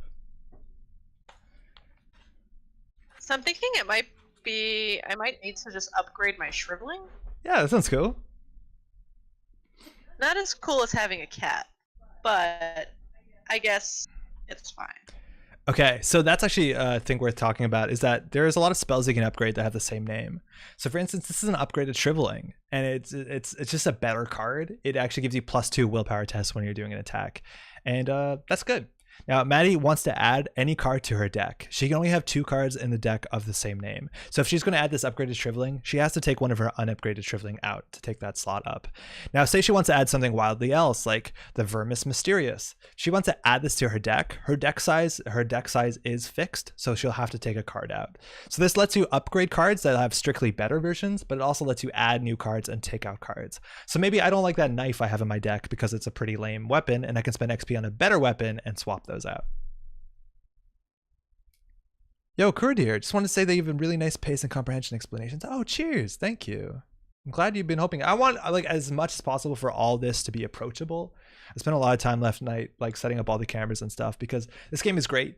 Learning is generally the hardest part of getting into games and getting excited about it. The fact that every board game starts with, you know, reading comprehension test is a bummer. So definitely be very interested to help people figure this one out. Also, if you're upgrading on Arkham DB, it's a lot easier because you can search by like spells and hex and filters. This kind of just puts everything in front of you, and like there's multiple shrivelings, but they're not put together because this is by like release date or something. Oh no, actually this is by XP. So the top row is like 1 XP cards and then 2 and 3 and stuff. But like there's better ways to do this. This is just faster for our use case. So I think I should just upgrade both shrivelings. Sick. Yeah, that's good. So it'll help me do more damage. Yeah, okay. So this is a new shriveling. It just gets +2 willpower. Well, that's I good. guess not more damage, but more reliable damage. Yeah. Actually, Maddie, if you want, if I can give you a suggestion, one thing that I know our team is kind of ass at is finding clues. Yeah, so there's a couple spells that let you find clues. Over here is Rite of Seeking. Now these are outside of the core set, unfortunately, but this lets you use charges and use your willpower to find clues, which is really good. The other option is Clairvoyance, which came out in the starter deck, which lets you spend, it also lets you find clues. Another option is Sixth Sense, which is also a really good card. I don't know whether we want to go outside of the core set or not. Maybe we don't. Up to you. Nah, I don't know. Yeah, let's try and keep it in core set, actually. That's probably a way better idea. So Rite of Seeking? No, wait. No, we can't. Yeah, so like the shriveling idea that you suggested is probably the best bet. Okay. All right, so you want 2 copies? Here, so I'll just copy paste it over to your deck. So I gave you 2 copies. Oh, just make sure you take out the old copies of shriveling. Again, if you do this on Arkham DB, you can just, oh, I deleted something. That's so scary. I should never do that. No. You can just import a new deck and not have to worry about rebuilding things like we are now. So this is 1 shriveling out. This is 2nd shriveling out. Lita is now added to your deck too, so you can add her and just build your deck back together and shuffle it up. Great. Okay. Also, any damage that Maddie took, like the 3 horror and 7, you don't start with any of that. The next scenario, you start with 5 resources, and you only start with damage equal to the trauma. So Maddie does have 1 trauma. All right, it's up to me. Roland can take Seeker cards to like level 2 and Guardian cards to level 5. So I'm just gonna put some Guardian cards quickly into the deck. So I know what I want. I want to let our dogs go on a permanent vacation. So I'm going to spend 4 influence on a beat cop, which is a good ally. It does something similar to the dog, and it gives us +1 fight, which is good because our fight value is probably not as good as we want. So that's 4 XP. And then I'm going to spend 2 more XP probably on, I don't know, a weapon, a way to get money. How much is Stand Together? Is that in the core set? I don't think it is. This is not sorted by core set. I could just upgrade the gun. Nah, it's not that good. Core set. What's good in the core set for 2 XP, y'all? Vacation to the farm upstate. Oh. This is not core set. What's in core set that's good for XP, y'all? Oh, new Vicious Blow. Oh, that's not core set. That's understandable, though. Technically, shriveling upgrades were in Dunwich even enough to follow. Oh, yeah, you're right. Okay, yeah, you're right. So we did break our own law, but it makes sense. Now, this is 3 XP for Stand Together. Sorry, you couldn't see it, but I only have 2 left to work with. It's also worth knowing that you don't have to use all your XP between scenarios. So I could leave 2 XP unspent, and then next scenario, if we can upgrade our decks, I'll have that 2 banked plus whatever we gain if we gain any. I just want to do this quickly because we should Continue on. Yeah, police badge. Okay, I've never played police badge. I know it's an incredibly good card. Yeah, police badge is 2 XP core. Thanks, Neoxia. That's perfect. All right, so I'm adding 2 allies and a police badge, which is an accessory. I don't think we have accessory slots in our deck, so that's a pretty good one. And we'll go ahead and modify my deck, and then we'll be on to the next scenario. Okay, I do have to take some cards out. Easy way is to search it. So I'm going to take out dog. And I'm going to take out whatever is my 3rd worst card. I think I'm going to take out... I don't want to take out a flashlight because we're pretty bad at investigating. You can't take out weaknesses. That'd be a sick hack. I think I'm going to take out physical training. I don't think I have the economy for this. I don't like this card. I only saw one of my weaknesses. Yeah, you have 2. All right, and we're off to the races. Let's go to scenario 2. How's everyone doing? So magnifying could be... Yeah, I think actually magnifying glass is probably worth it. I think magnifying glass, 2 magnifying glasses is actually way better. I'm going to do that, actually. That's going to help us a lot instead of that badge. So I can also take low-level XP cards. So I'm going to recall this, and I'm going to place... and there's a very simple card from the core set, magnifying glass. It's fast, it's cheap, and it gives you +1 while investigating, which is going to be a big deal for us because we're not that good investigating. And that's a cool thing about upgrading your deck. Not only does it give you the ability to like express yourself creatively and build interesting builds, but it also lets you shore up weaknesses with your specific builds. Love the setup. TTS seems tough, but it makes it seem easy. I'm like 200 hours into TTS, but I promise you there's so much good automation in this. It's honestly in some ways easier than playing on table. But if you give me the option to play on table with friends, I would definitely pick that over this. It's been a year. Okay, so we have to take 1 out, so I'll take the police badge out. We're not taking that. So that's 1 slot for magnifying glass. We have to take 1 other thing out for the magnifying glass. I feel like we're probably just going to take out a flashlight because it serves a similar purpose and takes up a hand slot. And we're probably going to want a magnifying glass in one hand and a gun in the other. That's how the FBI works, or so I've been told. Okay, we'll take a flashlight out. Stop playing the cards. The automation is too good. Awesome. Yeah, and also we haven't talked about this, but like this game plays up to 4 players. You can play solo. You can play solo 2-handed, which is I think better than playing solo 1-handed. But like there's slots here for 2 more players, and I'm generally playing online with 4 players. Yo, half of chat, what's up? Love the stream. Thank you so much for such great content, positive, including friendly stream. Cheers. Oh, that's very kind. Thank you. I'm glad you like this. Happy Halloween, y'all. Okay, so also this is how easy this is to set up. I'm just gonna hit the recall button here. We have to get rid of this too, I guess. I don't know why I didn't recall that. The location stayed. Yeah, weird. Okay, I'm just gonna scoop them up and group them and throw them into the trash. I'm just gonna throw them over here. Whatever. We have a messy workspace. Don't look up there. And then we're next on to the Midnight Masks. And I'm just gonna hit place, and it's gonna do everything for us. I like zooming these things in a bit just because they're more readable, let alone for the stream. That's just my preference. Also, things like this, like you can copy paste these to have multiple copies next to everybody, so it's easier to look. That's worth doing. And our Chaos Token bag should be the same from before. It's worth noting that we should update this. Maddie spent all her XP. I spent all my XP. Earn story cards. Maddie does have Lita Chandler. And we're off. We ready, Maddie? I am ready. Let's do this. Again, so this time that we're playing it, I'm going to spend much less time stopping and explaining every phase. Hopefully you have some understanding if you watch the last game. If you're just tuning in right now, don't hesitate to ask questions if you don't know what's going on. We'll definitely answer them, and if I don't, somebody in chat will. But we're going to try and get this so it looks more like a normal game, which moves a bit faster. But here we go. Part 2, the Midnight Masks. Check the campaign log. If Lita was forced to find others to help her cause, read Intro 1. That didn't happen, did it? No. No. So we read Intro 2 instead. In the wake of the disaster at your home, Lita Chandler, the red-haired woman from your parlor, lays out a tale that, even in light of what you've just witnessed, strains the limits of your belief. The creatures in your home, she claims, are called ghouls, cruel beings who plague the crypts, caverns, and tunnels beneath the city of Arkham. These creatures feed on the corpses of humans, and they are served by a dark cult within Arkham whose members have inexplicably come to worship the ancient master of the ghouls. This cult has been killing innocent people and feeding them to the ghouls, satiating a monstrous hunger. A dark balance was maintained. Until now. Recently, Lita continues, one of their lairs where the corpses were stored was destroyed. Since then, the ghouls have been more active than usual. I've tracked their movements and tried my best to stop them from running amok throughout the city. But I think there's something worse going on. The cult has been planning something darker and more ominous than anything I've yet observed. Indications are that a plan shall come to fruition tonight, shortly after midnight. Beyond that, I cannot fathom what to expect. Many of the cultists, Lita continues, will seem like everyday people despite their foul intentions. Whenever the cult meets, its members don masks shaped like the skulls of various animals to protect their identities from one another. These masks are our mark, symbols of death and decay. We must unmask the cultists to expose and derail their plans. We have but a few hours. The more cultists we find before midnight, the better. Continue to set up. Cool. So in theory, we should be drawing our starting hand now. All right. So give that a good shuffle. We have a running gag at our table that story text is read in an old radio announcer voice, and one word is horribly mispronounced every time.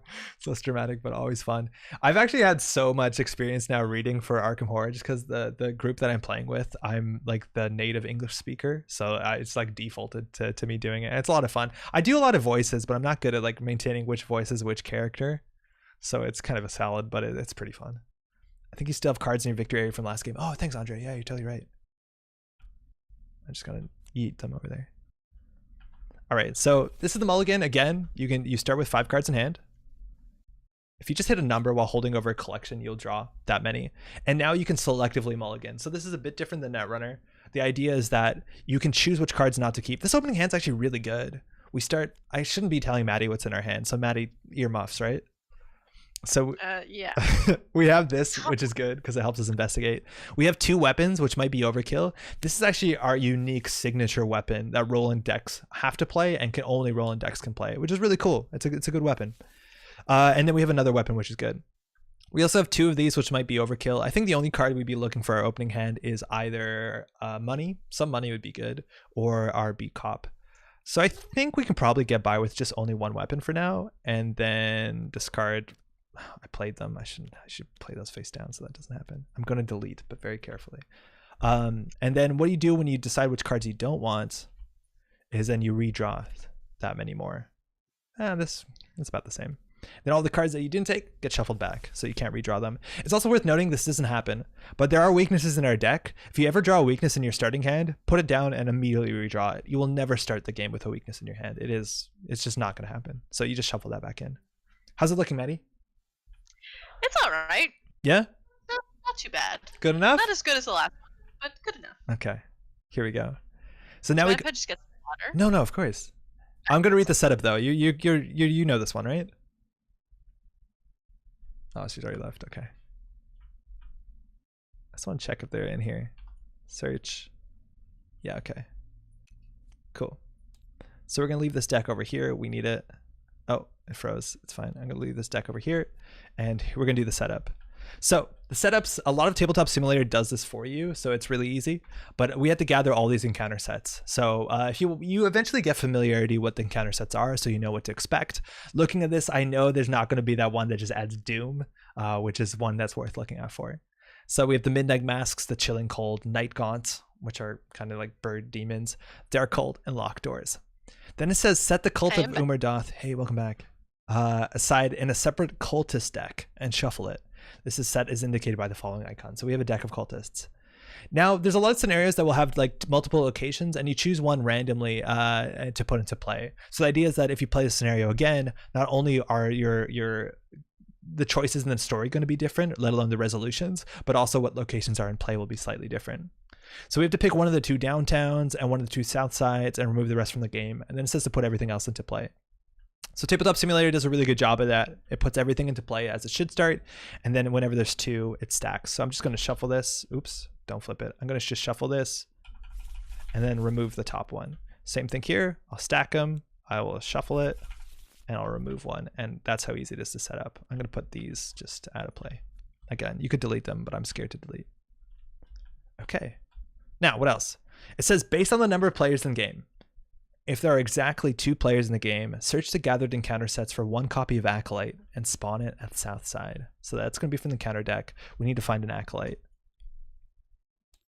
So this is an Acolyte. It comes from the Dark Cult encounter set, and we spawn it at the south side, which is down here. Now, also, this is really good. When you set this up, it gives you all the attachments of locations so you can see what's attached to what. This one's a bit unorthodox, but you see how the city is laying out. And we spawn an acolyte down south side. So it has 3 fight, 1 health, 2 evasion, and most importantly, after the acolyte enters play, you place 1 doom on it. It was only a small sacrifice. And that doom is really important.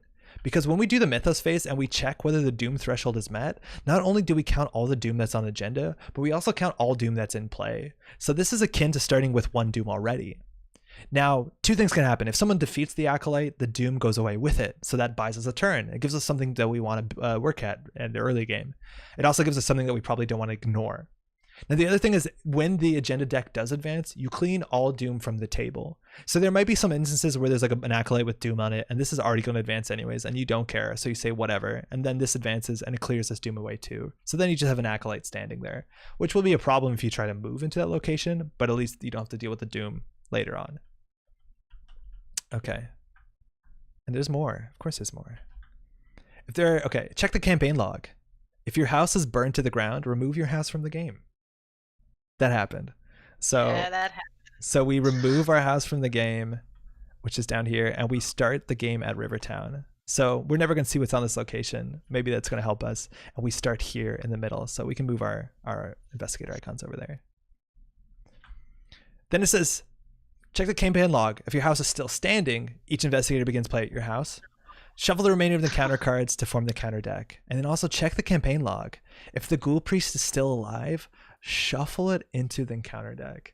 And this is a big part of how this story continues. If we didn't defeat the Ghoul Priest and we ran away, the Ghoul Priest would follow us outside of the house into Arkham, Massachusetts, which is so scary. The fact that you can't, it just continues to follow until you do something with it. There's also a note here. Not only gives you the suggested locations, which is kind of kind, but it says some effects first encountered in the scenario may cause Doom to be placed on enemies. Remember that Doom on enemies counts towards amount of Doom that will advance the agenda. So we went over that, but that's good to know. Feeling good, Maddie?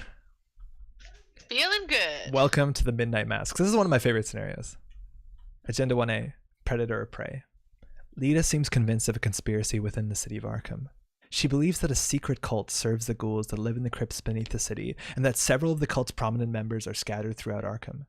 As you begin searching for them, you can't shake the feeling that you, too, are being hunted. As an action, you can always resign.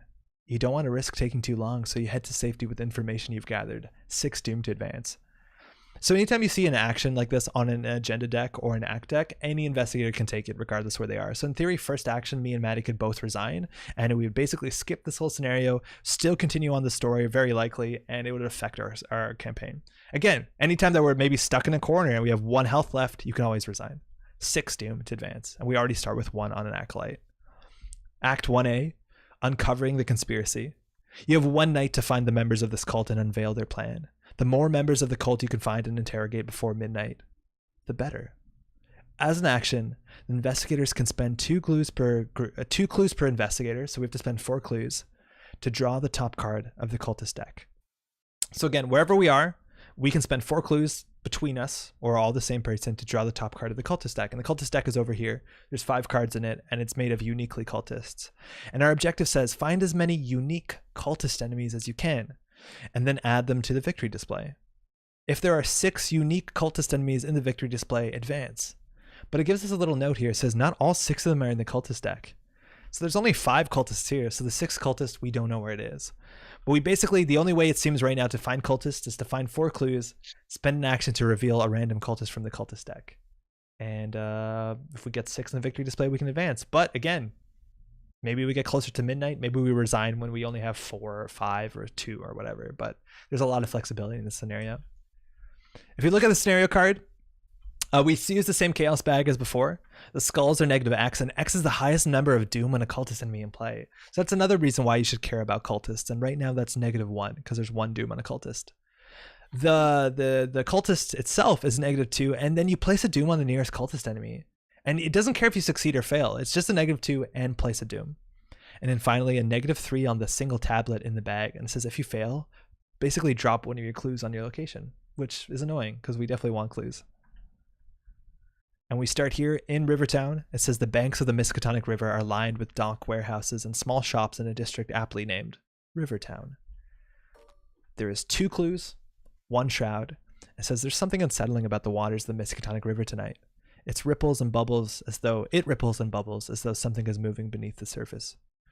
And we have all these locations. We're looking at south side, we're looking at the hospital, at the Miskatonic University, at the north side, at downtown, at East Town, and the graveyard. And we are looking for clues, and then we're trying to find cultists. And here we go. How you feeling, Maddie? Pretty good. My first turn is just going to be setting up again. Yeah, that's usually how it goes, right? Yeah. Okay, did I set up this camera right? Yes, I did. So in theory, never in practice, in theory, we can do this. So that's the board. That's my face. It's way too big, I know. But you want to start setting up? Sure. All right. So I will start with emergency cash. Cool. So 3 resources. That's an event costing 0. I'm going to play Lita. Whoa, you found Lita immediately. So that gives us all the effects of Lita that we saw before. So not only +1 fight to everyone, but +1 damage to a monster. The question are whether cultists are monsters or not. Well, I don't know. The one we have, the Acolyte, is not, but No. maybe like some of the other ones are. Yeah, maybe. And she doesn't have a cost, which is Yeah, that's a lot of like, health and soak for 0. Yeah. Okay, last I'm gonna pay 2 for my Holy Rosary, which gives Cool. me an extra willpower and some soak for horror. Right. So yeah, it's a +1 willpower. It takes the accessory slot, which we saw you use before on turn 1 with your unique accessory, and 1 willpower, 2 horror soak. That's really good for 2 cost. That's all my actions. Awesome. Okay. Cool. So you flip your card over and it's up to me. I can also set up, and set up I will. So first, this is fast. I'm going to play, nope, not that. Well, I'll play that anyways though. It's easier than not. So this is my 38 special. It is Roland's unique gun. It has 4 ammo. You can spend it to get +1 to fight, but if there's clues in your location, +3 to fight. And attack does an additional damage like most weapons, which is great. So that's going to cost me 3. That's my first action. This is what I wanted to play. This is my magnifying glass. It's fast, so playing it doesn't cost an action. Just pull it out of your pocket. And it gives you only +1 intellect while investigating. And it says if there are no clues in your location, as a fast action, that's what the lightning bolt means. You can return it to your hand, which is cool if you need to put it away to pull out another gun, or there's some flexibility with it. You can also pull it to your hand and then maybe commit it later because it has 1 intellect icon in it if you need it in a pinch. And then last action, I'm going to investigate. So Shroud here is 1. My investigation or my intellect is 3, +1 for the magnifying glass, so 4 to 1. +1. That's a success. All right. So again, we need 4 clues per each cultist, and we're in a pretty good start. So now it is, if we look at the rounds, again, I'm not going to go too hard into this because I think we might understand now, I hope, is the enemy phase would happen. Now there are enemies, but this enemy is not engaged with anybody, and it's not a hunter, so it's neither going to move nor attack. And then we do the upkeep phase, so card and resource, let alone unexhaust all your cards. It's a knife. Yeah, Jerome, that's a good first turn for both of us, I think. Cool. Still have an action, play gun, investigate. Oh, you're right, this was fast. No, that's huge. You're right. So it's play gun, play magnifying glass. So I'm going to investigate once more. Thanks, IXWT. I totally forgot this was fast. Again, I've been talking shit about using these tokens up here to count to 3, but... So again, we're 4 to 1. That skull is -1. I believe that skull is based off of how much doom is on a cultist. Yep. So we are good. So I'm going to go ahead and take that final clue off the location. All right. Am I able to copy that scenario card that has the icons on it? Yeah, you're not, but I can as the host. Here, I'll put one down here. Yeah, I'll just put one here. I generally do this when I'm playing so that this is easy to look at. It's probably good for the stream too. That's just right up there. That's probably better than the picture-in-picture. All right, Mythos face time. So we had a first doom. Now, this is not actually 1 doom. This is 2 doom because there's 1 doom on the agenda and there's 1 doom on a cultist in south side that I probably want to go deal with because if I can kill it, I'll probably get a clue if there's a clue at the location. But 2 is not equal to 6. Right? Yeah, I would clear it. And then Maddie, you're still the lead investigator, so you can draw the first encounter card. Okay. Ooh, Whoops. mysterious chanting. Oh, okay. Place 2 doom on the nearest cultist enemy. If there are no cultist enemies in play, search the encounter deck and discard pile for a cultist enemy and draw it. All right, Okay, so this so thing suddenly 2 has 3 Doom on it, which not only means that we're at 4 of 6 Doom to advance, but it also means the 2 skulls in the bag are both -3s, which is not helpful. And I get On Wings of Darkness. Test 4 agility. If you fail, take 1 damage and 1 horror. Then disengage from each non-night gone enemy in play and move to a central location. A night gone swoops down from the sky and grabs you with its clawed hands, carrying you off into the night. So it's worth noting that we're actually already at a central location. This is the central location. In theory, that's more impactful. Say you're already at the hospital and then a night gaunt brings you back to Rivertown. Sometimes that's good for you. A lot of times it'll be annoying, but I don't want to take a damage in a horror. I can't take a lot of horror, so I'm 2 to 4. Can you help me, Maddie? I actually can't. Okay, I'm upset at my hair apparently. So I'm gonna commit. I don't know. Do I want to do 4 to 4? That seems unlikely. Unlikely, but not impossible. Like I could boost the unexpected courage, but this is a really good card, and it might be what I need to help fight this this acolyte. So I think I might just do this test and take the damage and horror and just kind of tank it. All right, 2 to 4. -1. Okay, so I would have failed anyways. Feels a bit better. So now I have to move to the central location. I'm already there. Take 1 damage and 1 horror. Okay. What's the play, Maddie? Well, I can't deal with the acolyte. So should I go first to deal with it? Yeah. Okay. Sure. So my first action, I'm going to move to Southside. Southside says between middle class houses with gambrel roofs crowd together between the streets of Southside. The neighborhood is known for its cultural and social landmarks such as South Church, Ma's boarding house, and the Historical Society. Now there's 2 shroud here and 2 clues. It says as an action, you can search your deck for an ally asset and add it to your hand. Shuffle your deck. Limit once per game. Sick.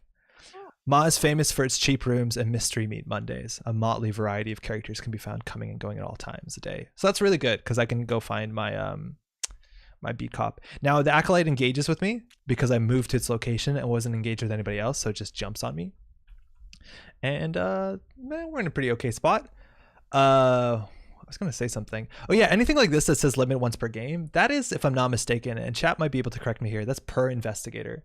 Other things will say limit once per group per game, which means one player, only one investigator can do that for the entire game. But this means I believe I can do it, and also Maddie could do it if she wanted to. Don't quote me on that. That's worth looking at the rules. And if you want to look at the rules, by the way, they're all down here. All right, so I'm going to attack. And I think IXWT is saying that's correct. Good to hear.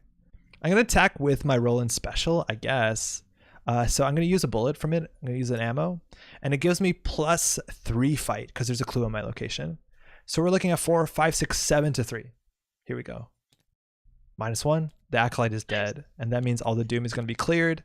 And the acolyte is going to be discarded. And on top of that, I'm Roland, which says after you defeat an enemy once per round, you can discover a clue at your location. So I'll take the free clue.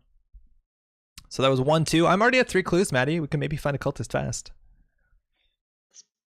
Yeah, true. We need 4, right? Yeah. 4. And my last action, I'm going to use this to search my deck for an ally asset as my last action. Oh, I flipped the wrong card. So I'm going to go digging for a beat cop. And it's all you.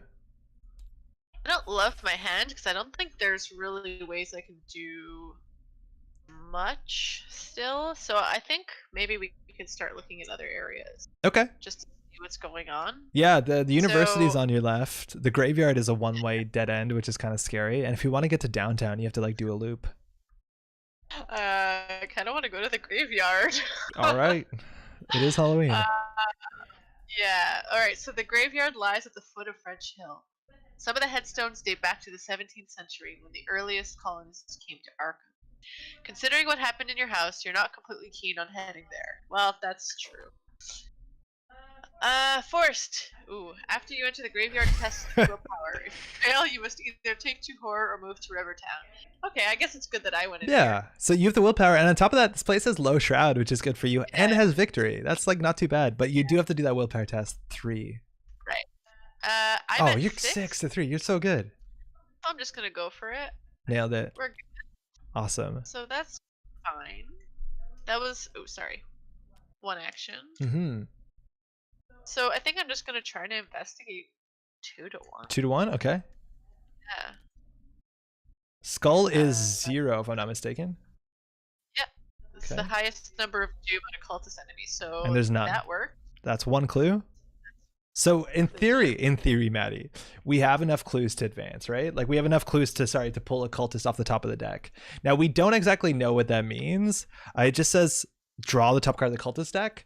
Now that might mean that it spawns. That might mean that it engages you, and then you don't have a turn to deal with it. So we could do it now as an action, or we could wait till we have a full turn. Yeah, I feel like waiting till we have a full turn is probably a bit safer. Okay. So I might just try to grab one more clue. Yeah, sounds good. All right, 2 to 1.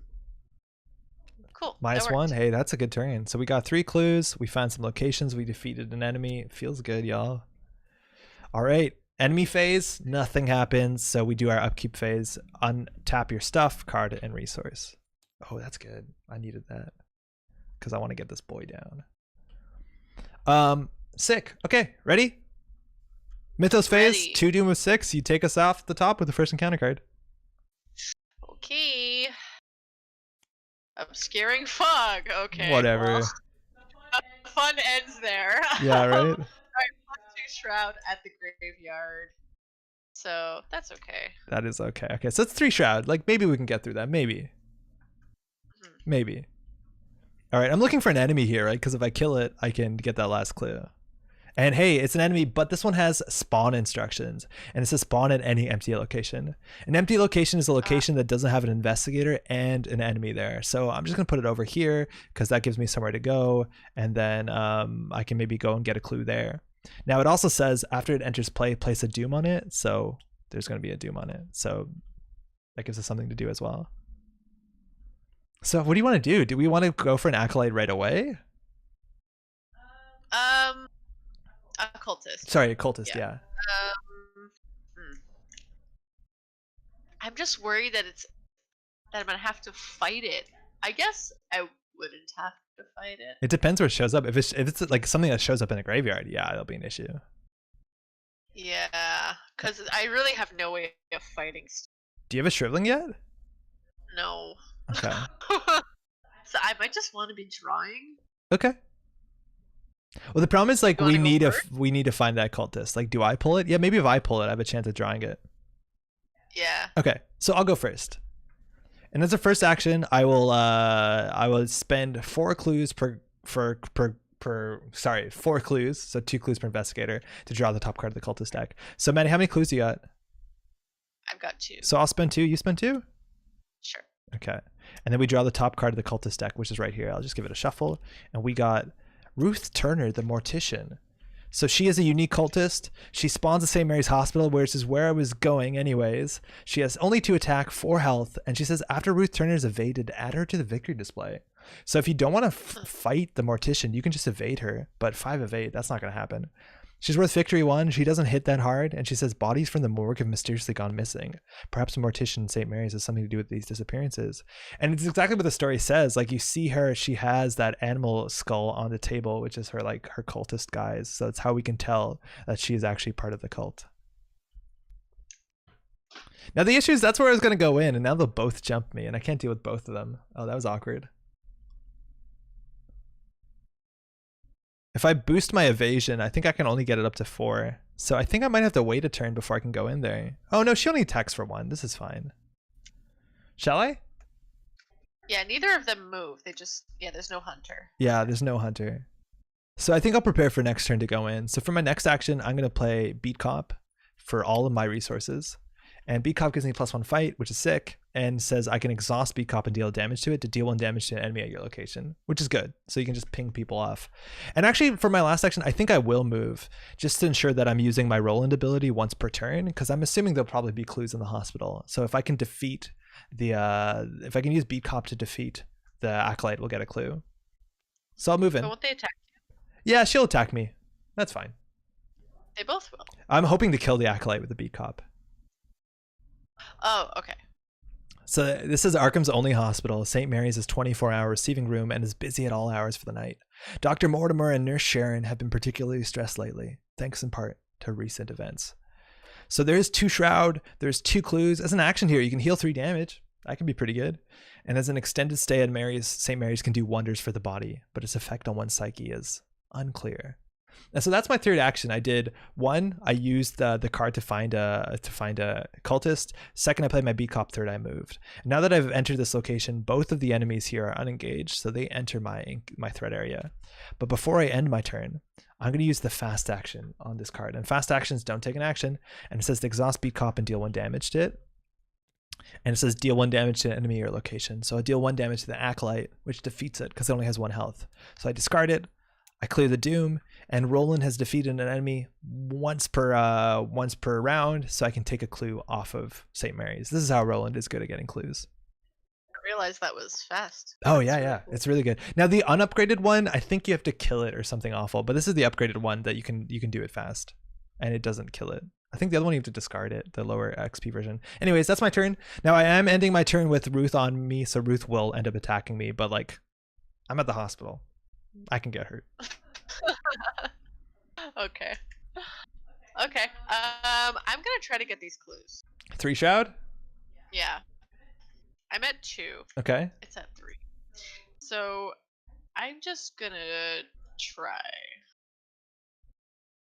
Don't ask why. I have an idea. Oh hey. Okay, +1. +1. Oh, sick. Okay. Okay. So that was 3 to 3. So not only do you get a clue, but you do break the obscuring fog because you did successfully investigate. So now it's back down to 1 shroud. That's not what I expected. That's fine. That's cool. I'll just do that again then. So now it's back to 2 to 1. I'm at 2. That's at 1. So I'll draw, and I draw 0. Okay. So not only do we got victory 1 here, I got it for you. We have another 4 clues, which means that next turn, or even right now, we could find another cultist.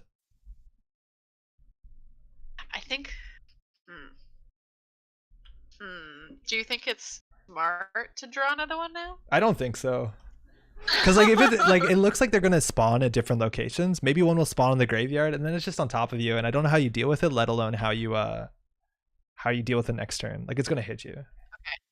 So then, for my last action, I'm gonna put down the coat, the leather coat. Cool. Here, 1 second. I just want to sync a camera up, and it's not working.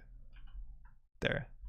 Nailed it. Okay, thank you. I don't have any weapons, but at least I have a lot of soak for now. Yeah, that's good. +2 health for 0. Fine, whatever. Yeah. All right, so that is it for us. We are now going on to the enemy phase first happens. So Ruth Turner is going to attack me for 1. I'll take it to my face. I could assign it to the beat cop, but the beat cop has more reason to not deal damage to it, so I can use its ability more often. And then we do the upkeep phase. So unexhaust all your cards, card and resource. Ooh. Good card. Me too. All right. Mythos phase. We add a doom. We do our check. We're 3 to 6. Not there yet. And Maddie, you start with the first encounter card. Okay. that's totally good. Okay, the fog is back, but that's okay because we're leaving. Yeah, and there's no clues there. Who cares? That's fantastic. I'm going to get Mysterious Chanting. Place 2 Doom on the nearest cultist enemy. And if there are no cultists, you find a cultist. But it looks like Ruth is a cultist, so 2 Doom on Ruth. That means if Ruth is not defeated this turn, during the Mythos phase, we'll add the 6th Doom and we will advance. Because right now we're looking at, if I'm not mistaken, we're looking at 3 on there, 2 on her, and then we'll add a 6th. So we have to deal with Ruth this turn or we'll lose a lot of turns. Okay. Okay. I think I have to do this on my own, right? Like, well, I'm too far away. Yeah, exactly. That's what I'm thinking. So should I go first? And if things goof up, like maybe, I don't know if you can Hail Mary in. It seems like I'm pretty far away. Yeah, okay. Okay. Let's give it a shot. So I need to start shooting at Ruth, apparently. I'm just going to start attacking. So I'm going to use my Roland special. There's a clue on my location. So this gives me still +3 to fight. Resource, I'm pretty sure they're called buckos. I think that's an American thing. In Canada, they're resources. So we're going to attack here. It's 4, 5 with the beat cop, 6, 7, 8. So it's 8 to 2. She's not very good at fighting, but she is only just like a surgeon or a mortician, excuse me. 8 to 2. Skull is -2 because it's -1 for each doom on a cultist. So, okay. So that's going to do 2 damage. I feel like I can save my bullets and I think I can just punch her, unfortunately. Sounds good? So I do have a weapon, but I can just do basic attacks. So basic attack would use my combat plus any boost. So beat cop. So it's 5-2. So I'm gonna just wail here, 5-2. -0. That's good. That's another damage, and I'll do it again. 5-2. Nailed it. So that's 4 damage, which is her health total. So she's defeated. So a couple things happen. Firstly, we get rid of all the Doom. We've been good at keeping Doom off the table.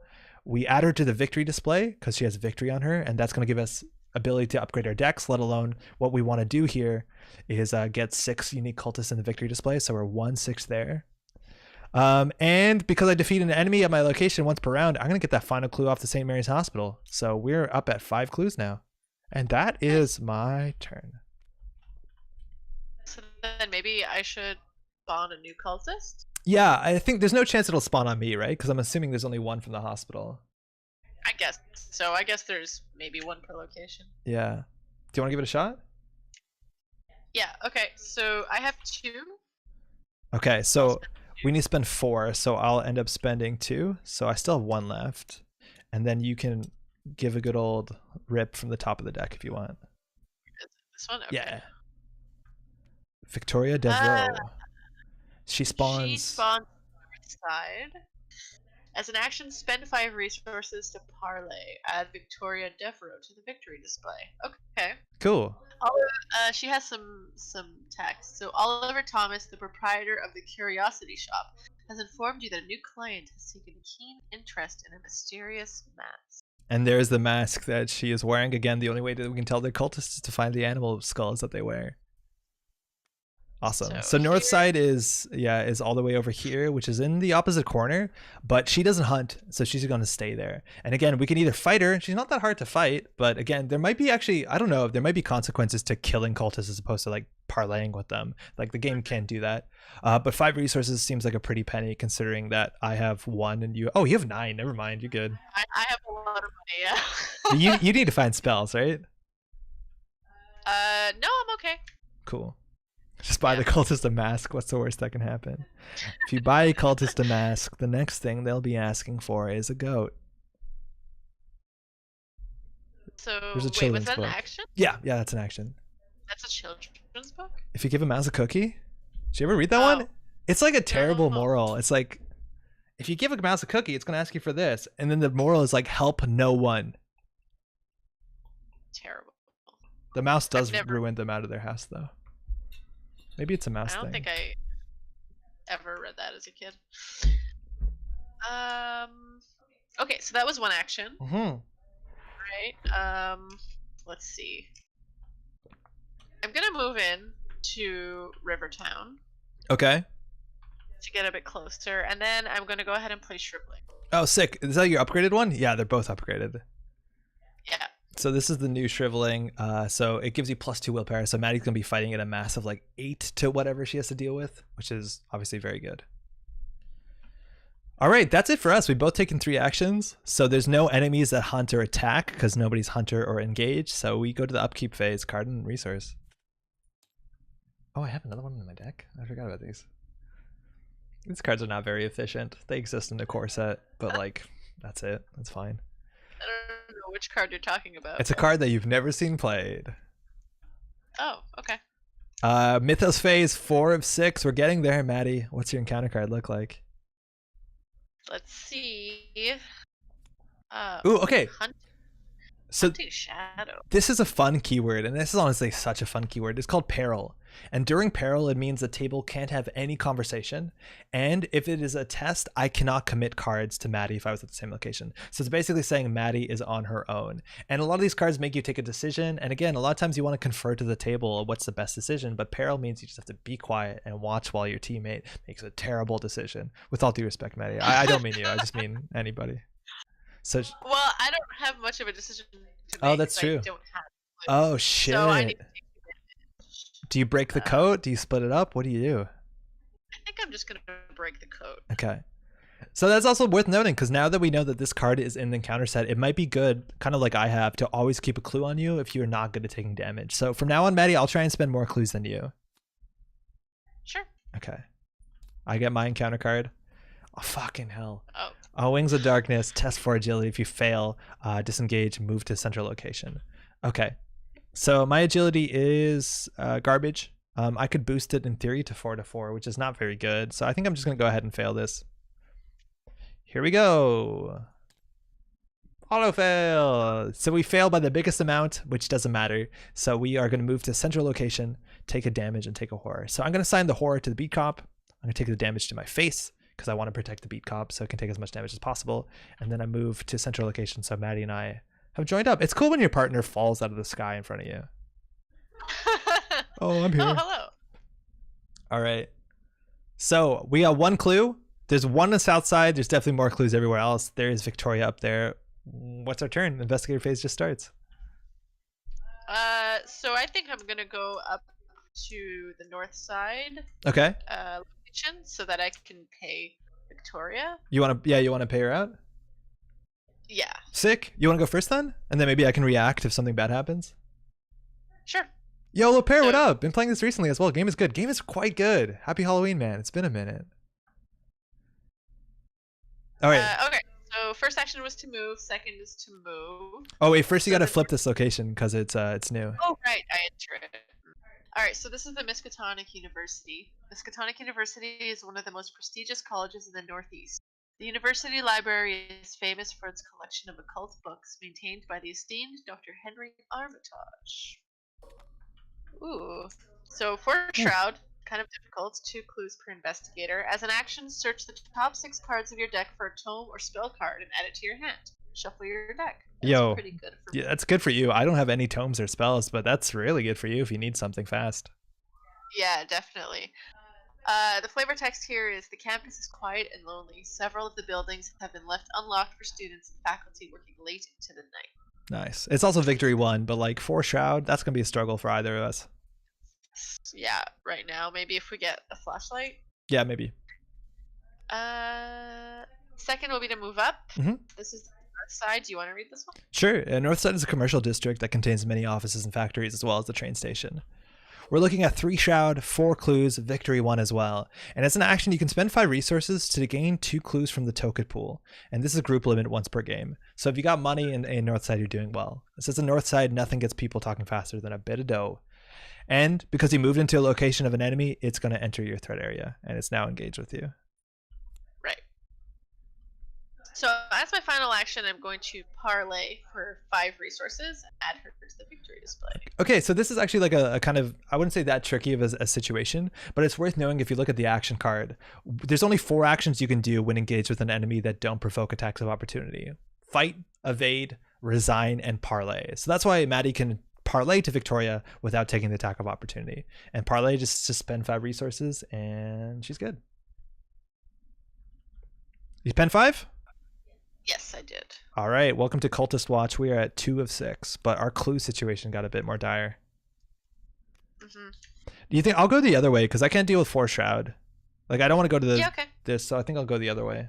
Sounds good? Sure. Okay. So my first action, I'm going to move up here to Easttown.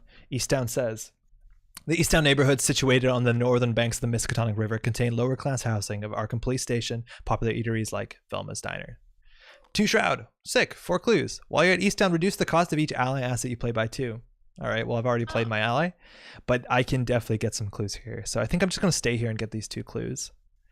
To some extent, it's actually like not the best thing to get all the clues off of every location because then you might be missing out on Roland's ability, but I don't know. I think we need clues fast. It's going to be midnight soon. Mm-hmm. All right, so that's 2 Shroud. So I'm going to go ahead and start with investigation. I'm at 3 plus 1 for my magnifying glass. Oh, I should show my hand. So I'm at 4 to 2. We'll do 4 to 2. I failed. Beans. Yeah, Jerome is saying maybe preserve the resource. Yeah, we definitely could. I also forgot I had this flashlight in my hand. I shouldn't have told Maddie that. In theory, you're not meant to say what's in your hand. But like I might have been able to deal with the Miskatonic U. I'll do it again, 4 to 2. Auto fail. Great turn, y'all. Cool. That's all I got. No enemies. So we go to the upkeep phase, card and resource. Oh, Maddie, I draw my... Okay, first, I draw a weakness. This is a random basic weakness. Paranoia. Discard all your resources. What was that noise? So this is a basic weakness. is going to kick in, so I discard all my resources. Now, if I'm not mistaken, I can draw and then get the credit after, so I'll at least start with 1. Oh, it looks like I got my camera shut off. That's not good. Hold on. Yeah, why did the camera shut off? Give me 1 second while I look into that. We technically don't need the camera, but it's nice, I guess. And then we enter the Mythos phase. We're going to add 1 Doom. Maddie, this is the Witching Hour. We're at 5 of 6 Doom. And then, you want to pull the Fullerton counter card? I'm just going to tinker with the camera for a second. Sure. Let's see. Ooh, I have Crypt Chill. Test 4 willpower. If you fail, choose and discard 1 asset you control. If you cannot, take 2 damage instead. Okay, well, I'm at 6 willpower to 4. So I think I'm just going to try it 6 to 4. Sick. And we're good. -2. All right. No Crypt Chill. Camera's back. I think it might have overheated, honestly. It's kind of hot in this room. All right, cool. Yeah, the Crypt Chill's good. That's way better than you draw than I. If I draw, it's like kind of disastrous. Yeah. All right, what do I get? Yo, Antoine, how's it going? Happy Halloween, man. Locked door attached to the location with the most clues and without a locked door attached. So you can investigate at the attached location, but if you do a 4 combat or 4 agility, you can either break the door down or pick the locks, and then you can discard locked door. So we get a choice here because I think there's 2 locations with 4 shroud. Do we want to put it on the Miskatonic University and make an inaccessible place even more inaccessible, or do we want to put it on north side? I think we should probably put it on the north side since we already got the cultist that. Well, I assume there's only 1 cultist per location. Yeah, but this stops you from getting the clues, and I think the 3 shroud clues, that's easy, right? Like, can we deal 4 shroud clues? 3 is not that easy, but yeah. 4 is worse. Slightly better. Slightly better than 4. Okay, but then what happens? We're gonna have to deal with that once we get the cultist for the university. Well, this only stops you from finding clues. If the cultist doesn't care about clues, you can still fight. Oh. Still go in. Okay. Yeah, it doesn't. Yeah, it kind of would make sense that this locks you out, but yeah, it just stops you from getting clues. Okay, all right then. All right, that's that. Who wants to go first? So right now we have our clue count is at 1. I feel like if I'm not unlucky, I could get 2 clues. Oh, do you want to go first? The question is, are you going to get clues, and are we going to find a new cultist? I feel like we're doing the part of our decks that we're bad at, which is finding clues. I don't have a good way to get clues still. Okay. Maybe I'll go first. Oh, actually, well, I could. You can. Well, I think you're probably going to be more reliable in getting. You think? Yeah. Okay, well, I'm just going to do some 4 to 2 tests, which I think have a pretty good chance of working out. Okay, so I'm going to start. I'll do 4 to 2. Again, 2 shroud in my collation. I have 3 intellect plus my magnifying glass is 1. 4 to 2. Fucking shit. I'll do it again. 4 to 2. Okay, I think this one's actually fine. It's -3. Never mind. Wait, what? If you fail, place 1 of your clues on your location. Ouch. We are literally digging backwards. Yo, I was feeling pretty confident about this turn, Maddie. It's okay. It's a setback. It's just a setback. 4 to 2. That's a 0. I just want to say that I spent my whole turn doing nothing, but I did regain the clue and a bit of my confidence. Okay. That's all you. Then I'm gonna go ahead and try to get these here. So you're 2 to 3? I am 2 to 3. Sorry, I was just reading the text on the card. Spend 5 resources, gain 2 clues from the token pool. So it's not clues from this location.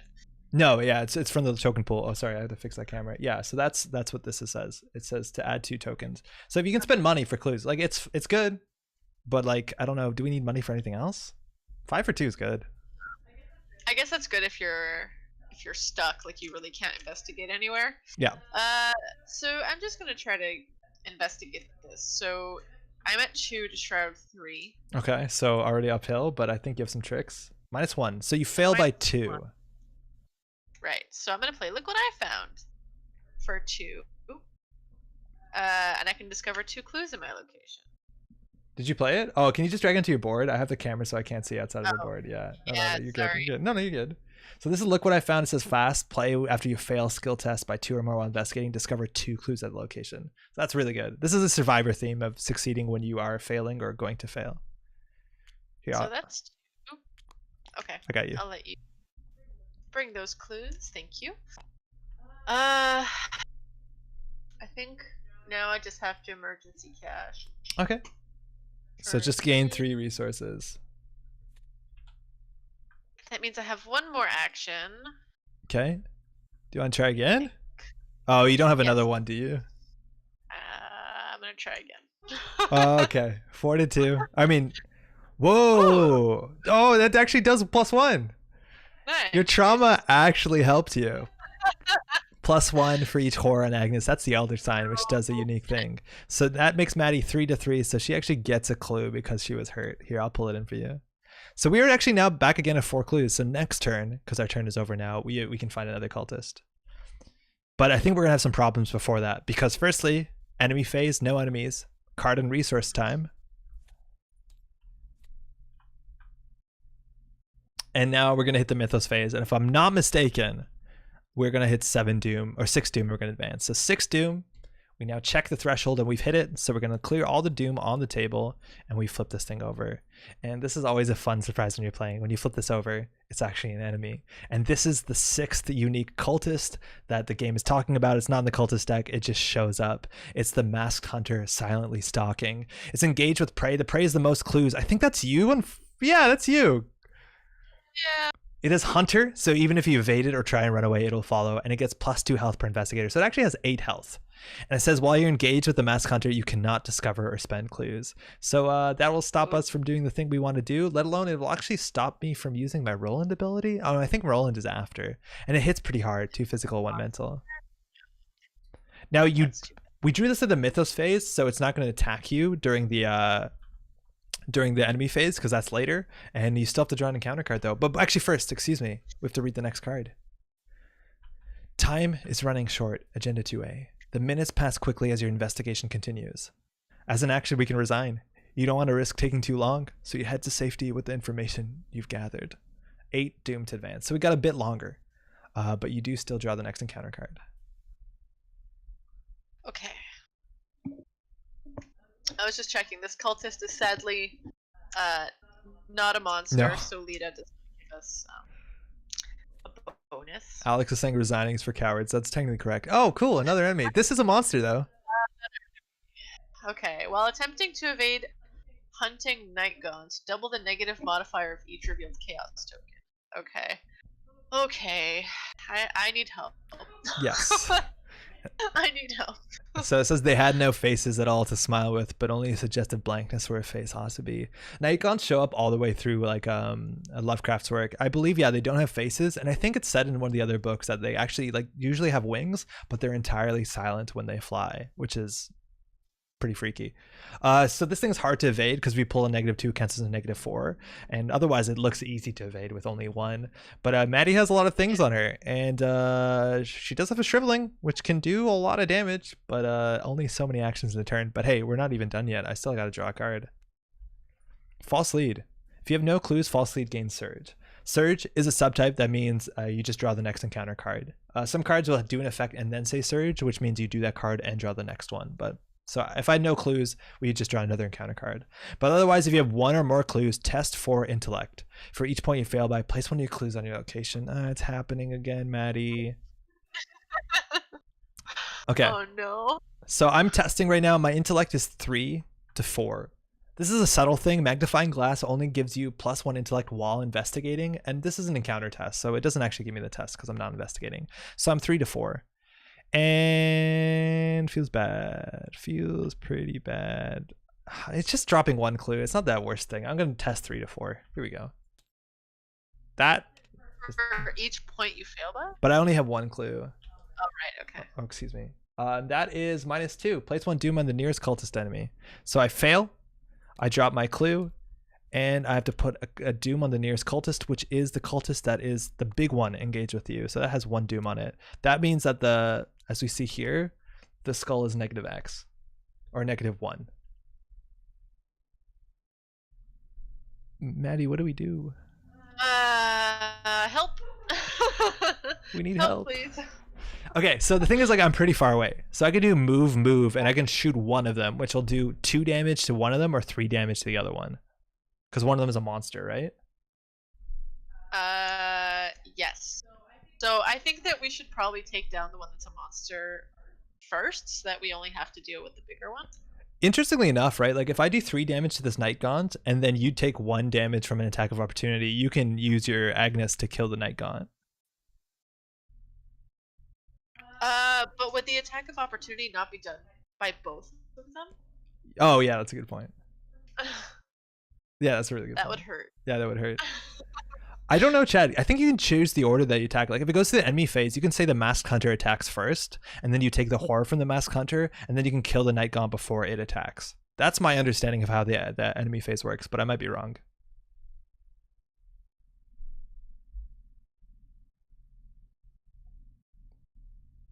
So, what do I do? Do I come in and just save, like, engage one of them so you don't take hits? That feels a bit rough. Well, I could do it, though. but wait, you can come in and shoot the Night Gaunt, no? Lepaire's asking how would you deal damage during enemy phase between attacks? Just because of Agnes's ability that says when you take a horror, you can deal damage. So if the Masked Hunter attacks, it would do a horror to Agnes, and then Agnes can deal a retaliation damage. Sorry, Maddie? Can you not attack the Night Gaunt? I can, but I can only do 3 damage. Right, but then I can use the shriveling on it to kill it, and then concentrate on the hunter. Okay, how about this? And this is risky, but you can go first. If you start shriveling the Masked Hunter, if you end up pulling one of those face tokens, you take a horror, which you can assign to the Night Gaunt to do that extra 1 damage. Right?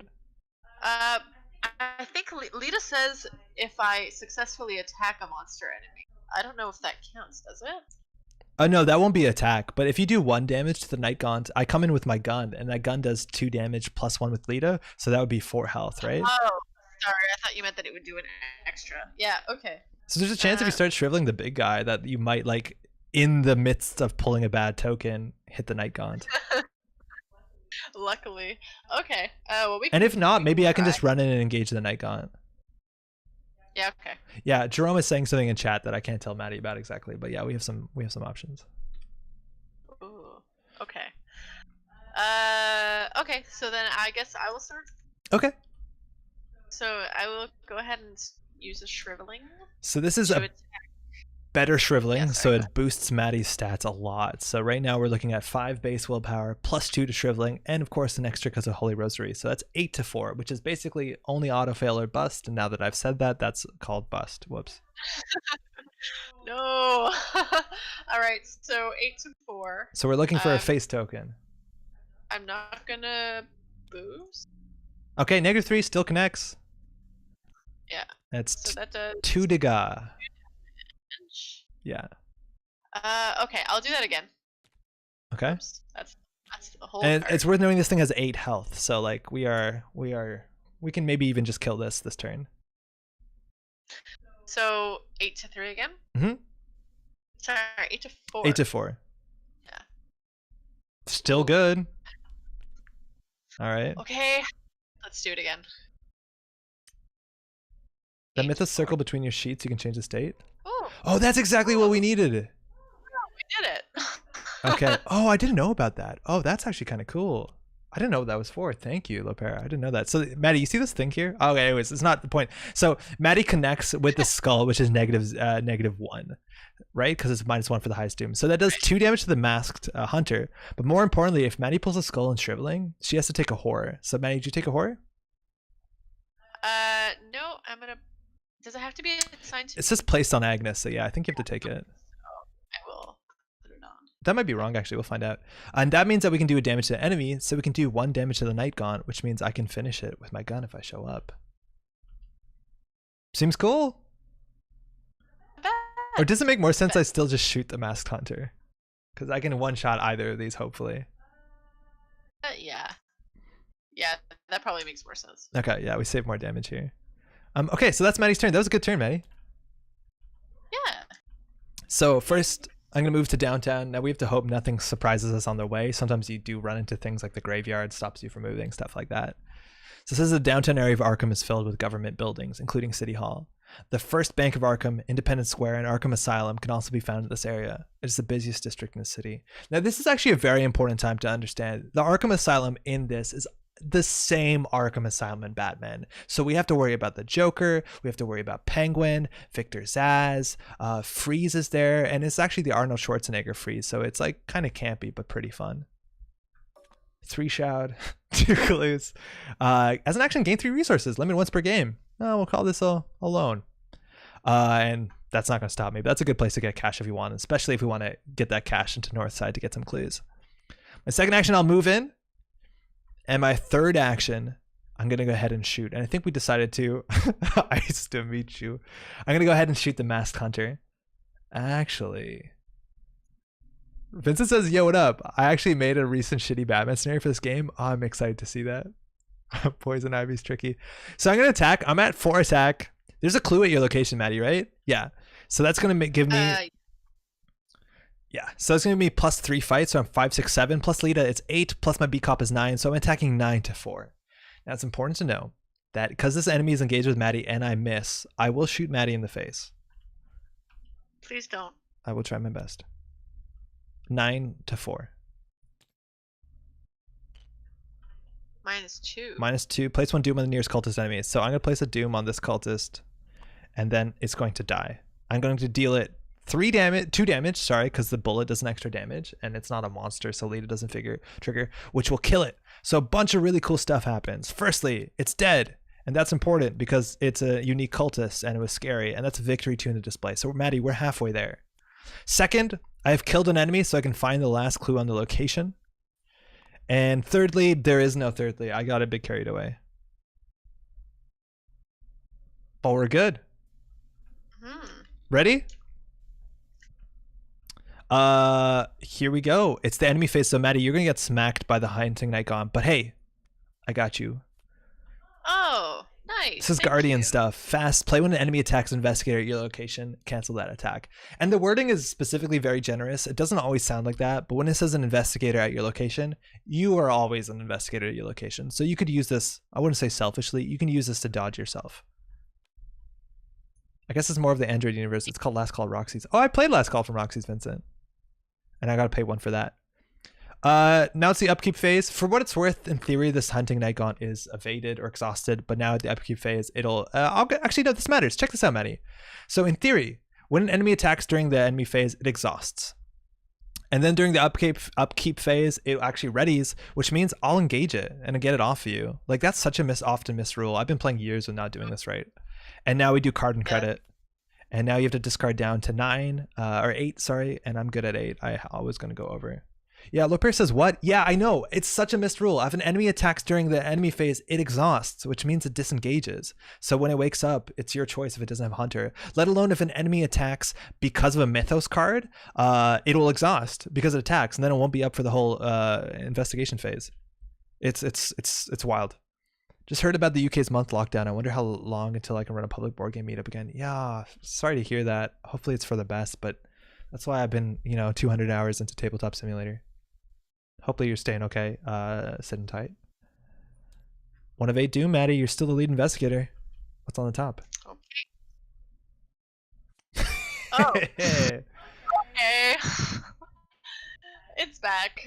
LePere says, I didn't know about the exhaust part, but I realized you could action free swap. Yeah, because when it wakes up, you can decide who it gets to.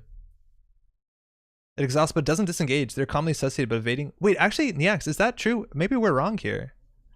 But Maddie got another Night Gaunt. Maybe Maddie has 2 Night Gaunts. We can check the rules really quickly. He says really quickly and starts digging through it. Attack. Does it not exhaust? It just I don't know. Okay, I'm going to assume, Maddie, that you have both Night Gaunts, because I think we are maybe doing that wrong. Because maybe it doesn't unengage, but it just exhausts. I'll believe Neax on that, because this seems incredible. Okay, random form search. No enemies do not disengage when they exhaust. Okay, that solves it. Instruction under enemy phase on page 25 of the rules reference simply says to apply a ready enemy's damage and then exhaust the card. Simply says to rotate the card 90 degrees and doesn't say anything until it disengaged. Okay, Didn't realize there'd be a wall of text. No, that's perfect. So it exhausts, but it doesn't disengage, which means that you could walk around with it if it's on you. How does that work? We need to read the rules a bit more. Because, like, say it attacks you during the Mythos phase and it exhausts. It's still on you? How do you unengage from it? You have to evade it again? Yeah, you walk around but no attack of opportunity. That seems super awkward, but okay. Wizard of the Order. A big 4 attack, 2 health, 2 evasion. It spawns at any empty location and it has retaliate. So if you fail to attack against it, it attacks you.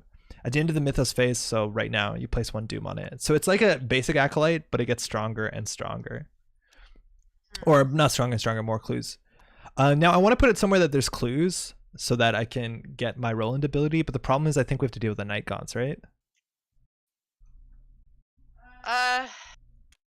Yeah, because I only have 1 shriveling left. You can't re-engage, yeah, because I don't think you can re-engage an exhausted enemy though. Which one is exhausted? Oh, we're just like doing a rules discussion. I think if you exhaust an enemy and becomes exhausted and unengaged, I don't think you can engage it. I don't think you can engage an exhausted enemy. That's my understanding at least. All right. Anywho, the turn at hand, Maddie. That's some Night Gaunts. Now, your shriveling does 3 damage. You absolutely can?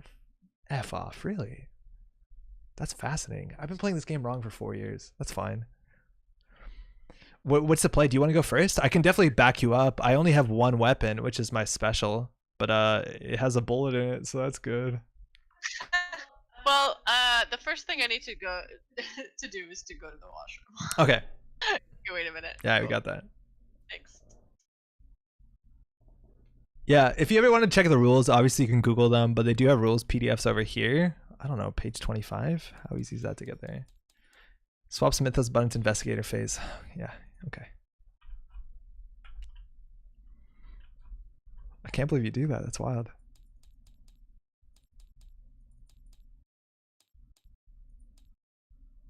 Okay, enemy phase. Let's formalize this. Oops. Each ready engaged enemy makes an attack against investigator to which it's engaged. When an enemy attacks, deal its attack, both its damage and horror simultaneously to the engaged investigator. Upon completion of dealing the attack, exhaust the enemy. If an investigator is engaged with multiple enemies, resolve the attacks in order. Okay. After an investigator has resolved the attack, enemy engaged with, return to the previous player window. Okay. How many cultists have you dealt with so far? 3. We're doing pretty good. We got the big one. We got Ruth and Victoria, which I think are probably not the scariest. And there's 3 more in the deck. And I think we're sitting on 4 clues right now, but we kind of have a Night Gaunt problem. So I'm pretty comfortable that we're going to get to at least 4. We'll see how it goes. Useful to get extra machete damage. I did not know that. Can you really engage with anybody? I really love how they put in this thing here. Engage action, page 11. If I'm not mistaken, I can just slide the mouse wheel. That is the wrong direction for the mouse wheel. All right, engage. Engage's action is the investigator may take during their turn. To engage an enemy at the same location, for example, this can be done to engage an exhausted enemy. I had no idea. It's like literally the first sentence. Sick. Okay, apparently you can do that. That's good. Have you played Return to for this? I definitely have. And I haven't talked about Return to yet. I guess we have a minute to burn here. But Return to is this cool thing that the people out of FFG have done where they release this like box that has a couple cards in it. It has a really nice box for sorting your cards out with dividers and everything. And it's kind of like downloadable content, or even in some ways like a patch notes for a game, where they basically give you extra versions of cards, new enemies, and they rework a scenario to both make it more interesting and in some cases more challenging. So for instance, it's probably not that interesting for a lot of players to revisit Night of the Zealot, especially for this first scenario where it starts with just 1 room. So then they make it where there's actually like the house is way bigger. The house is like 7 locations and it's really cool. Return to Night of the Zealot is actually fantastic. And they'd been doing Return to generally a couple of years after each release. We're at Return to Forgotten Age, which came out this year. Yeah, it makes it a lot more replayable because it allows a lot more other things. It also adds, which is really cool, different versions of encounter cards from the core set. So for instance, instead of Crypt Chill, or instead of this like cold encounter set, there's some other cold encounter set that has other like frost based cards. And the idea is that you can choose those cards instead of this, or if you want, you can mix them up. And I usually do that where I'll take all 8 cold cards, new and old, and then just pick 4 randomly and put that into the encounter deck, which is really cool. It mixes it up so you don't know what you're playing against. They do a really good job, and all the Forgotten Return to boxes have been really sweet. To some extent, though, I'm honestly more excited about the organization, but whatever. I I don't know what to do here. You want to start blasting? And anyways, I started only got blasting. one. I've only got one shriveling though. Another option, Maddie, is like you can evade, and I know that the Night Gaunt like doubles the evade value, but if you pull a 0, you're good. If you pull a -1, you're good. Like you're 3-1. Yeah, but then what's the plan after that? Just run away. Bail, yeah. They hunt though. Yeah, I'll deal with them. I'll find a knife or something sharp. I don't know. I'll find a knife. I don't know. But That. you can blast one of the Night Gaunts. Like your shriveling does 3 damage. You can ace one of them. It does 2 damage. Plus Lita. Oh right, it's a monster. Yeah. Got no face. It's a monster. That's how you check. Okay. Does it have wings? It's either an owl or a monster. Oh no. A duck. That's a type yeah. of owl. Oh. Okay, that's fair.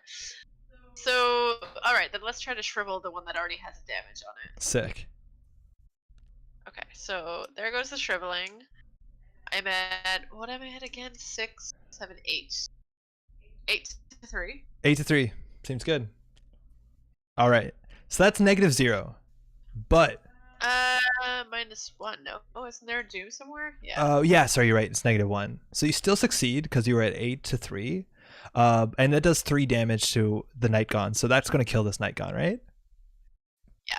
Now, if you read your shriveling, because you pulled a face token, there's some downsides to magic.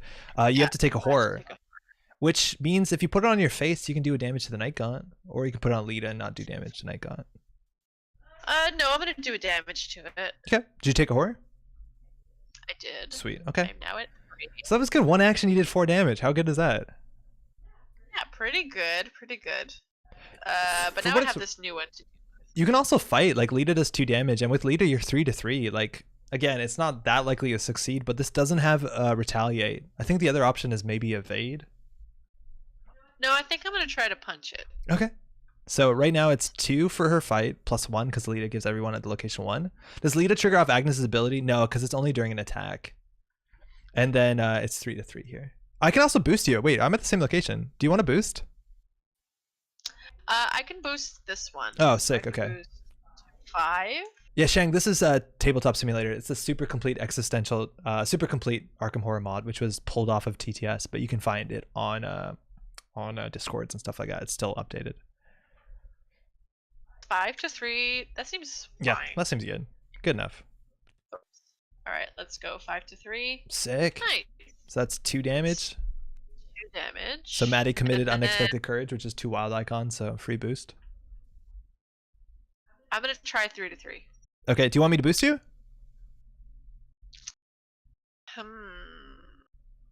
Yeah, okay. I'm going to commit and overpower. So I'm at Maddie's location, so I can commit 1 card. And this gives her +2 fight, and if she succeeds, I draw a card. So we're good. 5 to 3 again. All right, so 5 to 3. Beans. Wait. Hey, it just got the boat. It's just the boat. All right, so lucky is when you would fail, get +2 skill value for the test. So that's sick because overpower triggers, and we killed it. Maddie, so good. You dealt all the damage. Oh, you helped me out. Shank says, thought you were making a new channel for non-Android. Yeah, at some point, that's the idea. It's been a bit harder as of late. Oh, that's really good. But we're just doing this for Halloween at least. The rename plan is out there.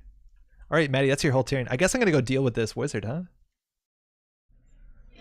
Yeah, that's gonna keep accumulating doom. Yeah. Right. So I'll walk in. So first I'll walk in. The wizard engages me. So I'm going to use my last bullet. There's a clue at this location, so this is going to give me +3. So I'm looking at 4, 5, 6, 7, 8 with beat cop, 8 to 4. And -2 will do the 2 damage with the roll-in special, and I get to discard the Wizard of the Order. It is defeated. Now, because I defeated an enemy once per turn, that is going to be a sweet old clue. So next turn, Maddie, we're at 5 clues. We can definitely find a cultist. And for my last action, not to be caught unawares, I'm going to play... Oh, I literally can't. I don't have the money. Oh, wow. That's how you get free reload. Sick. I'm gonna I have too many cards in my hand, so I'm gonna spend one action to play emergency cash to get 3 resources, and next turn I'll play a weapon. Hopefully no enemy shows up in the mean. All right, feels good. We're trucking along. This is now the time where the enemies would do things, but no. And so upkeep phase, card, and resource. Oh, we got a fun card. Here, I'll pair for you. Nice. That's actually really cool. I was super surprised. I didn't know what that button was. All right. Mythos phase 2 of 8. Again, the game says that we need to do this before midnight. And it lets us resign saying it's getting late. So the question is whether we leave before midnight or we wait till midnight, or maybe we get more cultists. I don't know. But Maddie, what's important is you get the first encounter card. Yeah, I'm ready. Locked doors. Another locked door. That's okay. Does it read the second one on the same location? I don't know. I think the text might say attach to location without a locked door. So no. So it has to go east. Oh, there's clues, right? Yeah. Okay. Yeah, so this prevents you from investigating there, but you can spend a fight or an agility test to either break or pick the door down. Pick the door or break it down. Yeah. And I'm going to get false lead. Oh, shit. Test 4. For each point you fail by, drop one of your clues. And I have 2 clues, so I want to boost this. So I have 3. I'm going to boost with unexpected courage to make it 5 to 4. I'm going to actually spend a magnifying glass and also commit it to make it 6 to 4 because I don't think I'm going to need 2 of them. And we'll do 6 to 4 and hope for the best. Sick. Nice. So I discard nothing, but oh, that got discarded. That's weird. And we're off. Maddie, at the top of the turn, do we want to spawn another cultist? Yeah, I think we probably should. Should I go first so I can play a machete so that I have a weapon if it shows up on me? Okay, I'm going to throw in my gun. I'm going to play machete. Now, machete is a really good card. I'll just leave it at that. It's a really good card. It gives you +1 for the fight. And if this enemy is the only enemy engaged with you, you do +1 damage. So it's a really convenient non-ammo way to deal +2 damage per hit. And it's relatively cheap. Now, the thing is, if you're swarmed with enemies, it's very difficult to use this thing. It cuts through vines, underbrush, and tentacles equally well. There's a reason it's banned. It's not banned. It's not banned. It's just XP. We won't talk about that. Second action, Maddie. I'll spend 2 clues. Do you want to spend 2? Yeah. Okay, cool. So that lets us use the act deck to draw the top card of the cultist because we spent 4 clues. So the top of the cultist deck is Peter Warren. Peter Warren Rice. That's what I was thinking, if you know what I mean. Spawn at Miskatonic University. As an action, you can spend 2 clues to parlay and add Peter Warren to the victory display. Otherwise, you can just fight normally. He's not that hard to fight. And it's called a professor of the cult has been reading strange books that relate to cannibalism. Maybe he knows something we don't. And if you look closely, I don't think you actually can see a mask, but you do see a lot of really culty things on the wall behind him, let alone he's dissolving an eye. Oh, that's an eye? Yeah, that's an eye. That's an eye. Lastly, for my final action, I'm gonna just try and go for the clue here. So it's 3 shroud. I'm looking at 4. So I'm 4 to 3. Doesn't feel great, but like, what else do we do? Are you gonna be able to fight Peter, or should I worry about that and you can worry about clues? So the issue is that locked door. Which one? Oh, on the Miskatonic University. Yeah. Yeah. I only have 1 action left, so I can't deal with it this turn. No, that's okay. I don't think I can fight him because my shriveling is gone. Yeah. Oh, so for what it's worth, if you get there, like, you can look for a spell. You'll take attack of opportunities, but if I get there first, maybe you can look for it. Right? Because the university lets you look at the top 6. That's true. Yeah. I'll probably try to do that. Okay. Then we'll leave this clue here. So how many clues do you have left? I only have 1. So if we look at the cultist deck, there's only, there's 2 more cultists. No, yeah, there's 2 more cultists. So we need, in theory, another 7 clues. So we need almost everything. Oh, you haven't bought them yet, have you? No. Okay. How about I pay for clues? Because I think I'm set up. Okay. Okay, so I'm going to use the action on downtown to take a loan. So I'm going to gain 3 resources. Oh, I didn't realize you could do that. Yeah, to learn. Oh, my camera Okay. lost again. What is happening? I think it's overheating. We're gonna leave it down for a second. All right, that's me, Maddie. What's good? Show us how it's done. Ooh, okay. Oh, I Pressure. can't use these slides anymore. They don't have the camera on it. Whoops. Oh boy. Okay, so we need to go talk to Peter. 2 clues to talk to Peter or fight him. I don't think we can spend the 2 clues. Like, we have so few clues, and we want to try and get all the cultists. With just 7 more clues on top of this 2 for Peter. Yeah. Yeah, I think we have to fight Peter. Yeah, I'm okay with that. Like, I can go in and machete him twice. And maybe the beat cop can help too. Okay. So then I think I might have to go in and take an attack of opportunity to search my deck. But then he's going to attack you again if you end your turn there. Right. There's no other location with clues except for the south side? Downtown and East Town. Right, but there's another door on... There's one on downtown. What's the best way to do this? So you have 2 shriveling in your deck. How many cards do you have left? Like, what, 21? So it's not a good look to just dig for it. Your ally also would help you find it, but you'd have to discard Lita, which seems kind of rough. Yeah, so let's see. Yeah, Jerome is saying to spend 5 clues for 5 research for 2 clues. I think I'm going to do that just because Maddie, I know, needs to play at least another shriveling, and I feel like machete might be good enough to get us through for the next little while. What are the chances you can break this door down? Pretty good. Very, very good. So you're going to break the door? I'm going to deal with Peter first, but yeah. Because I can break the door down. I have 5 fight base. Okay, but then, your next turn is to what? Pay for clues? I can pay for clues later. I think I would do move, fight Peter. Hopefully. Okay, so the 2 clues that you're paying for would not be for... I'm not paying for Peter. I'm just going to fight him with a knife. Oh, it's group limit once per game. Because I was thinking I could pay and get 2 clues to go pay Peter, but we can't both do that. Oh yeah, it's group limit. Yeah, no, I was just going to come back later and buy clues. You can buy clues now. The issue is just if you draw shriveling, whether you're going to have the money or not. Yeah. But again, shriveling is 1 in 21. A bit better if you get to the university. Okay, so why don't I try to get this clue on downtown? Okay. First, so I'll move in. We're looking at 3 Shroud.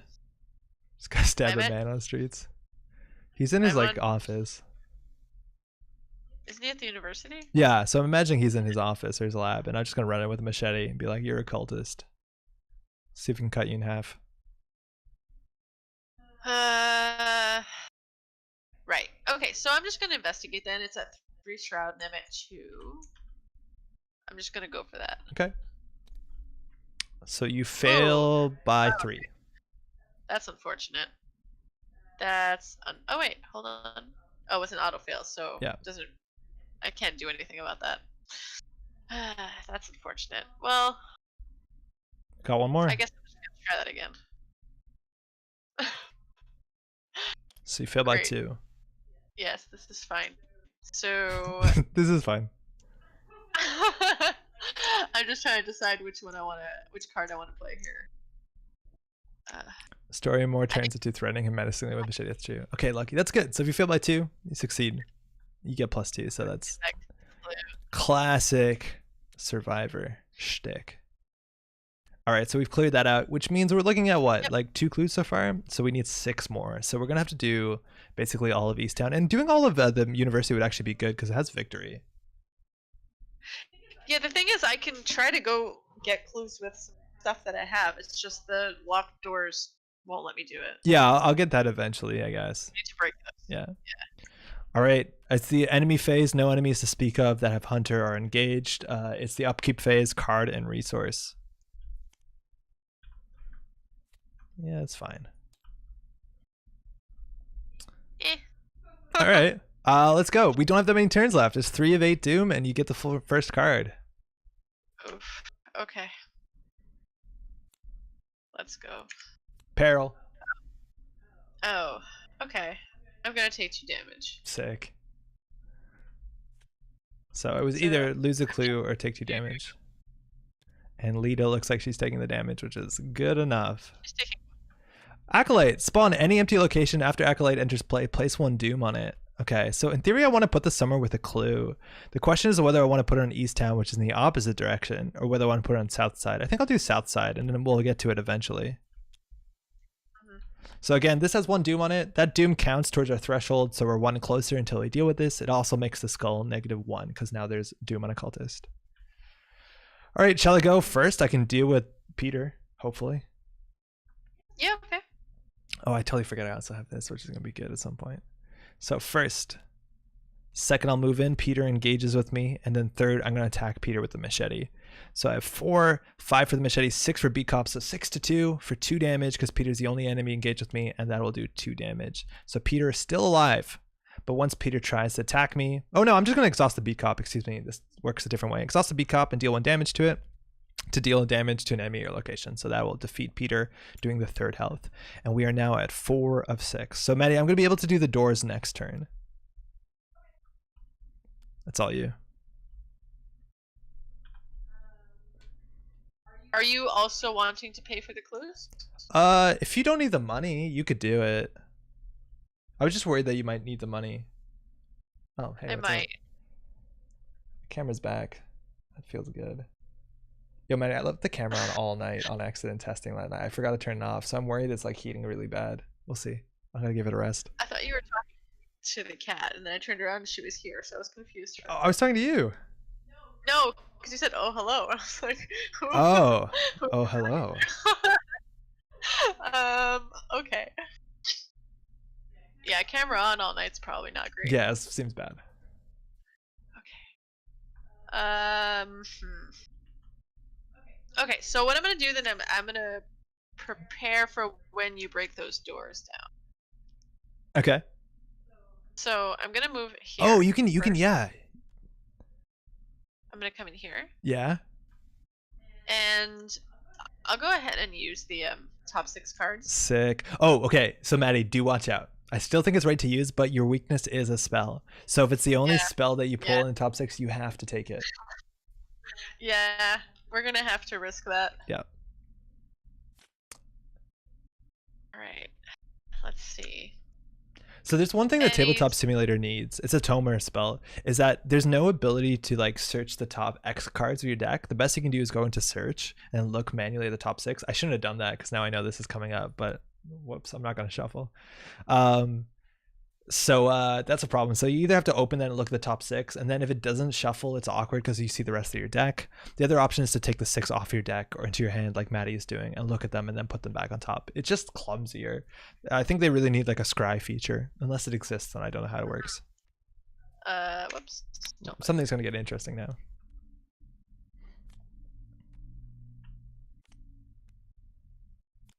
If you drag a box across all the cards, you can flip them all at once. I'm just afraid I'm going to accidentally take one of the ones I didn't want to drag in there. Right on. And then have to look for it again. Did you find something? I did. Okay. That's your 3rd action though, right? Move. It is. Okay. Yeah. So enemy phase, nothing to speak of. Encounter phase, or sorry, upkeep phase. That seems like a thing. So card and resource. Okay, and this is the first time that we see my unique weakness. It's called cover up. And this is really cool if you listen to Roland's story at the beginning of the scenario. And that is put cover up into play into your threat area with 3 clues on it. Oh, sick, automatic. When you would discover 1 or more clues at your location, discard that many clues from cover up instead. And when your game ends, if there are any clues on cover up, you suffer a mental trauma. So you notice this is like a case that Roland had in the past where he seems to be burning some sort of monster that he can't explain. That's at least what I get out of it. And if I don't spend time, instead of helping the team but covering up this Fed's background, I'm going to take a mental trauma. That's very difficult because I already have a mental trauma because of the way things went for the last scenario, and I only have 5 horror. So starting with 2 trauma is rough. So now we're going to be put in a selfish situation. It's worth noting that any card that's in a player's threat area, anybody can interact with. And this is also a very often missed rule. So if there's a card in someone's threat area that spend 2 actions to discard this card, I could do it if I was at Maddie's location, if it was in Maddie's threat area. Now, I don't know whether Maddie can do this action. I feel like you could. So if you would discover clues, you could help me with the cover up as well, if I'm not mistaken. But I'm going to wait for chat to correct me if that's wrong. But this is terrible for us right now. Yeah, it's bad. Because Pretty bad. we were already having trouble collecting clues. Yeah, it's bad. So what in theory we could do is like we could leave the 1 clue on south side and I could just spend my whole turn trying to get rid of the place, or I could like somehow go to Rivertown and hope I drop a clue there because it's only 1 shroud. Like there's some options, but yeah, this is really rough, especially when you draw it at the end of the game when there could be like no clues. Oh, I understand. Okay, so it doesn't get rid of the clue on the location also. I was like, that's going to be terrible. Yeah. Okay. Yo, IXWT, whisper me if you want. And I'll get back to you after. Sweet. Okay. We added Doom, 4 of 8, and you still get the first encounter card. We only have, well, technically 5 of 8 because of this Acolyte, but we have to move. Peril again. Okay. Hunting Shadow again. I guess I'm taking 2 more damage. Sick. This figure always follows. It's okay. Crypt Chill. Shit. Test 4 willpower. If you fail, choose and discard an asset you control. So this is really bad for someone who only plays 3 assets and doesn't have the best willpower. So I'm going to boost 2 with Guts. So I'm at 3, 4, 5. Maddie, what do you got for me?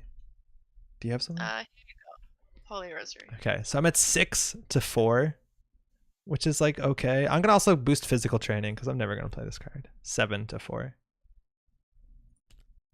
-1. Okay, so I don't have to discard something. I succeeded with Guts, which means I can draw a card. In fact, I have to draw a card. Ooh, that's a good card. Okay, and that's it. So, Maddie, I'll break down the door first, I get? Yeah, that would help. Okay. I think she can't help you because you said you, whenever you would discover one of our clues. That would make sense to me. I need to look into that. That might make sense. Oh, hey, Nyak's got you back to XWT. Okay, sick. Okay, so I'm going to go start with the door first. So I'm going to try and break down the door. I'm going to use my fight, which is base stat 4. B-Cop makes it 5. Lita makes it 6. So we're at 6 to 4. How do I have to get rid of this? I should add this to my hand before. Whatever. So 6 to 4. I'm going to just punch. I'm going to throw out the knife. 7 to 4. Here we go. I'm going to commit the knife, excuse me.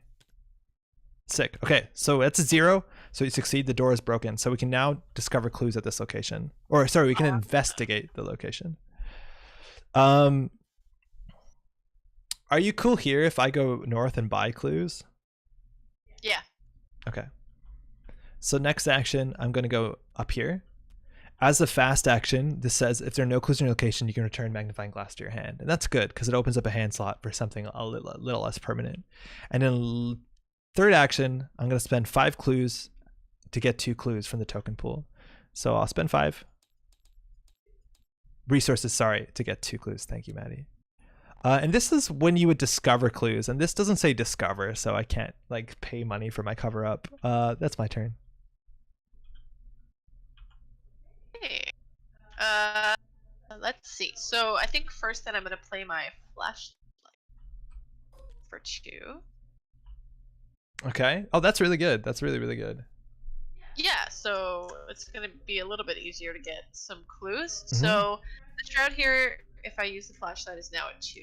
So second action, I will try to investigate. I'm going to spend a charge off of the flashlight. Okay, and that lowers the shroud by 2. So we're 2 to 2, which is okay. I think it's unlikely to succeed, but not impossible. 2 to 2. -1. But okay. But look what I found. Look what I found. After you fail a skill test by 2 or less while investigating, crash your car into a tree, find a statue, discover 2 clues. Classic survivor. So that's good. So we have there's 6 2 left. clues, yeah. Should we spend? Okay, so if we want to like be really clever about it, it looks like there's a cultist for each location, barring maybe some. Yeah. So we know we're not going to pull a cultist from North Side. We're not going to pull it from the Miskatonic. We're not going to pull it from Mary's. So it looks like the locations where cultists could show up are, if I'm not mistaken, downtown, East Town, South Side, and the Graveyard, which none of us are at those. Right. Is that a problem? Like, No, I don't think so.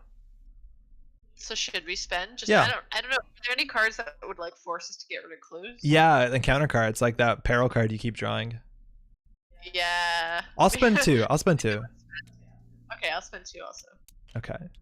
And so we draw the top card. Oh, I missed. Oh, we draw the top card of the. All right. So This let's see one, what we right? got. Yeah, that's it.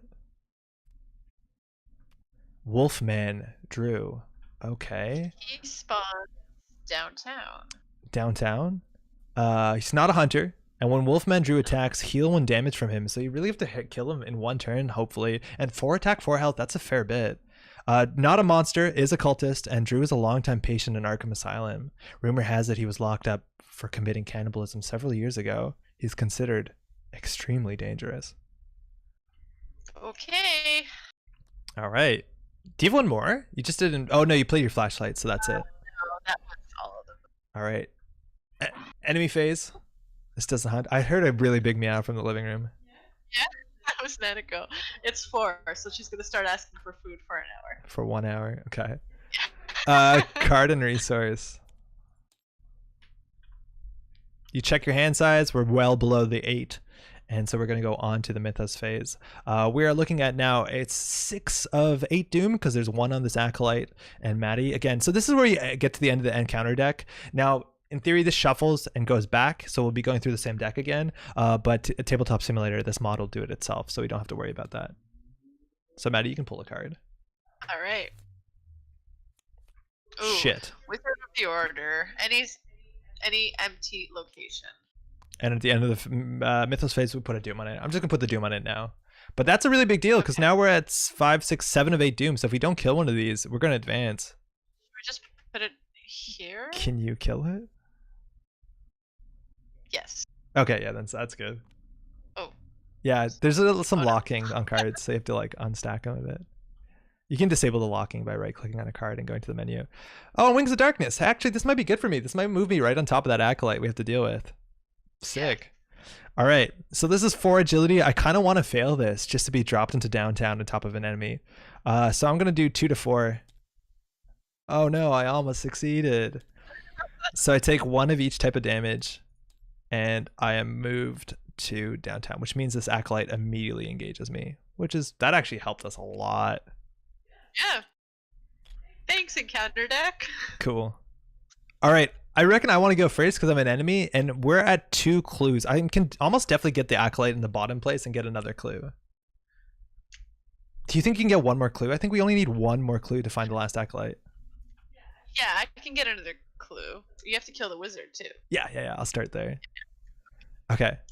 So I'm going to attack the wizard using the machete. So I'm at 4, 5, 6 to 4, which is honestly, I thought it'd be better.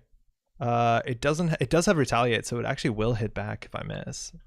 So I'll do 6 to 4. Yeah, I'll YOLO 6 to 4. -3, shit. So I not only do I miss, but it hits me back because it has retaliate. So I'll take a damage to the chin. Okay, so it doesn't look like I can clue this. Oh no, I can still do it. I'll attack again, 6 to 4. Okay, this time we got it, and it does 2 damage. Oh, this should have been a Doom. So it is destroyed, and we get rid of that. And for my last action, to ensure that my Roland ability is going to fire, I'm going to move down to Rivertown. The Acolyte's going to engage me, and then I'm going to do my last damage to the Beat Cop, which will defeat the Beat Cop because it'll take 3 damage to do a damage to an enemy on my location, which will kill this Acolyte, getting a Doom off the table, and because I've killed an enemy this round, I can take a clue from my location, finding the 3rd clue of the last 4 we need. But don't you have to get rid of the cover-up? It's a choice.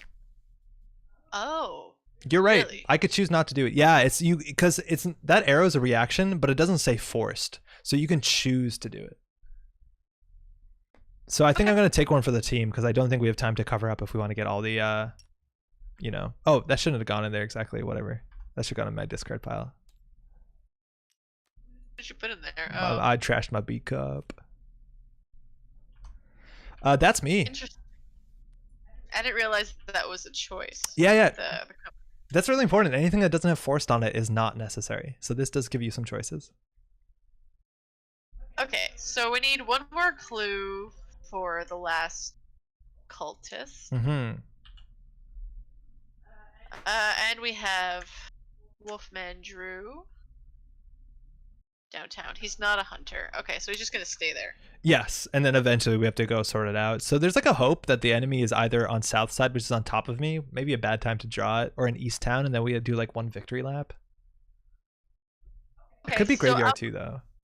I'll try. Yeah, nothing has spawned in the graveyard. No, and that seems like a haunted place for a cultist, right?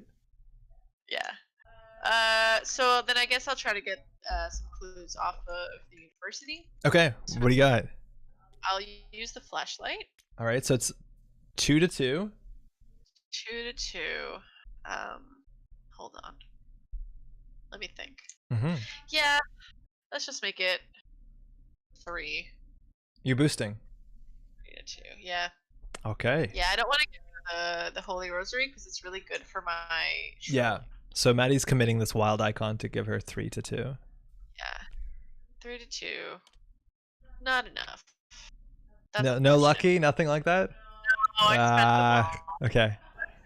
I was hoping. You're always hoping. Way, Okay, let me think. How badly do we want the clue right now? Because I could do something that's potentially dangerous. Do it. I know what you're Really? talking about. Yeah, why not? Oh wait, if it's an enemy, it's a problem. Okay, yeah. Good luck. All right. Well, it's too late. All right. Draw. So this is a really cool card. So like Maddie's deck doesn't seem particularly good at getting clues off of investigating, but that's why you have cool spells like this. So as an event, you draw the top card of the encounter deck. You have to resolve it. Could be an enemy, which will be a problem for Maddie, and then you just discover 2 clues at your location. We live on a placid island of ignorance in the midst of black seas of infinity, and it was not meant that we should voyage far. From Lovecraft's Call of Cthulhu. All right, Maddie, you got to pull the top encounter card. Not an enemy. Not an enemy. Sick. Nope. Sick. All right. Fine. 2 damage again. So that's fine. I think I'm just going to take 1, and then Lita takes the last one. All right, Lita's dead. Hope that doesn't have ramifications. Don't. Oh. No, I'm stressed. Okay. Who knows? And I grab these last 2. So that's not only victory 1, but now we have all the clues we need to find the last cultist. So we're gonna have to find the last cultist, and we're just still gonna have to defeat it. Yes. So I have 1 more action. Yeah. Do you want to pull the cultist before you lose the clues to like an encounter card? No. Okay. Okay, yeah, let's do it. Let's do it. Do you have something better, like a spell? Because like we need to deal with Wolfman Drew. You can also look for the top 6 for a spell. No, I do have a spell. Oh, that's good. Yeah, that's what I'm worrying. Like, if we're gonna have to draw encounter cards, so we might have more enemies, but then we might also lose some clues. I feel like I want to set up for a potential need to fight. Do it up. What do you got? All right, new shriveling. Sick. I'm gonna leave this one up in case I have to discard an asset. Okay. Yeah. Yeah. So, you can have 2 cards of the same name as long as they're not unique. Unique means it's like a person or something special that only one of exists in the world of Arkham. So 2 shriveling is totally legit. That's it. All right. Enemy phase, again, the 1 enemy on the table isn't a hunter, so it's not going to do anything. And then we do card and credit. Oh, Jerome is saying, how many clues were on the location that you discovered? No, I think there was 2 clues, Jerome. So we would have actually dropped 1. Sorry? Jerome is saying that on that last encounter card that you could have dropped a card to Hunting Shadow and then just picked it up again. But I think that would have actually been 3 clues, which we technically don't need all 3, but then you don't get the VP, like the victory. Yeah, there would still be a clue left on the location. Because I can only pick up 2 if drawn to the flame, right? Yeah, exactly. All right, Maddie, we're very close to the end. This is 6 of 8 Doom. Do you want to take the first encounter card? No. Oh, sick. Sick. Fine. The fog has been showing up at the right time this game. So it's a foggy university, which is totally fine. That's expected. It is northeast. Hunting Shadow, you must either spend 1 clue or take 2 damage. I'm just going to take 2 damage. I'm not going to think about this. That's peril, so Maddie could not help. Let alone even talk. Wow, I only it's a Fed in the middle of a street with a knife, and that's it. Literally nothing else going on here. I feel like you're really close to death. You probably should have gotten rid of that clue. Oh, we don't need that clue. We don't need that clue. This place isn't victory. No, this is fine. Okay. Yeah, you're right. I should have dropped the clue. But that's peril, so whatever. Okay. Okay. There's no reason to take the damage here. Yes, correct. There is none. Do you want to rip the last cultist first, and then maybe I can run in and start knifing things? Yeah, okay. I'll spend all 4. Okay, so the last cultist is Herman Collins. He spawns in the graveyard. He has 3 attack, 4 health, 4 evade, and you can choose and discard 4 cards from your hand to parlay to add Herman Collins to victory display. So you don't need to fight him, and he does have a beast mask. And it says the Undertaker in the local graveyard has been digging strange tunnels beneath the mausoleum, but for what purpose? Victory 1, and attacks for 1 of each. So if you get there and spend just 4 cards, you can deal with him. Why take the damage? No, Alex, we didn't need to. We could have dropped the clue. I didn't realize I had that. Let's just say that. That's a good way to save face. So you got 2 more actions, Maddie. Oh, yes, sorry. Thinking. So we have the last Peril, yeah. Alright, so which one do you want to deal with? The one where you fight or the one where you just discard cards? I have a full hand. I can well, the issue is like I might not be able to get into the graveyard. Oh no, I can take 2 horror, right? He looks, no, I can't take 2 horror. You need to do the graveyard. Okay. Okay, so I'll just move 1. Okay, got 1 more action. I'm just going to put down the coat, the leather coat. Actually, because... if you want, Maddie, like if you just draw a card here, you'll have 4 cards after your upkeep. You can just walk in and parlay with 4 cards. I'm just worried I'll draw that card again, the Hunting Shadow, and then I'll have to take 2 damage and be like 1 from death. Yeah, that's fair. Okay. I'm scared. I've gone that card so many times. I know. But that's what you think. There's no more of them, right? You think? Okay, so I have a full turn. So you're going to be on Herman. I'm going to deal with Wolfman, and I'm hopefully do it in a flashy way. So I'm going to go first to the university, second to Northside, and third, I will take a resource. And none of these hunt. That's card and resource. All right.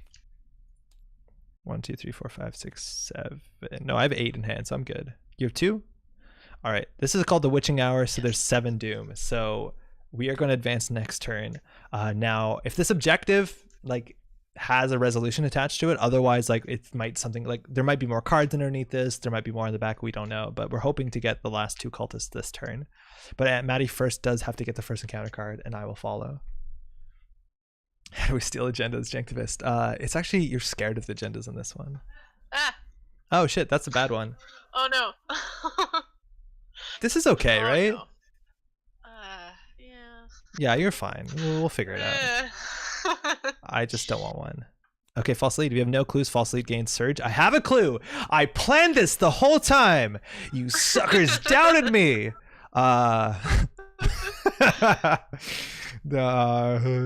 So good. I'm gonna do 3 to wait. No, this place has victory. No, this place has victory. Never mind. Fuck. Okay, I'm gonna boost into this.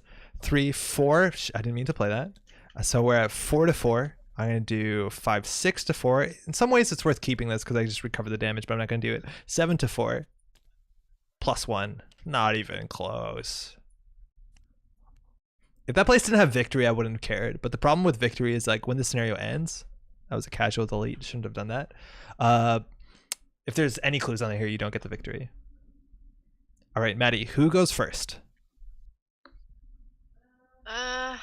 Well. So you need to shrivel that guy twice, which would be your whole turn. Yes, but I don't really have a choice, and I think that's fine because then I can continue to accumulate cards for Herman Collins. Wait, this is our last turn. Oh, whoa, what? Yeah. Oh, no, I didn't realize. Yeah, no, it's Oh, like no. if we want to deal with Herman, it's move, shrivel, shrivel. Like there's no choices. Unless there's something in your hand. Is this the last agenda? So in a way, it was even worse to keep the clue. Well, Alex, not exactly, because it has search. So if I didn't have clues, I would have to draw the next agenda counter deck, and it would probably be worse than what we drew. We don't know, Maddie. I think this might be the last one. Oh no, this is terrible. Okay. Then how am I? This is gonna smack me if I. It'll only hit you It's gonna hit me. once. Right? Because you can do move, attack. And it's only move that takes an attack of opportunity, right? I have to do some math. Hold on. Let's see. I would need, you're right, to shrivel Herman Collins successfully twice, Yeah. which is probably fine. Yeah. You're like 8-3. You're good. Oof. Yeah, okay, it's probably fine. So, should I go first? Yeah, I think that sounds good. Uh-oh. Okay, so I'll move in and take 2 horror. Okay, so Maddie moves in, and so you take, actually it's only 1 physical, 1 horror. No, but I take 2 from the graveyard. Oh, you gotta do the test though. Oh, I have to test to walk in. Yeah. Yes, okay. Alright, so first I'll take the damage from the enemy. So Yep. 1, and I'll put 1 on the leather coat. And if you want to use Agnes, you can do a damage to the Night Gaunt. I don't think it matters, but you can. Yeah, well, it might always matter. You never know. Let's do that. Then I have to test 3 willpower. Mm-hmm. I'm at 8, if I'm not mistaken. I think it's only 6 That's if I'm because attacking. yeah, it's if I'm you're at using the 6. shriveling. Yeah.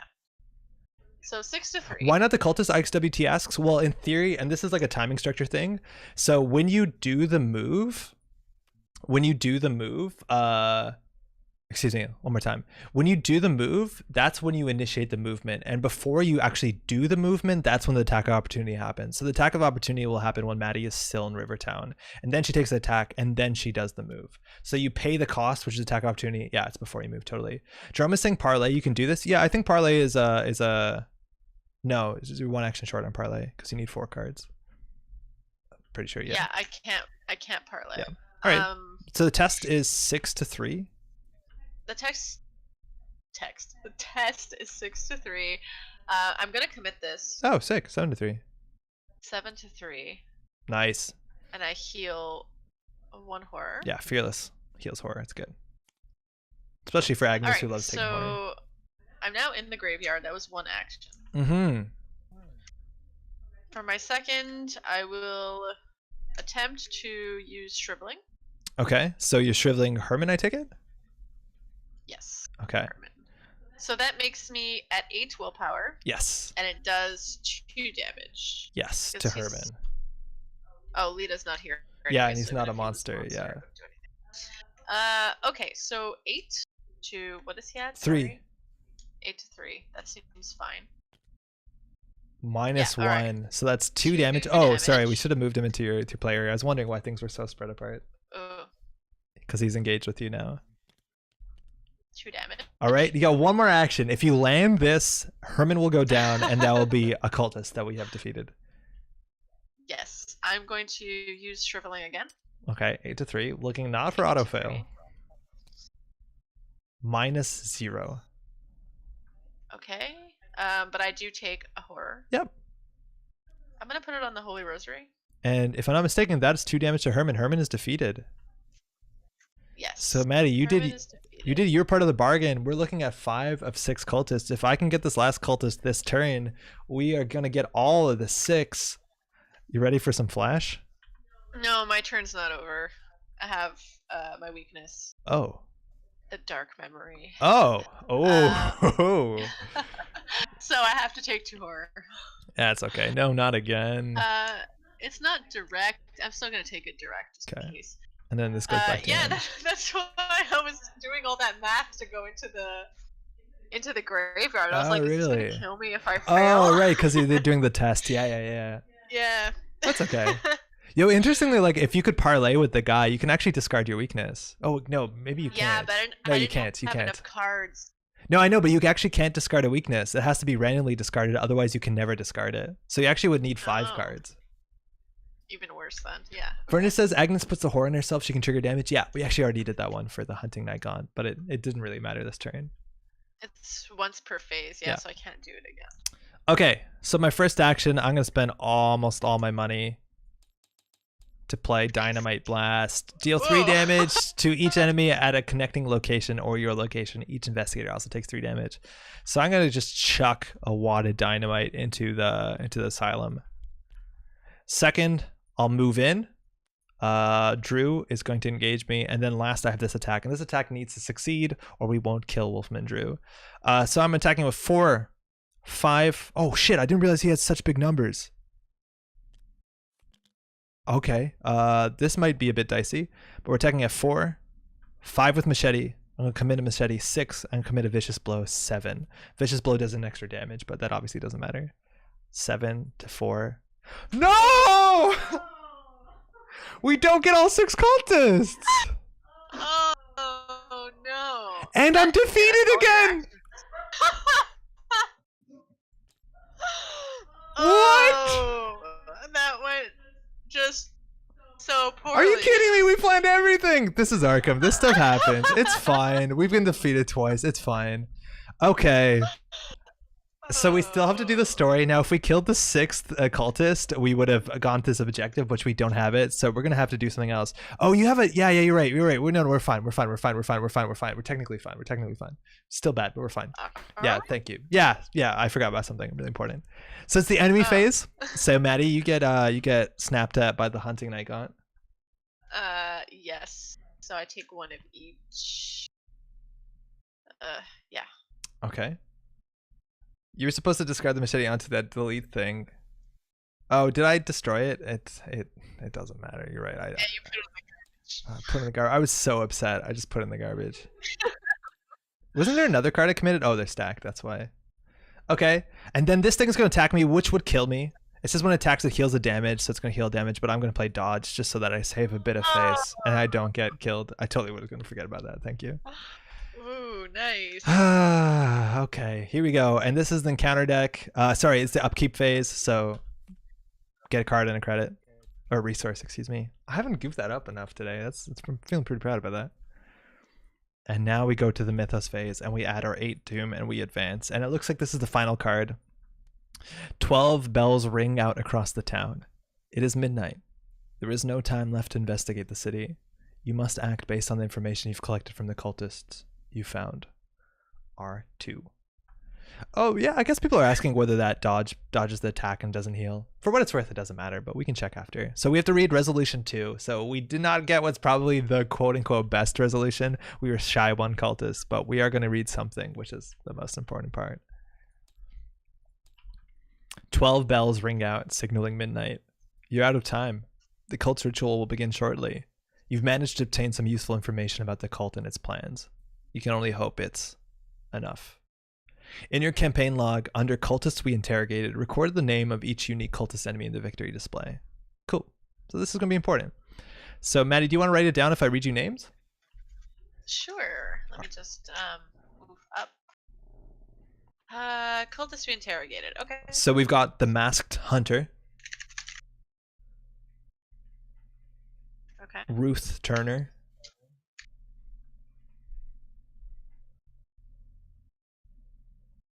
Victoria Devereaux.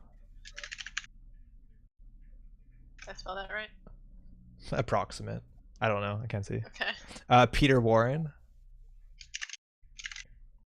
And Herman Collins. The Gravekeeper. Okay. It also says in your campaign log, under cultists who got away, record the name of each unique enemy still remaining in the cultist deck or in play. So Wolfman Drew got away. All right. In your campaign log, record that it is now past midnight. So we weren't fast enough. Oh. And it says if the Ghoul Priest is in the victory display, cross out the Ghoul Priest is still alive. Nah, the Ghoul Priest, that's yesterday's issue. Or earlier this night's issue. Each investigator earns experience equal to Victory X value of cards in the victory display. That's going to be a really big number, considering the victory display is pretty full of cultists. So in terms of cultists alone, we're looking at 2, 3, 4, 5, 6. In terms of locations, we're looking at the university and north side. So we got 8 XP to work with. And the graveyard, 9 XP to work with. So we can give ourselves both a massive 9. I think, oh, I can't type in that field. And that is it for the second scenario. It continues. So this is the core set. The core set only has 3 scenarios. Maddie and I aren't going to be playing the third scenario right now. So if you're interested in figuring that out, maybe we'll return at some other point to play some more Arkham. But also check this stuff out. The third scenario is kind of a big spike when it comes to Arkham. I don't want to spoil it, but the difficulty is really, really difficult. And I think it's largely meant to serve to show that no matter what happens, you get an ending to a story. It's really hard to get what people believe is the true good ending. It's actually very, very difficult. I think we've only done it once out of the many years we've played this. So there's still one more. Now, normally, just to explain how things go, this is just the starter set, which comes with a bunch of cards, 5 investigators, and these scenarios. But if you're interested in the game, how it works is they come out with deluxes, so like the Dunwich Legacy was the next one, and then every month after that they would come out with I don't know what they call it, a chapter pack or a scenario. And the idea is that the deluxe will give you a bunch of investigators and cards and treacheries, and then every month they would come out with a new encounter set. That would be a new scenario like we've played today, with new cards as well to build your decks with, just to add to your collection. You don't only use those cards when playing the Dunwich Legacy. And the idea is that most campaigns are actually about 8 scenarios long, even longer if you want to do side scenarios. So Arkham Horror, this first one, the Night of the Zealot, is the shortest by far. It is only 3 scenarios. Everything else is like 8 or so, and there's a lot of campaigns so far. We're on our 7th, 1, 3, 4, 3, 4, 5, 6, 7th, the Innsmouth Conspiracy, which just released last month. We're waiting for the first Mythos pack for that to come out. They're called Mythos packs, I'm pretty sure. Nailed it. But that's largely it. I was really excited I was really looking forward to playing this, just to show y'all. If you're new to this, if you're playing Netrunner, if you don't know about this game, I want to tell you that this game has been absolutely fantastic. I've been playing it for 4 years. The fact that this allows the creativity of deck building, I'm a big fan of the theme, but that's a cooperative game, which is a really different itch and a narrative game than Android Netrunner. Kind of, it's a special place in the games that come to our tabletops, which is really good. Maddie, thanks so much for playing, eh? Sorry, I hear you in the other room, but it didn't come through the chat. Hello. Hey, there you are. Yeah, there you are. Thanks. It was really fun. Hi, glad to have you. And that's gonna be largely it for our Halloween stream. Again, if you want to keep going, you can find this mod on Tabletop Simulator. Again, you can also find cards and start playing on the table. Everything we've done is through automation, but it's the exact same rules when you're playing at home. So hopefully you enjoy that. Great having Maddie on stream. Totally respect privacy engagement level, but would definitely tune in for more cat co-op content. Hey yo! Cheers, 421. That's really kind. Thanks for the video. Thanks both for sharing. Hey, Matt Gibbs, of course. Corey says Team Covenant has also done a bunch of actual play if you want more Arkham content. Yeah, Team Covenant does a lot. There's also a lot of content creators if you just YouTube it. I haven't seen too much of it, but there's some like really wacky stuff a lot. Some people play on Tabletop Simulator. Some people just like webcam their play. But there's some really good stuff. There's a lot of like community stuff. Like Mythos Buster has, I think, the biggest Discord server if you want to get on the community. r/Arkham Horror LCG is the Reddit community if you want to get in on there. There's a pretty vibrant Facebook group if you're doing Facebook. But there's a lot to get involved in. Another easy way to get into this game, as long as somebody has the scenarios, they released starter decks earlier this year, which have, these are really good. Ooh, I shouldn't have done that at the same time as everything else. But these are starter decks that have full decks. It's a really easy purchase if you want to just get a bunch of Mystic cards or a bunch of, I messed all this stuff up, a bunch of rogue cards. It's really great. So there's a lot of places to go. We're looking at maybe doing more content like this in the future, probably on a different channel, but just for Halloween, this is pretty good. Corey says the starter decks are really strong too. I think the starter decks are both very strong and probably more fun than some of the starter decks in the core set. And I think a lot of that just is, you know, a testament of they've had more years of building this game out. Again, on that note, for what it's worth, like the first cycle that came out, the Dunwich Legacy, it's probably pretty difficult to find modernly, but it's, I think, the least interesting compared to how cool some of the other stuff has got. So yeah, do check that out. That's largely it. You're not going to see the ending of this one. We're not going to spoil it, but maybe at some point in the future. I just want to say happy Halloween to everyone. Hopefully you're having a good time. Maybe you're stuck indoors. Maybe you can't trick or treat, stuff like that you're looking forward to. But hopefully you can make the best of it. And that is some Arkham Horror, which I was excited to bring forward. And that's largely it. Thanks to everyone who's watching, hanging out in chat. Always a pleasure. Everybody who's watching the VOD, hopefully take care of yourself. And we'll be back streaming some Netrunner on Thursday. Ciao.